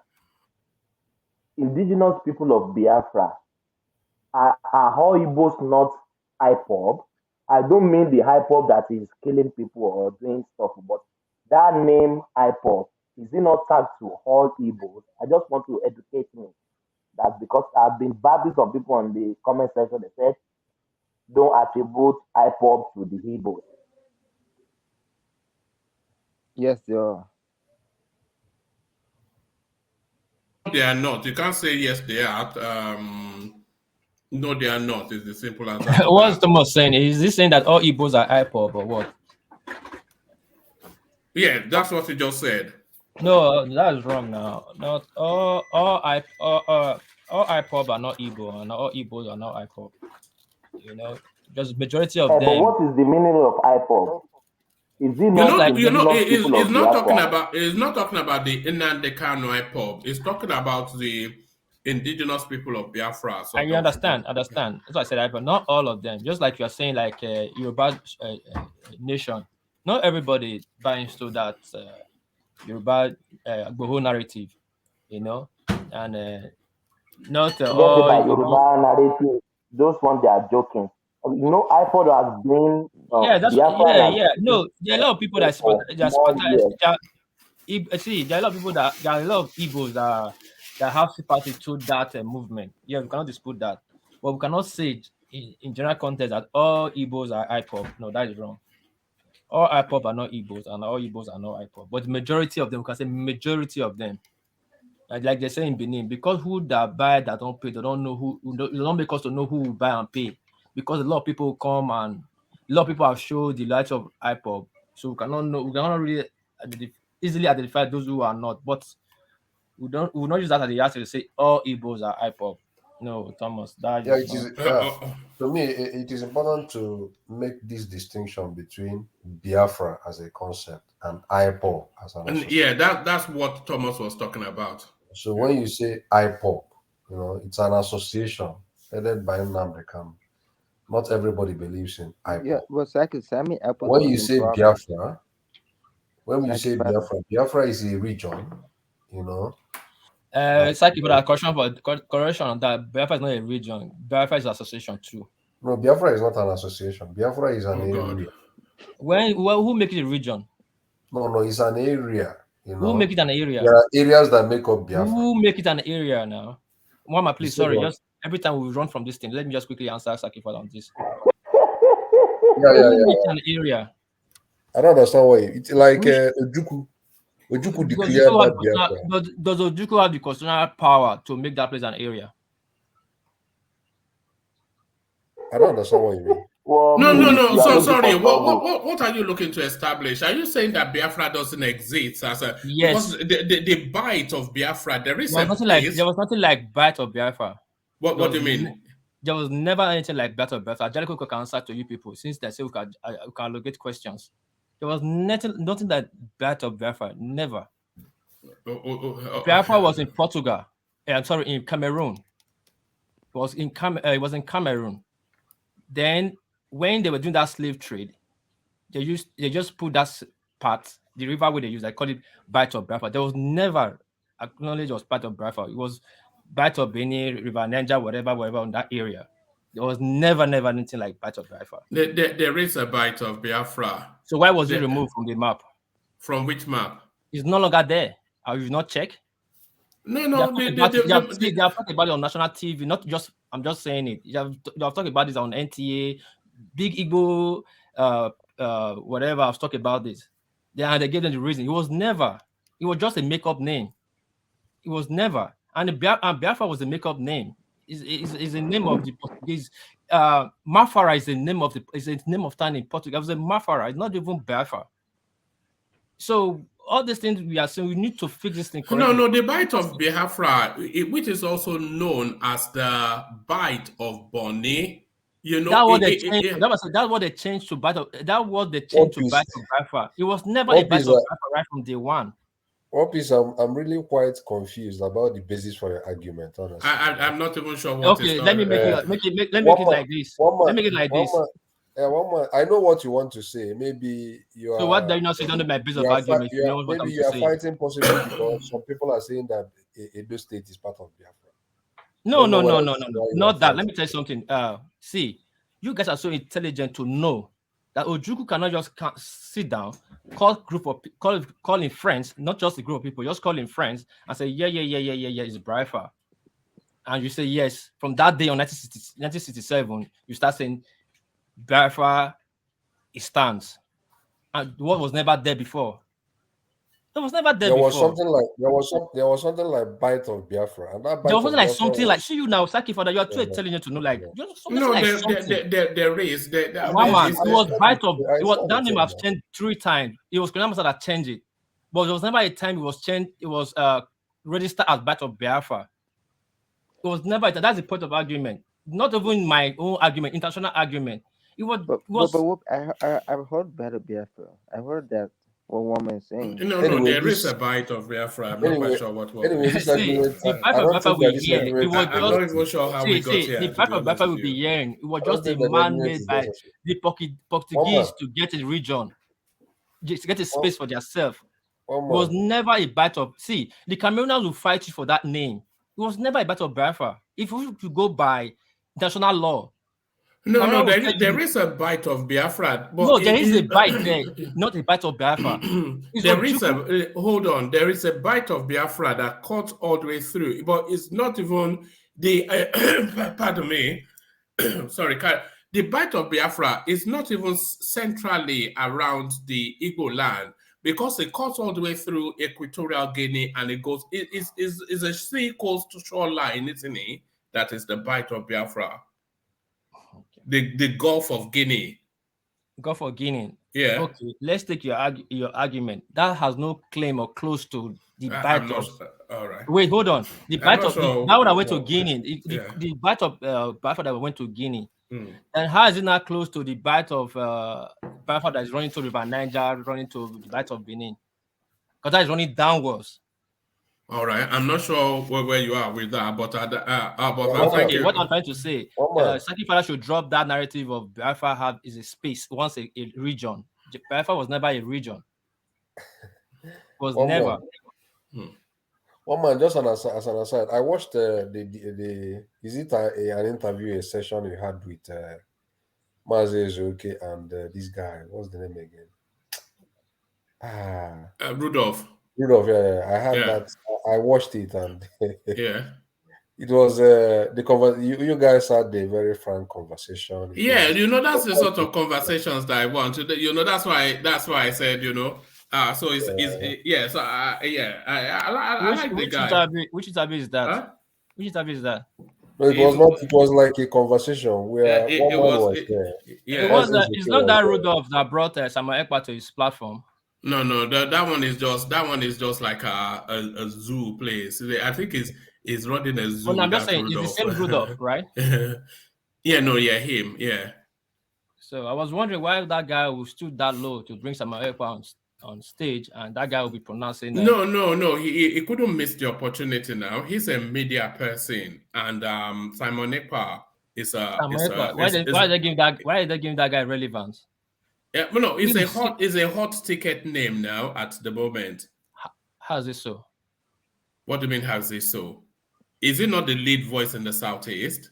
So Simon Ekpa will sit down in his room, in his room. No, that's different. Now you disagree with his politics. He will declare sit at home. Then Saki Father will be here speaking English with us.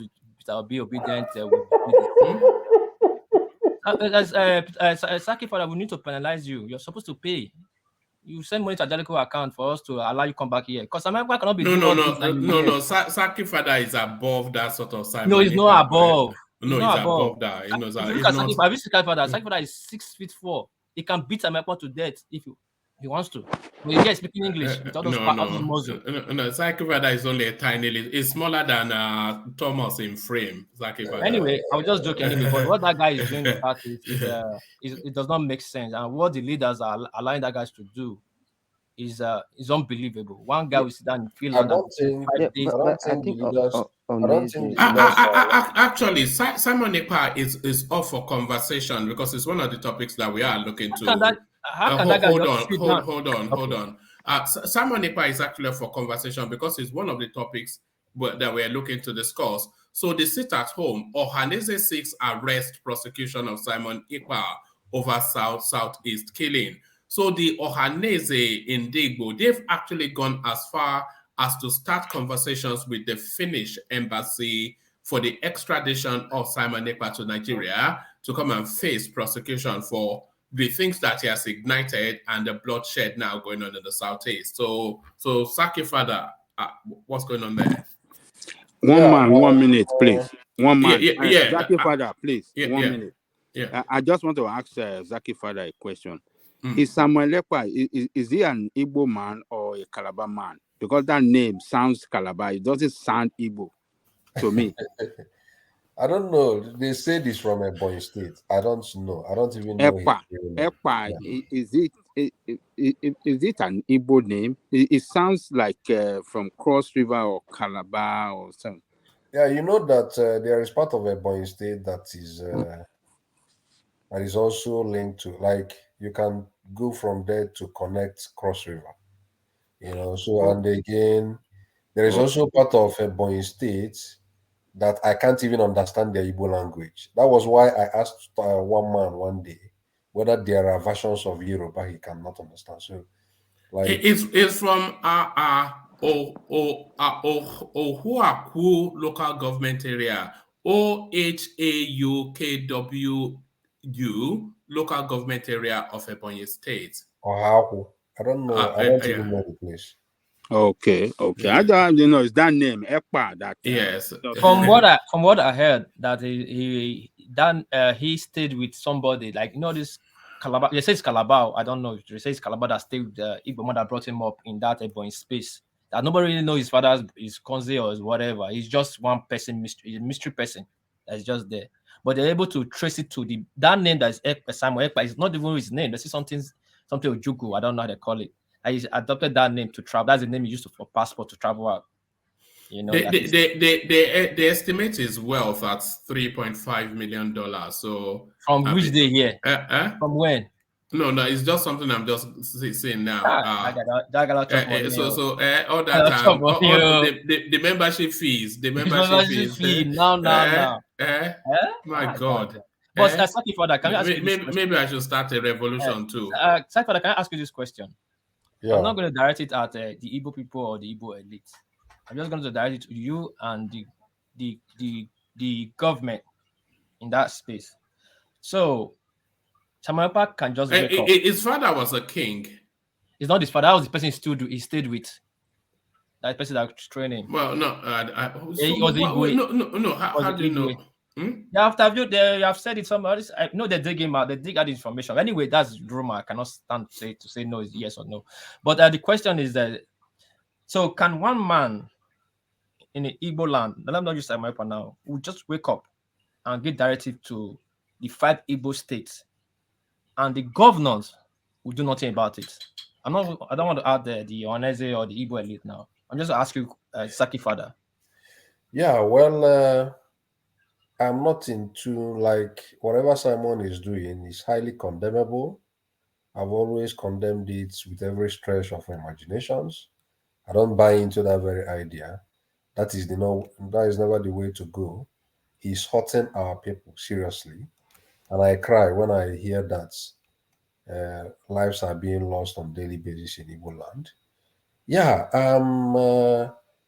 I think the people are sitting at home not because of what Simon Ekpa is saying. I don't think people are sitting at home because Simon Ekpa is giving that directive. I think that people are sitting at home out of fear of the unknown. If they come out, there are a lot of bad elements that are called unknown government that are parading out. I saw a clip on Arise when they were gunshots in open glare off the back of Simon Ekpa's directive. Yes. So I think those are unscrupulous elements that are going about, causing mayhem in Igbo land. I think that is why people are afraid. Nobody will want to come and lose his life.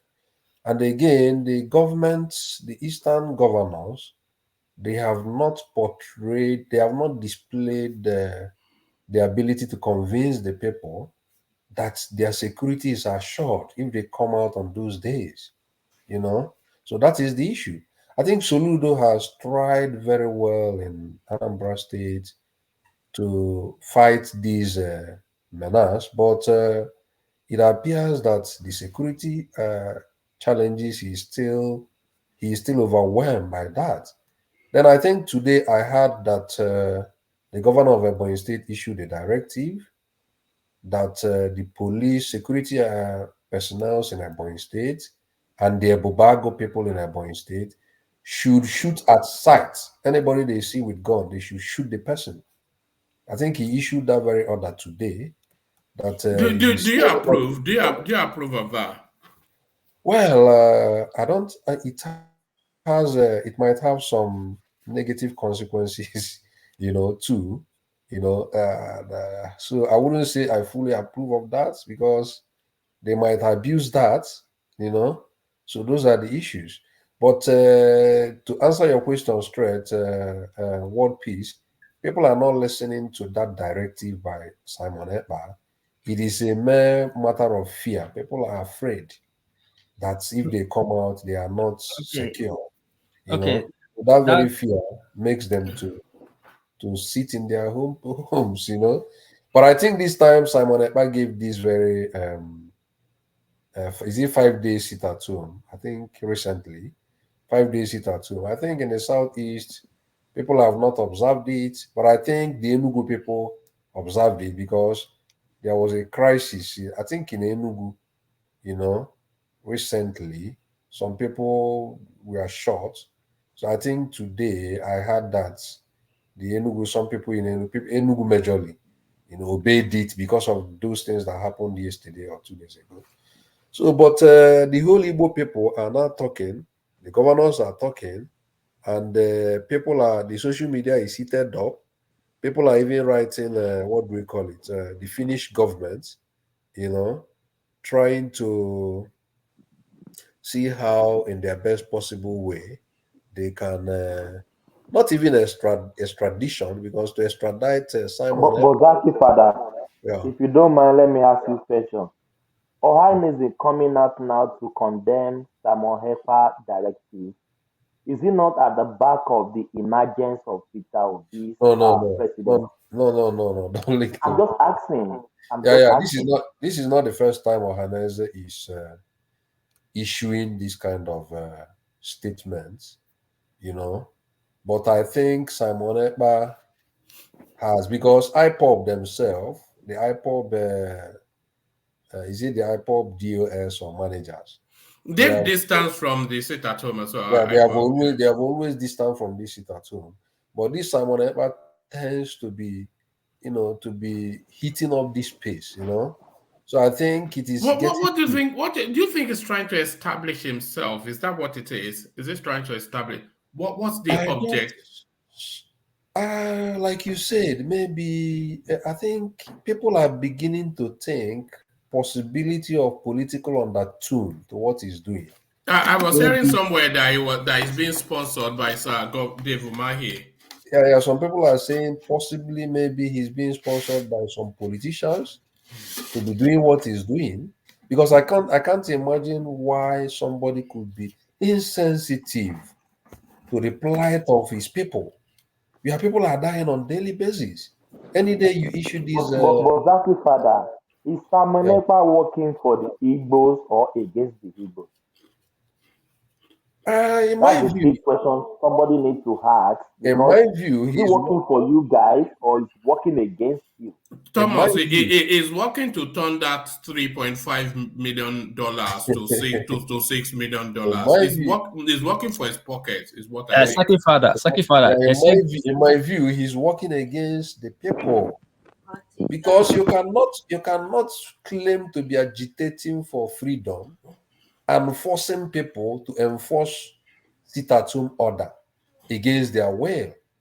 The people you claim that you want to emancipate, you are trying to pauperize the people. You are pauperizing the people. So I don't think he's working for the people. I don't buy his idea. I don't even listen to him. Whenever I see talks, certain things. Let me tell you this. Sorry to interject. Let me tell you this. They say government is the reflection of people they represent. So now, if the Southeast governors are sitting at home on a Monday, and the people are sitting at home on a Monday, now I want to talk to all the Igbos in that space now, and the elites, the traditional rulers, they are sitting at home on Monday.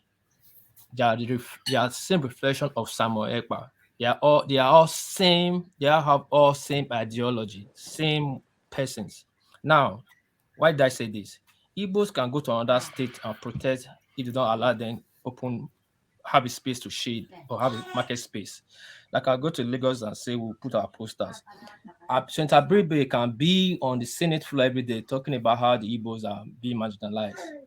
But no Igbo can come out and protest against what Simon Ekpa is doing. Rather, but they are not observing it. They are not observing it. Well, that's what a lot of people are reporting. That people are just going about that's not what they report, but they reported first. They're not observing. Next, we see killings. If even one community observe it, that guy has a hold. Even at Casino, when bandits is ravaging that place, even the bandits cannot declare the full Casino to sit at home. even No. If they declared it, they will observe it. If the but they bandits can't declare, because they can't because no, you can't say they can't. They haven't, is what you want to say. yeah, What do they you mean have they because can't? they know. If the bandits in the north ask the communities in the north to sit at home, they Yeah, will they sit. know They will sit at home. Yeah, they of can course. do it, but they don't because they know that will because nobody wants like armed robbers want to go and steal and go home. They don't want to go steal and die.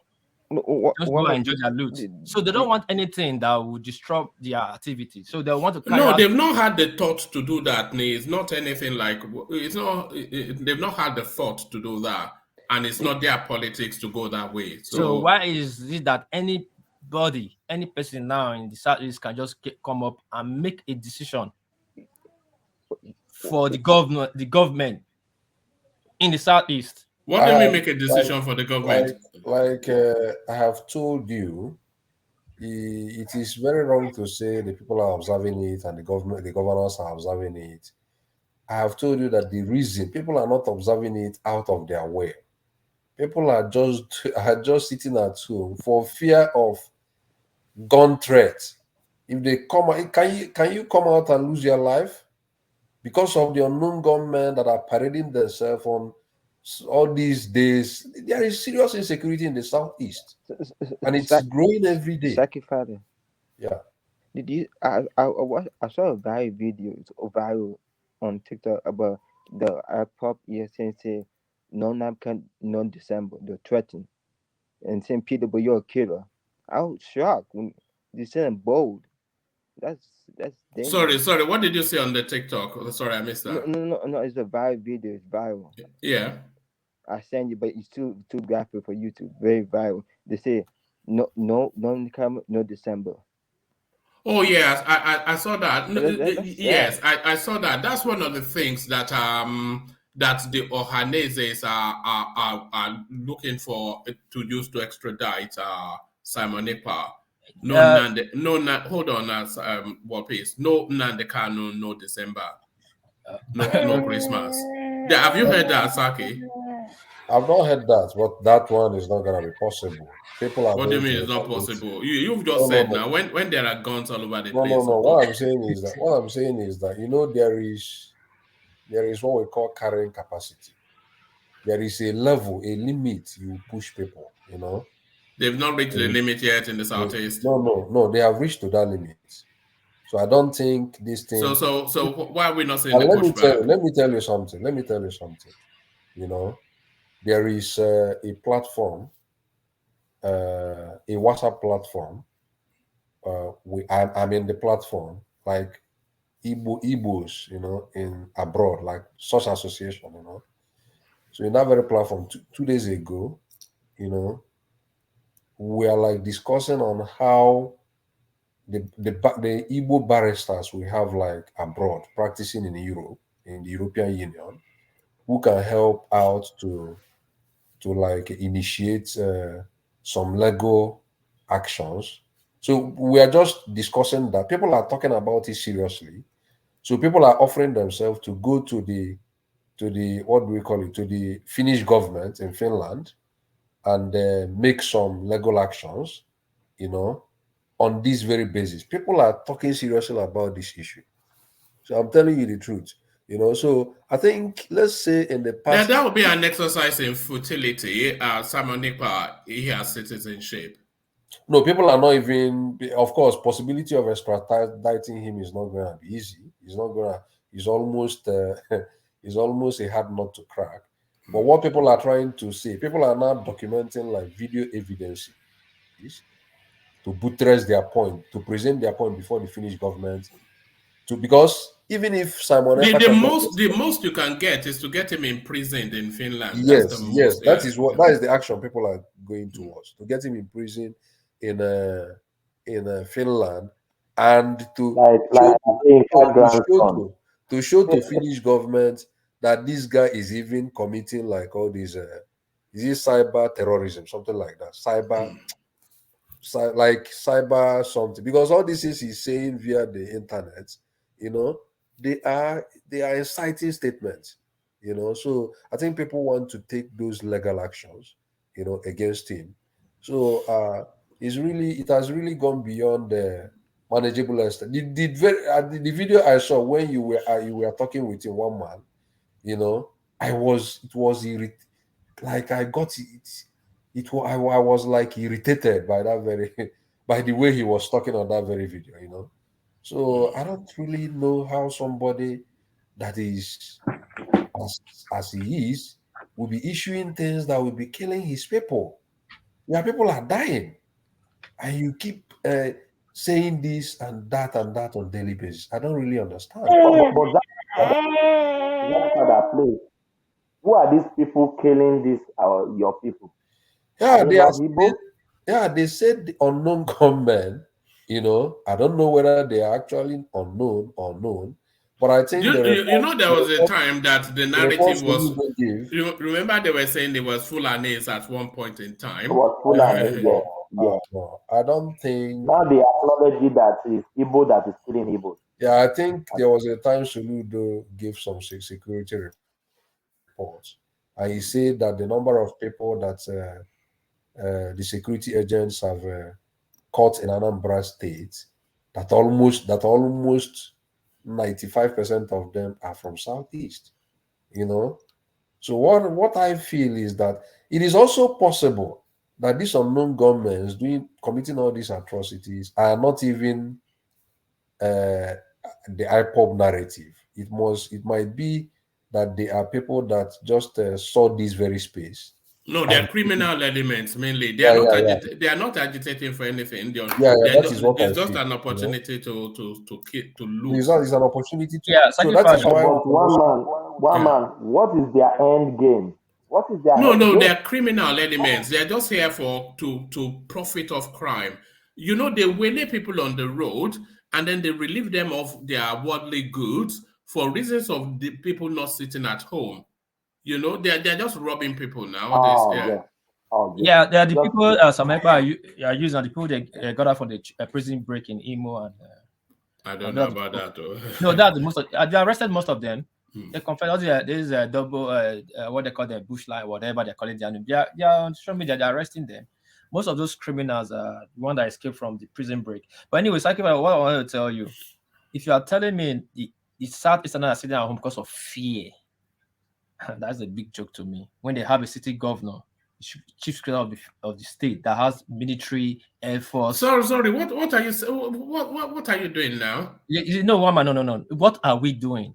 No, what are you doing? Please, I'm saying that's what are we doing by saying by giving the Igbo. By giving we know Nigeria military, Nigerian police, Nigeria does not have the capacity, right, when it comes to military. But still, the governor still have the military personnel, the security force to tame the state. Once you not like this people came on a surprise visit, they put it out there 2 weeks before prior to that time that 5 states in the Southeast do not sit at home. All right, thank you. Let me just move from there. I find that somewhat quite far-fetched. But let me move from there. It's just far-fetched. Unknown gunmen, people that are disguised, they just you're not getting my point.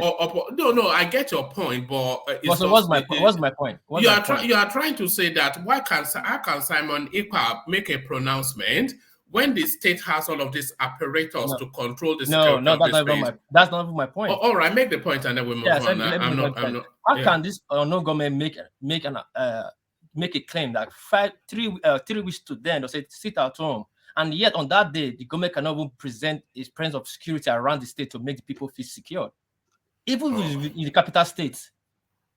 You not see my point? Well, not really, but maybe I'm just not. Yes. Go back to that space, Sake Fada. You were talking us through the attempts by the Ohanese Ndigbo to effect the extradition of Simon Ekpa to come and join his daddy at DSS facilities. I support the move, but I know it's not gonna be very, very difficult for Finnish government to extradite him. I think he's a citizen of Finland, and I think I've seen him publicly discarding his Nigerian passport, sort of. I don't know, but still, I think the Ohanese should the Ohanese and even the southeastern governors should come together and maybe push the federal space, because the federal might can also be of help. Maybe the federal government should, that guy needs to be, to me, in my view, that guy needs to really answer for whatever, for all these things he's doing. People have died in their numbers. And you can also see what happened in Imo State, the burning of INEC offices, and I think the police that was giving that very report about what happened in Imo State in the INEC office, the policeman was like saying that the people that actually came for that very operation, they came in their numbers, that they came with almost 5 vehicles, So these are these security challenges, I think the Ohanese has initiated this. The traditional rulers should also escalate the whole thing. The Twitter space should also, the social media should also escalate it. Let us see whether the Finnish government can, in their own right, maybe take the guy to prison, incarcerate him in Finland, because you can't be in Finland and be issuing commands that Are the Finnish authorities not aware of these guys' activities? I mean, they must be. I don't know. They should be. It's happening on an international space, coming out of their country. They must have. Do they not have secret services? Do they not have? They must be aware of his activities. Of course, they will be aware that he's issuing commands of what we call a sit at home, or maybe they are not aware of the collateral damage he has really caused in the southeastern space. So, but this time that they are making formal reports. But Zaki Father, I have a pushback from you. I have some pushback, if you don't mind. How you are sounding now, are you sounding like this when Nnamdi Kanu is doing the same thing? Did you sound like this? Then you condemn it like this? Then, because what Simon Ekpa is doing now is not different from what Nnamdi Kanu did back then. Did you condemn it back then? Okay. Anyway, I have because I'm still linking all this to emergence of Peter Obi. That's where the Southeast is doing this. All right, just leave that rhetorical, Saki, and then round up that space, and then I'll go on to Ajahn Lekoko. Yeah. Anyway, on the issue of what we call Nnamdi Kanu, I have never been an apostle of Nnamdi Kanu. I have never. Well, certain things he said in the past might be correct, but there are a lot of things he said that I don't agree with him. During that 2020, I think 2020, during this answer space, I think there was some utterances from Nnamdi Kanu during that time. I didn't agree with him. I vehemently opposed it. When he started initially, people were buying into his narrative. But as time progressed, he started making certain statements that are quite questionable. So I never bought into those very statements he was making those period. No. Then again, if you're talking about this space that is because of emergence of Peter Obi, I don't think so. When Soludo became governor of Anambra State, he tried as much as possible. People were tired of that sit at home already. People tried as much as possible to know if they can start coming out of their daily activities, because the Onitsha space, the Anambra people are losing a lot of money every day. A lot of businessmen are going to what we call it Asaba, moving from Onitsha now to Asaba to do business. So people are losing their monetary value every day. Is affecting the people. So even right from the time Soludo was ushered in as the governor, people were already tired of those sit at home. People were making frantic efforts to come out and go about their daily businesses. But every day we hear about shooting. People were shot here by unknown gunmen. and some other things I don't really know. So I think now that the organizer has opened up this space, I pray that they push so forward and the Finnish government take certain actions, even if he's not going to be extradited, because I know it's going to be a very difficult process, let him face some answers and questioning in Finland. All right, brilliant. And that move must be made, because Finland is not in mass. One more, I don't think that move will be made. To pressure the Finnish authority to go after him. Yes. Because for this is my opinion. My opinion, I feel what Simon Ekpa is doing is political, because there are some governors and Southeast politicians that benefit from what he's doing, and why some are on the other end on the receiving end. Because if you actually look at what Simon Ekpa is doing, it's against some certain party, and why some people like Uzma will tell you they're against his government. They're using Simon Ekpa as a political talk. No, but that move is not being made at a governmental level. It's being made at a concerned citizen. I know, but they usually take out how will I say, which word will I use now? The governorship aspirant, people who aspire to be governor, or people have allegiance to the certain governor they don't like. They use all that pretense of no government struggle, Sabo, to take them out.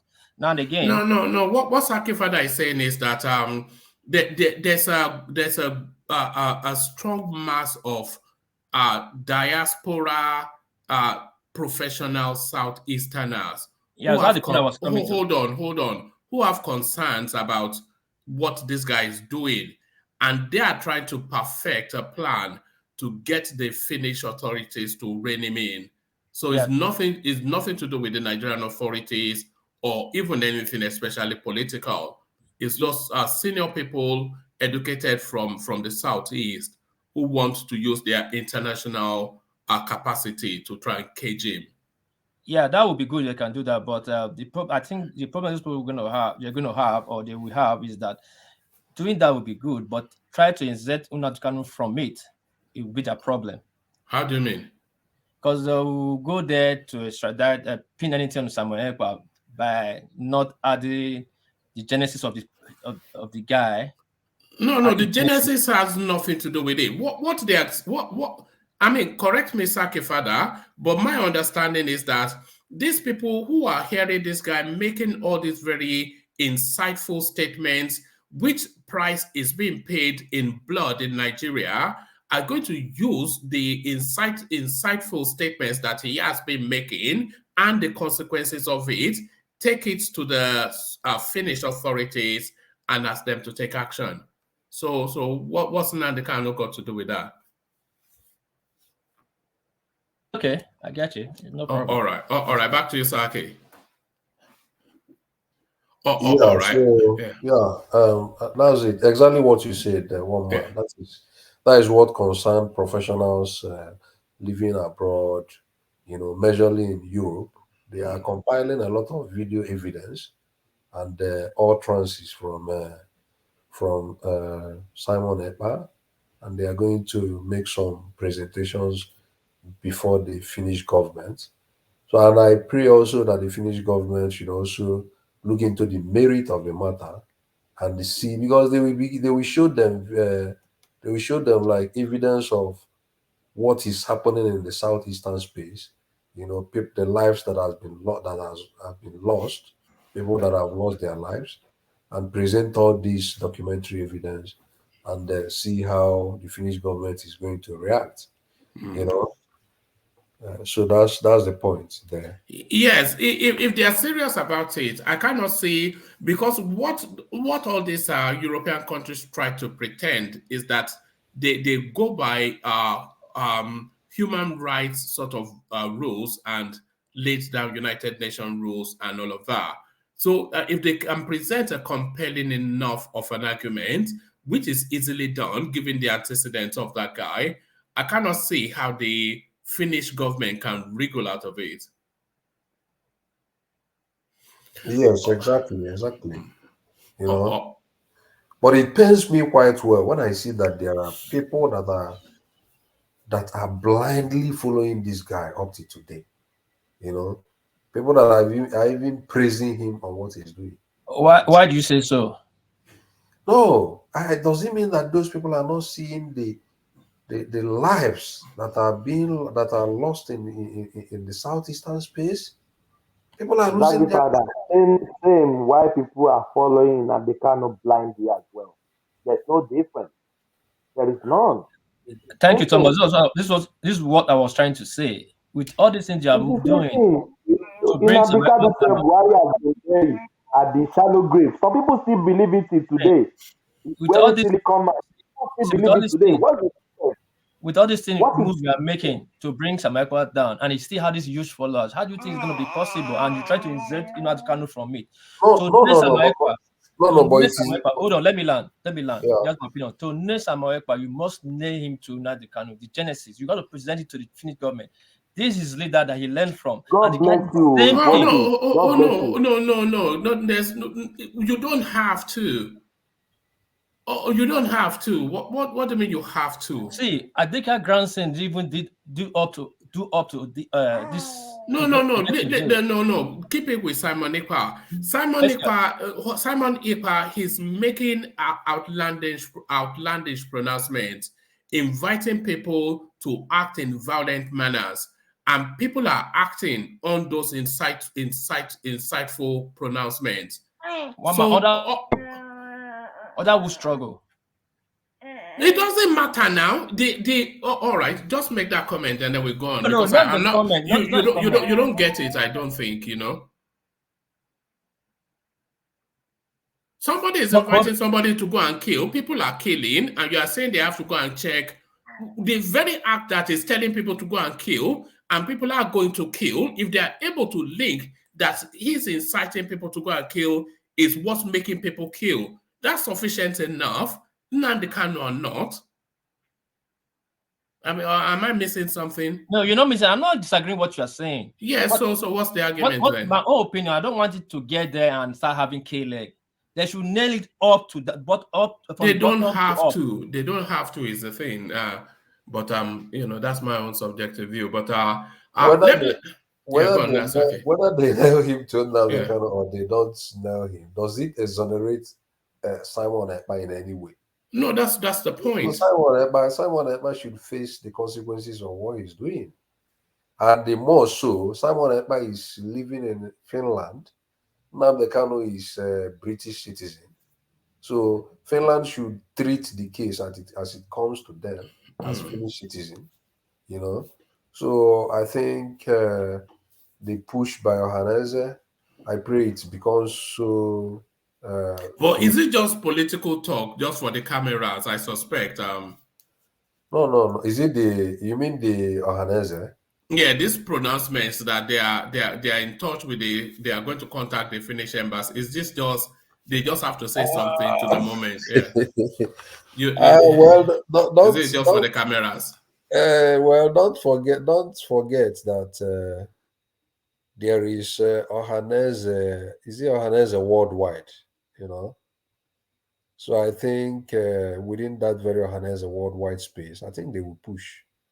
It's affecting the people very well. It's still affecting the traditional rulers, the Ohanaeze people. The governors are affected. It's not easy for any of them. So they should actually take very fast action, because it has degenerated to a level that is dangerously unfair, All right, brilliant. Thank you, Saki. So thank you, Saki. Let me move the conversation on Saki and take it to the direction of Ajanle Koko, who has been quiet, so I suspect he may not be available at the moment. But nevertheless, Ajanle Koko, only Peter Obi worries us. Atiku cannot win. This is Osita Okechukwu, one of the lead functionaries of the Tinubu movement. So what this is suggesting is that as much as they have tried to ignore the Obi space, it looks as though it cannot be ignored anymore, and it'll be foolhardy of anyone now to still continue to consider that Obi is not a quantity in this election. So the idea that they've abandoned Atiku to leave Peter Obi as their main proponent, Ajale Koko, can you see that? Thank you, woman. Our listeners around the world, please use this moment to click on the like button, share and subscribe if you haven't done so. Let me first of all make comment on the Simon Ekpa thing. Look, anybody thinking that Finland is going to act by arresting Ekpa and bring it to Nigeria, that person is living in the past. It's not going to happen. It will never happen. And why I said it will never happen is because, look, these guys have a lot of documentation, evidences, and everything to prove that Nigerian state are killing Igbo people. They have filed several petitions with International Criminal Court of Justice, with United Nations, with all organizations around the world, international organizations around the world that handle issues of human rights, Transparency International, everybody, and they have all seen it. So, on that basis, coupled with the fact that Nnamdi Kanu, the way he was arrested, the way he was, what did they say? Rendition. Kidnap and rendition to Nigeria. And the kind of treatment he went through, the way he was denied his right, he was not allowed to see his family, was all those,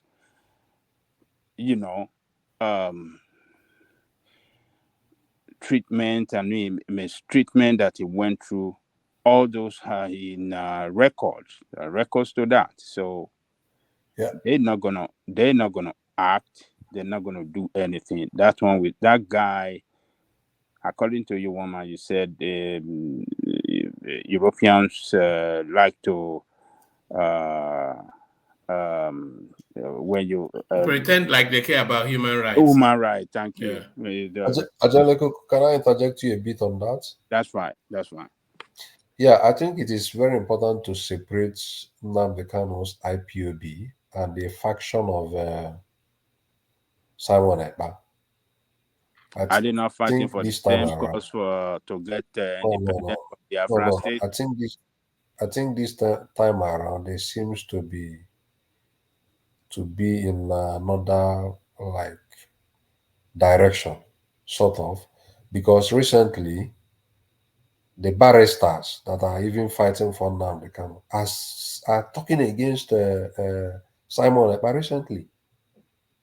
Barrister Aloy Ejimako complained yesterday because his hometown, Aloy's hometown, was set ablaze. Like there is a market in his hometown that was set ablaze yesterday.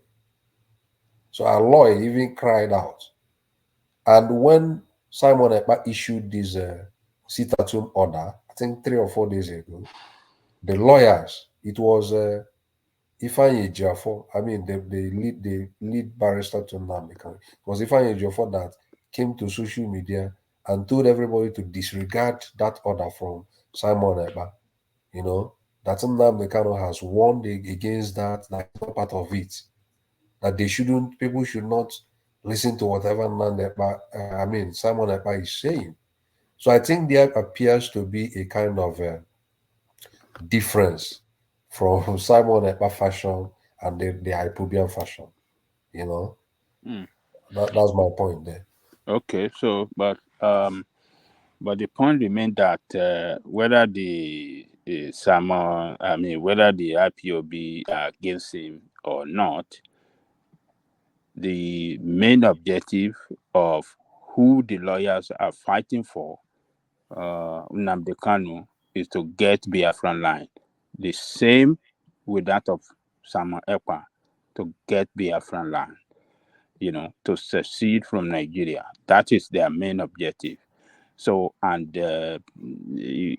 those that are championing that, several of them have been exterminated by Nigerian state and all the rest. And so I don't think Europeans gonna pick up Ekpa and send him there. Or Igbo people doesn't. But can he not be jailed in? Can he not be jailed in Finland? Though is the wider question. Igbo will not jail him. Why not? They will look at him. They will look at what is that. That's United Nations Charter. Giving the right to agitate for to incite violence and mayhem.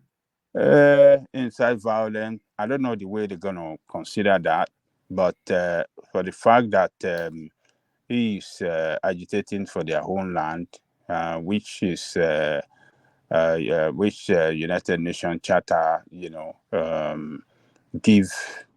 it's a right given to every human being on earth, or a group of people or some section of any country that want to leave that country to do so. They're not going to do anything to that guy or Haneze. I mean, what do you call them? They can call for whatever they can call for, which to me I think is political. They loyal to what do you call Kanu that are EJ statement. They want to make sure that they get Kanu released, and they don't want him to complicate his Kanu's case. That is why they are doing so. They are making image, public image to the government that, look, we oppose what this guy is doing. They want to appear relaxed. They want to appear going in the same direction. They want to appear peaceful to the government so that they can get their own man out. I want to guarantee you today, if Nnamdi Kanu is released today and that guy happened to find his way back to Britain, he will start the course again for Biafran homeland. It's not gonna back down.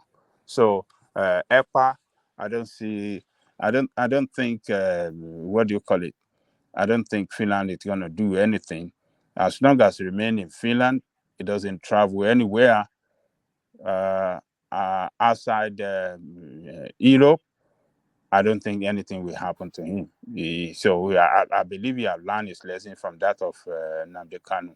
He will not step out from freedom to any part of Africa. So that is that about that woman. And thank you so much. That was the point I was trying to drive. That the cause you want to the cause you want to arrest, you want to take some Ekpa to court or pin him down. It's the same cause of Nnamdi Kanu. Is the bidding that he's doing is for Nnamdi Kanu. So how can you not you want to take him down? You're not connecting him to the struggle that is causing the cause. And when you connect to that struggle, you cannot jail him because that struggle has a lot of sympathizers. Don't forget, Finland was one of the most support of Biafra during the 1967 war. People don't even know that.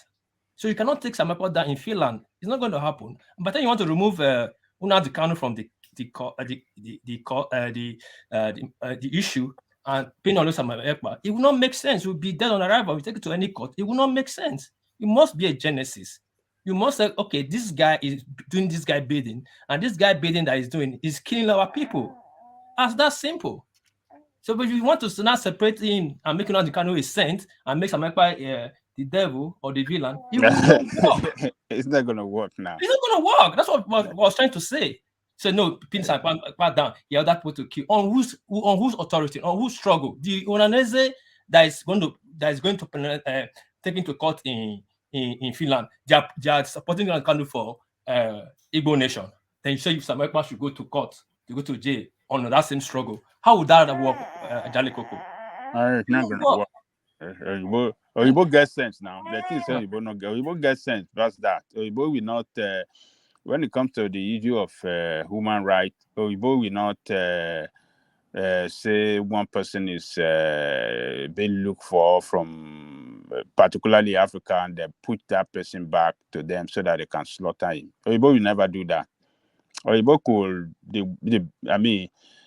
the best they could do, or the stronger measure they can take against him is to invite him and talk to him and caution him that, okay, this is the red line. We don't want you to Well, would that in itself not be a result if they are able to tame him? You know. Oh yeah, they will not they will tame him on the areas of violence, the usage of violent statement, but they will not try to how do I say? They will not. They won't make any effort, to stop him from exercising his human right, particularly in the expression of making free speech on what he believes in. The Oyibo will not stop him from doing that, because that will even violate their own law, because I believe they have freedom of speech in Finland and most of the countries. No, but not the freedom to incite violence, though. Freedom of speech they never. they can caution him on that. They can say, this, you can't cross this line while you are doing your broadcast, but mindful of your language, this is what you cannot do. That is the best. But to grab him and send Nigerian requests for anything and then send it back to Nigeria, they will never. That will not work. That will never happen. On TV, on radio, that will not work either. They always give him a restriction guideline, how to what to say. Where to say. I mean, where to go. I bet. Sorry, Ogajalikoko. Not before animal head they define the eye. Now. Okay, now they define the eye for Nyash. And one of the first time, but they carry case will not get sense. They leave everything, evidence that they use case will not get sense to define someone. But how would that work? Don't mind them. So all right. So to the space, APC finally acknowledging that Peter Obi is a quantity that they have to contend with.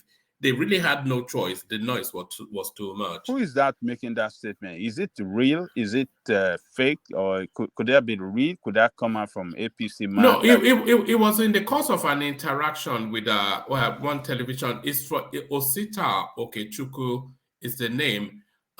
Is one of a chieftain of the APC. Yes, during an interaction with one of the Arise, actually on Arise TV, this was where he said this. So he was saying that it wasn't actually acknowledging. Let me actually give you just a few paragraphs.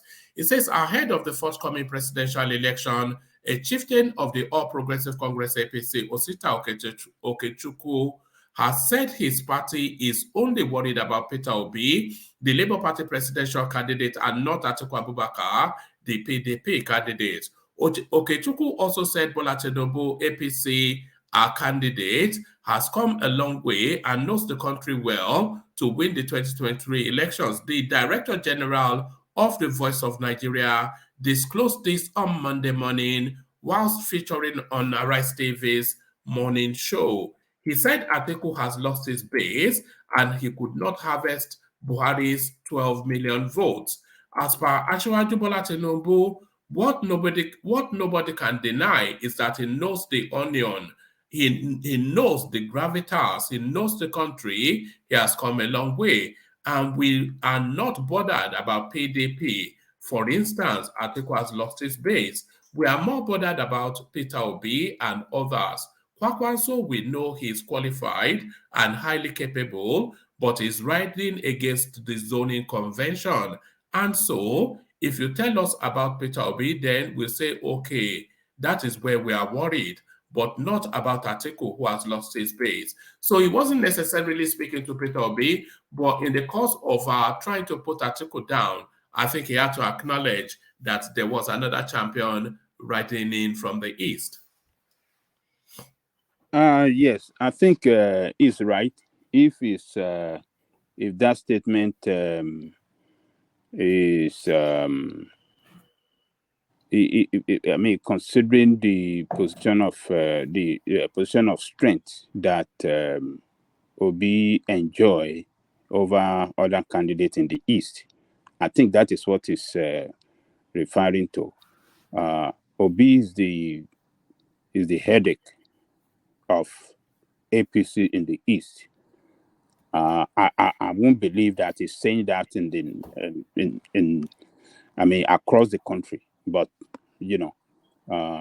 I think it's making that statement in reference to the political situation in the East and the popularity of Obi, this phenomenon. Is the person to beat in the East. It's not Tinubu and it's not Atiku. So that statement, I think that guy is right. The politician in the East, particularly on the APC side, they have to work 4 times harder than other party. They have to work 4 times, if not even 5 times harder than other party. Obi have the lesser job to do in the East because this election is a tribal election, and I believe majority of Easterners really want to prove a point, and they will prove it. They will vote overwhelmingly for Obi, except if the situation in the East deteriorates.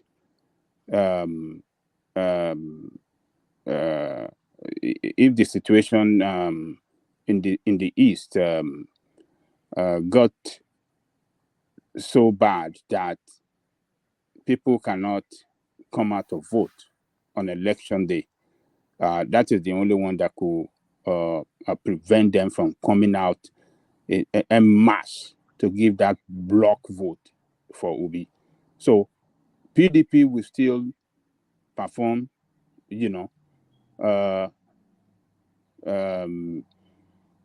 fairly, not as it used to be, but the poorer of the poorer performance will be APC, because APC is a stranger party to them in the East. That is number one.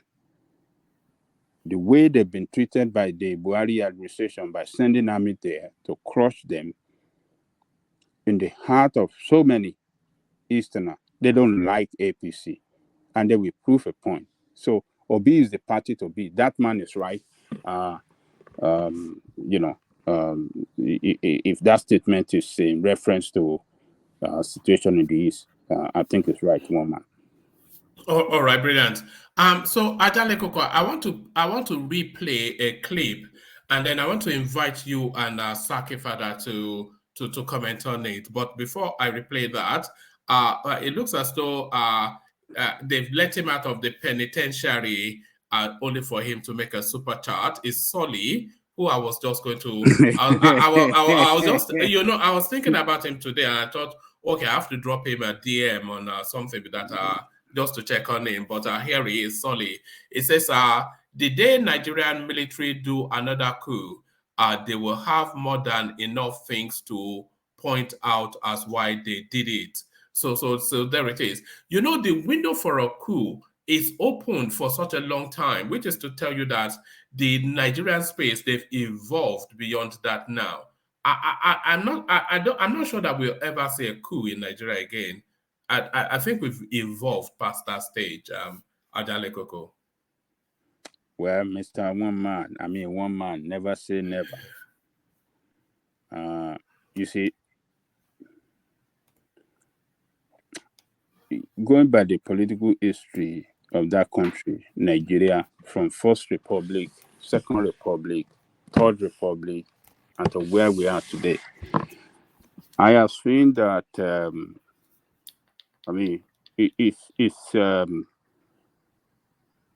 the fact that when Nigerian state at any time run into serious political crisis, something bad will happen that we change the direction of the political situation. In the First Republic, when there was that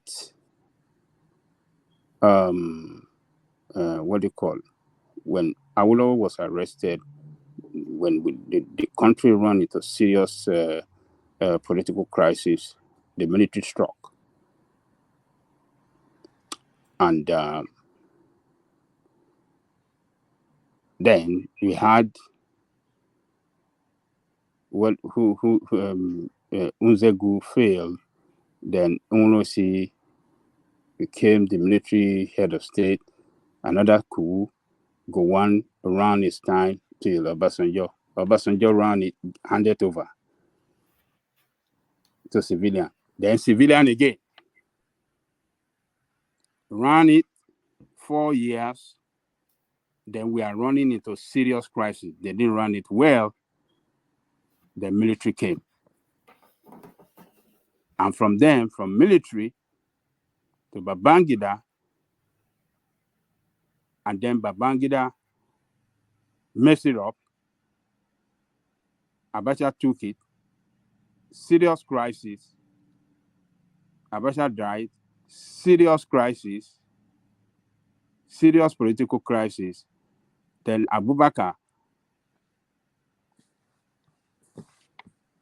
gave it to civilian. Now civilian again, they are running it again. They are running into, it's a serious political crisis now. Something is going to happen, definitely. We cannot escape it. So for us to think that things will, this coming election, it is either we have election or after election, it is either election will not hold or we have election, and after election, we run into big crisis and then something will happen. So we are in a very serious political crisis now. And when it gets to a tipping point, that means we are doomed. That's what the scenario you just painted. Yes, when we run into serious political crisis, at a no, not point, crisis. It means we are doomed. We don't have any good option there. The two options, the two possibilities you put ahead of us, either of them is doomed. Oh yes, you're right. And then we might as well just be closing. So no country again. We don't know whether there will be country or there will not be country. But at this tipping point where we are, there is nobody can predict what is going to happen. It's very hard. How can we have a nation we cannot predict what is going to happen? So it is when we go to, every time we go to a point where we cannot predict where we are heading to, then something bad will happen. From the First Republic, Second Republic, because the Second Republic, I want you guys to go back, have a flashback. This is the same way the politicians were behaving then. They were buying jets, they were buying this, they were the NPN, and we are talking about the National Party, the party that was controlling the federal. There was corruption. You can see it. They were doing it openly, as if nothing can happen. Jet, they were buying helicopter, they were buying plane everywhere.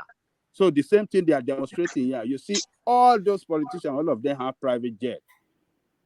They are displaying, they are stealing.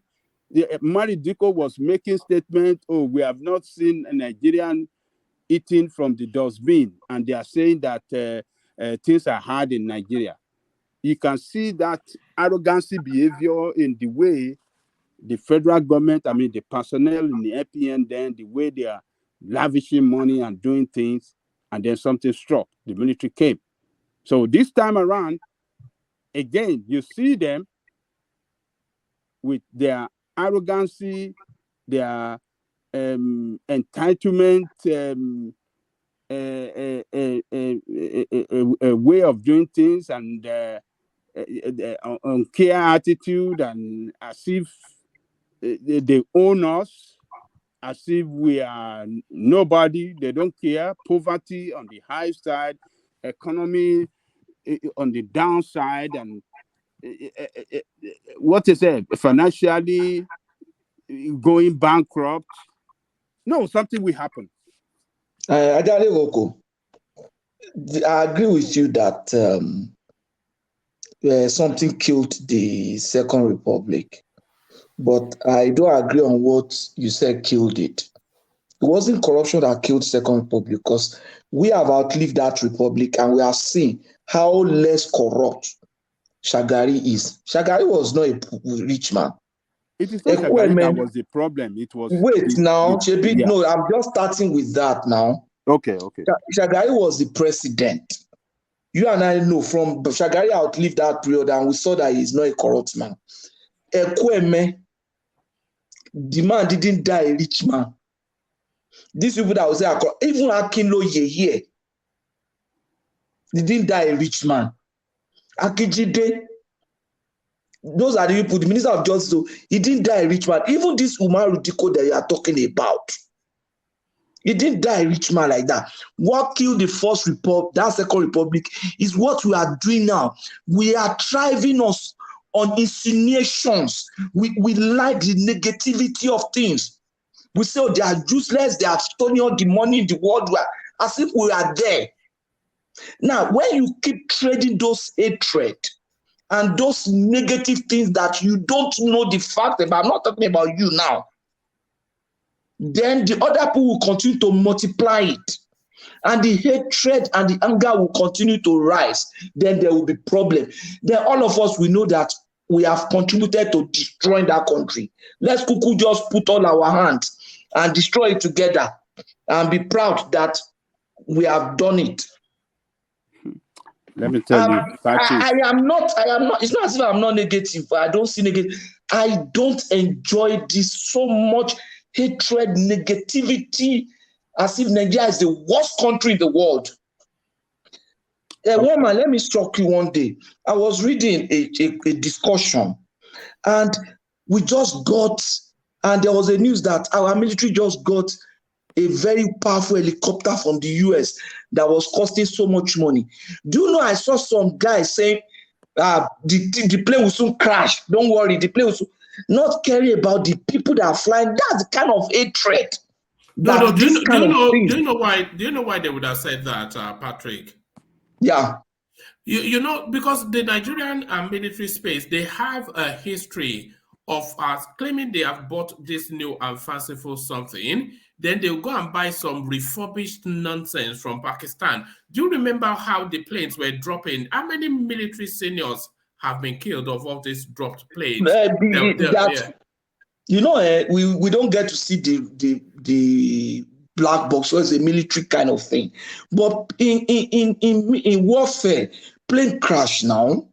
Even without, even when we are not fighting, people fly aircraft and crash. You understand what I'm saying? But the guy they were saying, it was like, don't mind them, it will soon crash now, it will soon crash now. It was not a remorseful like, this thing will soon crash. Do you know how many times Yemi Oshibanjo's helicopter dropped from the skies? Just once. Twice. Okay, I don't know the second time. There was one, I think, in Ogun State. There was one in Kogi State. There's one in Kogi and there was one in Ogun State. Do you remember how his mother was crying and praying at the same time? Yes. I know of Kogi, but what am I trying to say? The way this girl was saying it was like, it doesn't matter, they would soon crash now. That we got a new aircraft from the US to Kano, and that could give us some mileage. You are not so excited about it. Fine. If you are not excited, Patrick, what is so excited about to cannot get the box? That we have more capacity to improve our mileage. I'm looking for one good thing to say about that country. Okay, let me ask you this: during Buhari regime to date, do you know how many Yoruba pilots, because they were much in that space in the military, both the you are now even tribalizing the kill the crash No. We have passed this now. Where what piece you have transcended this level. Okay, let me remove tribe. People fly plane, people crash in place. So they put a Yoruba pilot there, go and fly and crash. Do you know how many pilots? Let me rephrase that statement. Do you know how many pilots have died for the past 7 years? You already have a colored lens. That's the truth. From saying Yoruba, is you already have a colored lens. Let me remove that. It's out of the abundance of the heart. Out of the abundance of the heart, the mouth speaks. That source is already colored. It suggests a tribal. It suggests a tribal fountain. Man is not far from this. What you just said. Most of the aircraft we have in Nigeria, even Nigerian IG, Nigerian chief of staff, does not fly Nigerian flight. I mean, I say planes and whatever. If the IG wants to fly, they use a higher jet from a neighboring country. Why don't we use our own? If the IG wants to fly, yes. I don't know that. Maybe you have that information. Let me tell you again. If the chief of army staff wants to fly, they use a neighboring flight. I'm not sure. I'm not sure about that. I'm not sure where you're getting the higher flights. Okay, let me tell you. You make claims. I know the chief of air staff flies the Nigeria Air Force plane. One at a time, please, gentlemen. One at a time. Yeah. Sorry. The only flight we have right now that is working, the Tucano, and I don't think any of our Hercules is working. Right our now. Alpha, the old Alpha from France. Yeah. So how can the fly that? We need the private. Let me tell you another good thing. Do you know Nigeria Air Force is now producing drones? I'm not talking of toy drones, high caliber drones. They are now producing some explosive and drones that can fire those explosives. They are now producing some very wonderful thing. Proforce is now exporting armor carrier. Force is now going into drone manufacturing. That one is by private organization. I know. Wait, now the people you are buying aircraft from in the US, is those aircraft are they produced by the US government? The aircraft you are buying from the US, are they produced by US government? Our Nigerian police. No, I'm asking you a question. Hold on. Because you play down everything that is Nigeria. Those aircraft they buy from the US. No, Ajale Koko, please. You are right. They are private. They are private organizations. So you are right. What are you trying to say now? You are trying to give that credit to the government. You are trying to give the government. I'm trying to tell you that anywhere in the world that government is thriving, they thrive through private sector. So leave that one. Leave that. You see, you are just looking for every opportunity to play down on this country. Even when you know that private sector is the one doing it in Nigeria, in the US. Now Nigeria private sector has done it. It's by private sector now. No. You are a Nigerian. You are a Nigerian. Wait. You are a Nigerian. No, hold on. We all listen to you when you are saying Nigerian Air Force now producing this, they are producing drone, they are producing this, and then you jump to that company in as a Provost, I'm not trying to tell you the changes that happen in Nigeria. Look, those are good things to say. Look, we are supplying West African countries, other African countries, armor carriers. We are supplying very soon. Start supplying them. That is not right. Even America. Hold on, please. Sorry. Carry on. Let that conversation follow through. Yeah, we are supplying other African countries like missile held now.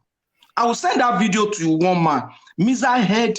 You see the way those guys are. Nigerian guys manufacturing those things. They show the factory. Air Force manufacturing missiles held test. They've carried out tests. They've carried out so many things. Those are good news coming out of my country. Those are good news coming out of my country. When elections come, there are crises like this. This election will pass. Please, can I interject? We have gone beyond the terrible in June 12th. Another one will not repeat itself. We will survive. Nigeria will succeed by God's grace. God doesn't have any hand in any. But the only thing you saw before Nigeria are two evil options. There's no way out. From your analysis, we are doomed. Okay, let me tell you. From my analysis. From the two options you gave us, we are doomed. Let all of us go and carry our family from Nigeria because that country will just die after the election. That's what you have just said. We are talking. I'm talking to factual, historical fact that in the First Republic, when the politician couldn't work together for the common good of the country, when they were sharply divided against themselves and thereby threatening the corporate entity of the country, the military struck. The same thing they did in Second Republic. The military struck. So the Third Republic, the military messed up the election, annulled the election, we run into crisis, and then we are in the Fourth Republic again now. How are we performing now? Do we look like a country that is united? We are sharply divided against each other. Seriously. Never been seen in the history of that country. Everybody want to go. Yoruba calling for Yoruba nation, Biafra calling for united. You see the people of Middle Belt, they fighting their own. So when it get to history shows us that when we are at any time that we are at a tipping point like this, something surely happen. So we never escape it. The three times before now, it has happened like that. So something is telling me that it's going to happen again. Which 3 times? I told you First Republic. I told you Second Republic. I told you Third Republic. The First Republic. I want us to put history straight. No, I don't want to rehash it. So sorry, I don't want to rehash it so heavily. When Awolowo was jailed, when he was tried and jailed, what happened? No, I want us to. Sorry, Patrick. I'm going to move on. Let Ajale Koko land that point, and then I want to move on. So, but look, we are in a very serious crisis. Unity of the country is very, very shaky. Direction of the country is not clear. Some people are saying the president doesn't want Tinubu to win. Some people are saying, oh, he's behind Tinubu. Some people are saying, oh, he's supporting Atiku, being his Fulani man. So, where are we heading to? It's not clear to anybody. Yes, we want to do election. What economically, we are not in good shape. Financially, we are not in good shape. I mean, the unity of the country that should have been managed well, it looks shattered. It looks, where are we? So, and like I said, at any time we find ourselves in this kind of crisis, serious, something will surely happen and then redirect the country. So what is going to happen now, we don't know. You see some people said if so person win, we are going to be a problem. Who is going to win that can bring unity to that country now? Who is that person? So, but we all want the country to succeed, but these politicians have caused more damage and division among our country, among our people than ever before. And the national security, the national security of the country is threatened, never been threatened like this before. So something is on the way. We don't know. All right. Do they look capable of bringing people together? These politicians, do they look capable of bringing us together as people in that country? They failed us. And when you get to a situation like this, when country is going down, fastly going down, something will happen to bring it up. What is going to happen? We don't know. But I don't see these people as the solution to our problem. All right. Thank you, Ajale Koko. So I want to acknowledge Solid's super chat, which was still within the conversation that is ongoing. It says, someone tried coup during Jonathan's time. Unfortunately, it is part of our history, and history tends to repeat. Look at Germany. So yes, there was that. In fact, the person that was meant to do the coup, he came out to say that, no, they were pressuring me to do the coup. But just at the last minute, the international community said they were not interested and don't do it. So do you remember that? Yes. Yes, you're right. So we could even have had a coup as early as Goodluck Jonathan. But there it is. Thank you for the super chat, Solly. So if anybody wants to join Thomas and Ayo in the Buy the Coffee thing, the opportunity still avails. We do try to get 3, which we've never really succeeded in doing at any point in time. But Ajan Lekoko, I want to replay this clip and I want to invite your commentaries and then Saki Fada, if it's still available as well. So what do you think Obasanjo is doing here, Ajan Lekoko? What I believe and what I believe that Chifayo Adebanjo believes is not ethnic, it's not sectional, it's not religious, it is Nigerian and Nigeria. When I go out and people say, we thank you, I say, what are you thanking me for? And I tell them, please stop thanking me. Why should you be thanking me? I believe in equity. I believe in justice. I believe in one Nigeria. I have shed my blood for this country. I have gone to prison for this country. So what are you going to frighten me or threaten me with? The only thing that my senior brother hasn't done, that he hasn't shed his blood. He has gone to prison. We will leave that at that. No. The blood where I shed for one from the world. You go one from. I will show you where the shrapnel. Nearly touched my. Now, but please, the problem we have in our front now and in our hand is not ethnic, it's national. And for me, the first thing that is important in a leader is character.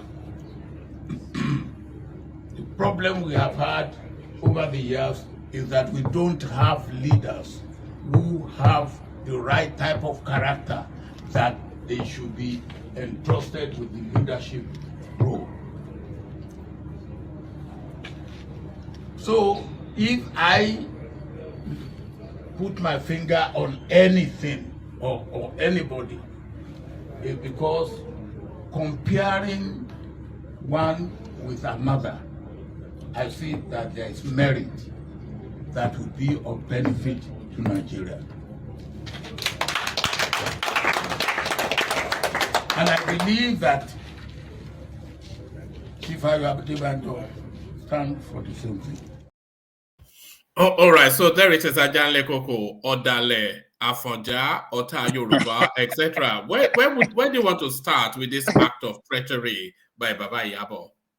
So, I that doesn't support that supposed to whether you will call me Odale too or what? No, Yoruba still pretends to be a Yoruba man, but okay, so all the Yorubas that are supporting to be their Odale. Well, you know, a blood is thicker than water. Is blood not thicker than water? So all the Igbo, what about the Igbo supporting Tinubu? What do you call them? The Efulefu. Sabo, not Sabo. One man, you know, we have been saying here that when this presidential race started, we are saying we were asking ourselves, where will Baba Yabo go? But Baba Yabo is finally finally came out and then showed us where he's leaning and who is supporting. So obviously supporting Obi on the basis of equity, justice, and fairness with Baba Yadepanto of Afenifere. So these elderly people, sometimes some of us can say they are orderly or they are, what are they doing? Why are they supporting? But they have seen a lot in this country. I mean, this country, they gave back to this country in their hand. Before the country got independent, they knew how the country used to run. And after independence, they were part of it, the way it's been run. And in their lifetime, to see the country degenerating to a joke, I believe they are not happy. And they don't want. They believe they're looking for the unity of the country. They believe that the unity of the country can best serve that country and can take the country to a greater height. Obasanjo tried his best when he was president of Nigeria. He tried to unite everybody. He tried to be fair to everybody as per the way he shared all the positions. He didn't leave nobody behind. Some people wanted so much position than the others. He resisted. He stood against them. And the people I'm talking about, that they wanted to have more position than other parts of the country are the northerners. But he stood against them that, look, I am not president of a particular place in Nigeria, but the president of the entire country. And everybody must have equal and fair share. That is the way he governed the country. So he believed we should continue on that, on that template. And for Northerner to have run that country for 7 years, going to 8 years now, and for the power to go back to the north or be retained in the north, no, it is not fair. It could cause trouble. And what they are doing, they are Afenifere and they are trying to prevent the country from running into very, very serious crisis. We have to give kudos to these old men. What they could see, we cannot see it. We are outside. We are just jab mountain. But what they could see, we cannot see it. And for them to pitch tent with Obi, they believe these people, Easterner, they are part of us. Let us bring them in. Let us work together. Let us form a good a union, so that we can have the same sense of belonging as people of one country. So I think I know where they stand, and I don't have anything against it. I support it in totality.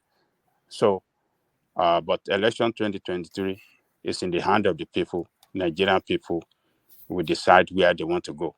But Obasanjo, we have to condemn him a lot. We have to commend him a lot. He doesn't shy away from telling Nigerians that Atiku is not the man for the job. He wrote several publications. He wrote books But in 2019, he supported him now. Well, he supported him, but now him and this Baba. No, he just realized that Atiku does not have character. Hold on. He could support him now because the power must come down to the south. Is that wrong? So who is going to get in the south now is between Obi and Tinubu. One of them must get it. It mustn't go to the north. So that is where, but between the two of them that are from the south, he has taken side that this is the person that I think. Sorry, look at Ayo's comment. Ajale Koko, he says, Obasanjo likes control. He fought Goodluck Jonathan when he couldn't control him. Now he hates Buhari, making him support Atiku in 2019. Now he's supporting Peter Obi, who of course we know he can control. So is it just a control thing with Baba Yabo? A lot of people think that. Yeah, it's not control. It's not control. This is it's not control.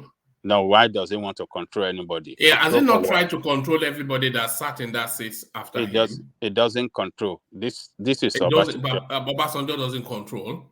It doesn't control. What it does is that he will speak in mind. He will write book against. No, he'll be writing open letters. He doesn't write book. He'll be writing he'll be slamming every administration. He's always writing open letter to slam them. Okay. I will take you back. Right from the time of Shagari. When Shagari was running that country on a wrong direction, he wrote open letter against him. He's the one that handed over to him. But he wrote open letter against Jonathan too. Yes, he wrote. It's only Yadra wasn't there long enough. He would have written open letter. He wrote it against Buhari as well.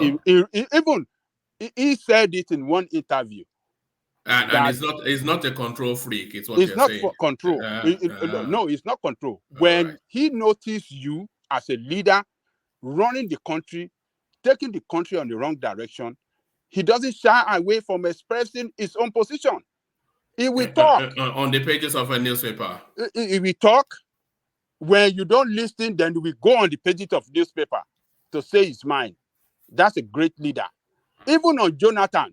He couldn't accept criticism. He's so intolerant of other people. He didn't say that. He himself personally, Obasanjo himself. He said if anybody had written open letter to him, you would have seen what would have happened. This is a man who was impeaching governors with how many House of Assembly? Impeach people.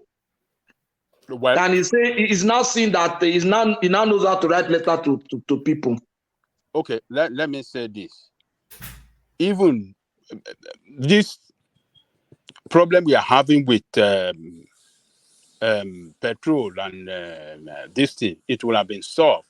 You know, before he left, they sold that Port Harcourt and Delta refinery to Dangote and Otedola respectively. It was what's the name of that Yaradua that came and reversed it.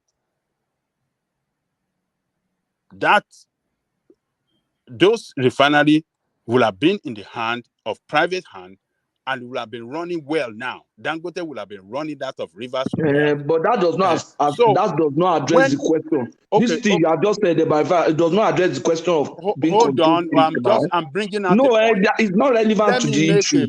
Let me make a point.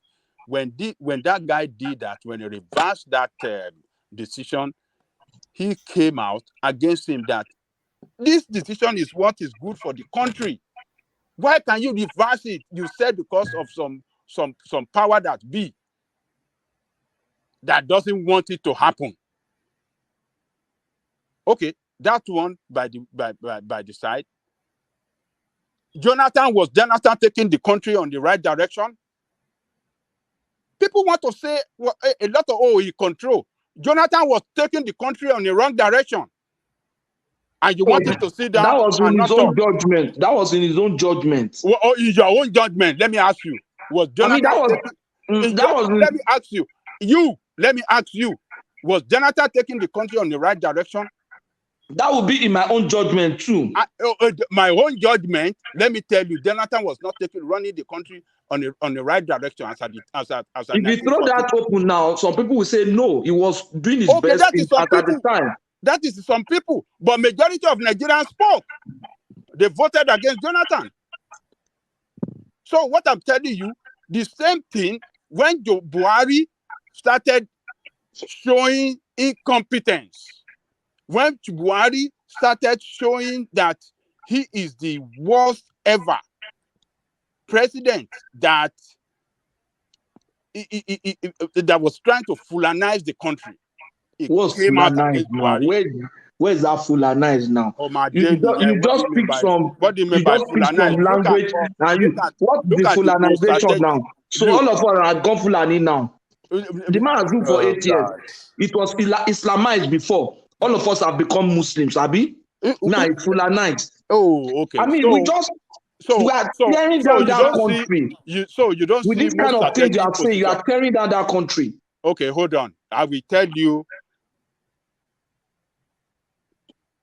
I will point out some fact to you why you can see Buhari as a man that was trying to Fulanize the country. When that lady from Ogun State that was Minister of Finance was taken down, who did you replace her with? Is it not Fulani woman?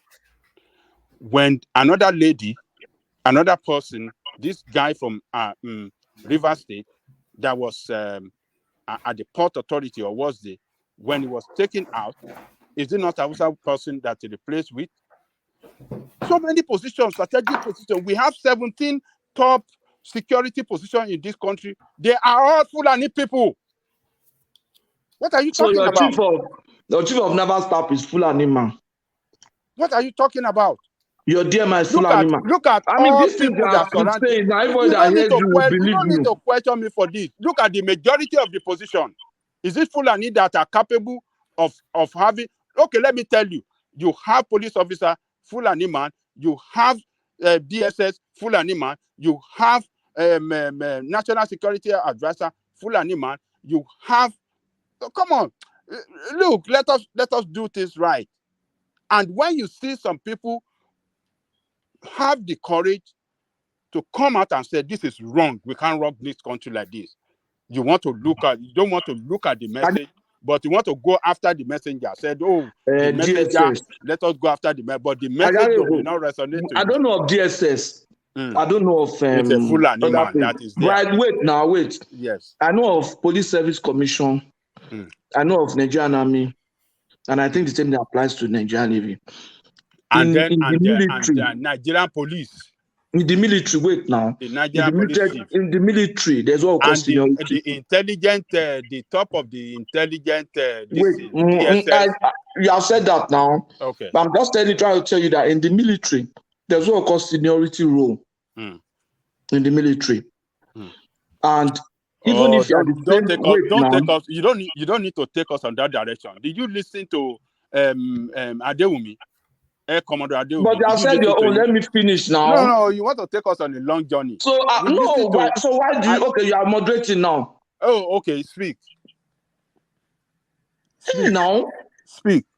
I can allow you to continue to talk now. Okay, speak. I'm saying that in the military, there's what called seniority role. Even if you are the same sex, your army number is not the same. So if your number is NA something or regular 75, if mine is 76, even though we're recruited the same day, you are still senior to me by number. A lot of things go into appointing the chief in the military. The tribe is not one of them. It is. No, a lot of things go in there. It might not be. Do you know when they made Kali Baba the chief of police? Do you know they had to retire about 7 people? The chief of police is actually a man that's meant from Delta, that area that Goodluck. It was the one that was meant to succeed, the one that retired, but they cleared, and that's usually what happens. They forcefully retire. They forcefully retire until they land on the Fulani man. That's what they do. Abubakar before a candidate, so 10 senior yes. officer. 10. And that one too. No, normally, that's what I'm saying. I say in a set, for example, if for example, they say regular 37 or 32 is going to be the chief now. That set is going to be the chief. They pick somebody from that set. And every other person, in the past, every other person that is senior to that person in that set, they get retired. But with what Dan Bazar has done, the options are there for you to stay and become a staff officer in the army headquarters, because they discovered that Nigerian army was losing a lot of brain. You see somebody who is just about 50-something, almost about 60-something is retired. They say, okay, you can be a staff officer in army headquarters as long as you don't mind serving under your junior. But this regular is their turn to produce the chief. That is, a lot of things go into these things. But this narration of they want to Islamize, it started with Islamization. That's not good. Then this is Fulanization. Very soon the man will be gone. It will be Yorubanization. We cannot build a country like that. We've never had Yorubanization because... No, it will happen. Just wait. No. It won't happen because there will be no reason for anybody to be on okay, at that time, it will be Islamization because it's a Muslim ticket. No, because from what we saw under Obasanjo, it was an equitable, it was a meritorious administration that he ran. No, that time it will be Muslim ticket. So it's going to be, like it will be a Muslim ticket, and it's going to be Islamization. We cannot grow like that. We just make claims and we don't look at the sensitivity of those claims. There is no equivocation. It's a family and clansman administration that Buhari ran. I mean, it's just, Yusuf, what's it called? Lawal Daura or whatever, Maman Daura. He was a cousin of Buhari, who he made the chief of the DSS. He rolled out tankers against the state assembly, the Senate, which is an act of treason. That's a coup right there. And rather than arrest him, Oshibanjo sacked him, and then he appointed some Delta guy who was the most senior in that space as the DSS chief then. For awaiting confirmation, and as soon as Buhari came out from his hospital bed, he sacked that guy immediately, brought Yusuf Bichi, who was long retired from service, back to head that space. The chief of police, when Adamu retired, the next guy that was in line was from a guy from, I think, Edo Delta. That's very close to where Goodluck Jonathan came from. Every of the permutations, according to their service rules, indicated that guy was meant to be the chief of police. They sideswiped him to insert another Fulani man. Hamed Ali, a customs guy, everything Aboki all the way through. So there's no, it's too overwhelming. One man. We're talking about the head, the senior officer, the head appointee, like the number one. Have you talked about the junior officer inside that same appointment, inside that same office, like the secretary, the accountant, the position to be that controls? They are padding it out. Especially there's a sovereign wealth thing that Nigeria has. Every single person there is from the north. No wealth comes from the north. The evidence is too overwhelming. Let me tell you this.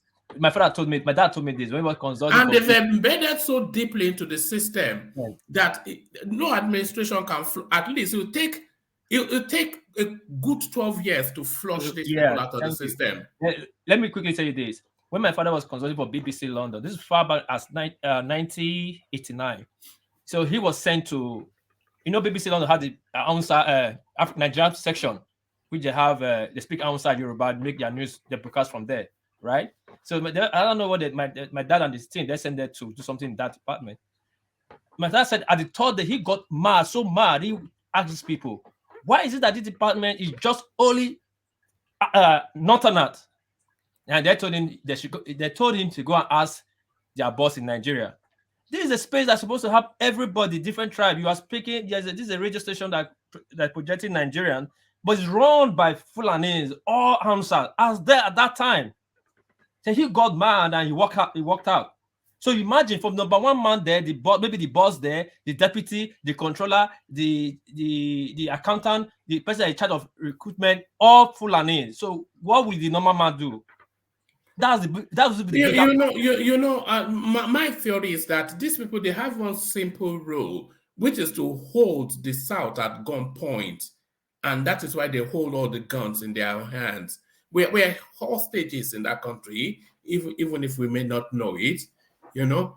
We're just overwhelmed. But look at this lady that make that point, then I'll start to round yeah, off. look at this lady that they were kicked out in finance. That lady. Yes, I happen to have friends that work in that Minister of Finance. He said that when they put her there, they put under like 10 position to checkmate her. Yeah, to surround her. To surround her all full of me. Yeah, of course. Now that's the problem. You're getting all ministry. We all know it now. It's no, They'll put one person there from South. They'll put 10 fulani to surround that person in the South. You cannot do anything, you know. And one more quickly. Sorry to tell you this. At the Korea service, they say your country is notoriously known for stealing package. Hope they don't steal your package by Monday. Well, hopefully they don't. But there it is. All right, so gentlemen, we've hit the 6-hour mark, and as you can tell from the tone of my voice, I'm still coming out of a flu. So with regret, with your permission, seek to start to round off to land on. Have we lost Ajahn Lekoko? Oh, I think we've lost Ajahn Lekoko. So we seek to start to round off then to land on Saki further. Are you still there, Saki? Oh, we've lost everybody.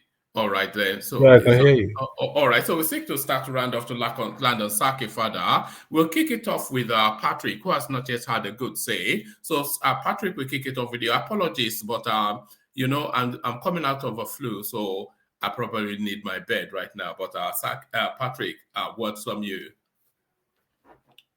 Yeah, thank you very much, one man. It's been a very, very thought-provoking session. We've had some serious back and forth, but I would just advise, let all us Nigerians let us stay positive about our country. We are not the worst country in the world. We are not the worst people. We might have some problems, but definitely Nigeria will come out stronger and better. So I wish all the best, and I hope to see you again tomorrow. Thank you. God bless. All right, brilliant, brilliant. Thank you. So thank you, Patrick. You all know Patrick, of course, not a stranger to this place. I suspect that X0 has left us, but to fulfill all righteousness, you're up next, X0. No, there is X0. So thank you, X0. His muscles are not as big as that, of course. That looks more like who's that? Bartolomeo Nanji. He's the one that should be using that avatar, not you. So thank you, X0. So from X0, we go on to war peace, as we say. Konnichiwa. Konnichiwa, everybody. Let me quickly say this. I got Patrick, that your whatever you were making, sorry, not whatever, that your statement you were making about explanation about Nigerian military is not true. We're making missile. If a private company is making missile, doesn't mean Nigeria Air Force is making missile. Even America, Lockheed and other companies are private companies. The American government order from them. The question is, as Nigerian Air Force order from those Nigerian companies in Nigeria is making missile. And Tucano jet is a dummy, a practice jet that go up to 10,000 to I think at least at most 15,000 feet, which aircraft can bring down. So that's not a jet. A popular jet at this 21st century is a joke. So that said, let me first of all use my signature. We don't reach final hour today. People in the comment section, I agree to you all. I'm gonna click, like, shares, and thumb up. I mean, Mona buy coffee. Mona not forget to buy coffee. Do what I say, not what I do. You do I do my own. Booyaka, it go be. One man, thank you for today. It was a very nice section. It started that Jericho left to give us the last fatherly speech, but all the same, Saki father is capable of doing that with his nice voice. I will see you tomorrow, and you will see your consignment on Monday. Wait for it, one man. Peace. I'm out. All right, brilliant. Thank you, World Peace. So thank you, World Peace. So from World Peace, in the absence of the mighty one, a man of equal might, Saki, Father. Yeah, thank you, one man. You have tried for today. It has been a very wonderful conversation. The environment was quite peaceful today. There is no much interjections and altercations. We have sound minds in this platform, and I also thank the people that have been contributing via the chats, the chat session. They are also trying. It is not easy. Everybody wants the good of Nigeria. One man, we have contributed to the political development of Nigeria because you have used your space to create awareness. People that come here are becoming political aware every day as the discussion goes on. Then quickly, just two things. Number one is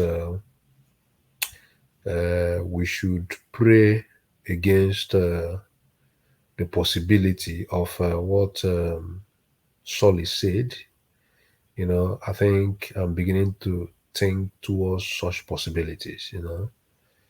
We should pray against that so that it will never occur. Because as you said here, I think they tried doing that kind of thing during the time of Jonathan, but they didn't succeed. So I can't imagine witnessing a Nigeria under military rule. So I think it is a space to watch out for and also pray against. Then the last thing I will say is on the space of Buhari. Buhari might, as a person, have good intentions, but I think his administration is actually beclouded by nepotistic tendencies when it comes to appointments, and I think it is part of the factors that might have affected this administration in very negative ways. So we encourage next administration to mimic the Obasanjo model, make appointments on the basis of meritocracy. One man, thank you very much. We'll come back tomorrow to share in the discussion points of tomorrow. Of course, every day there must be discussion points. Nigeria is a country that keeps bringing out news on a daily basis. So we should face it squarely tomorrow. And let me leave you at this point. Thank you. All right, brilliant. Thank you. So that was Saki Fada. So that's Saki Fada. So that was Saki Fada who steps in quite competently to deputize to Ajanle Koko.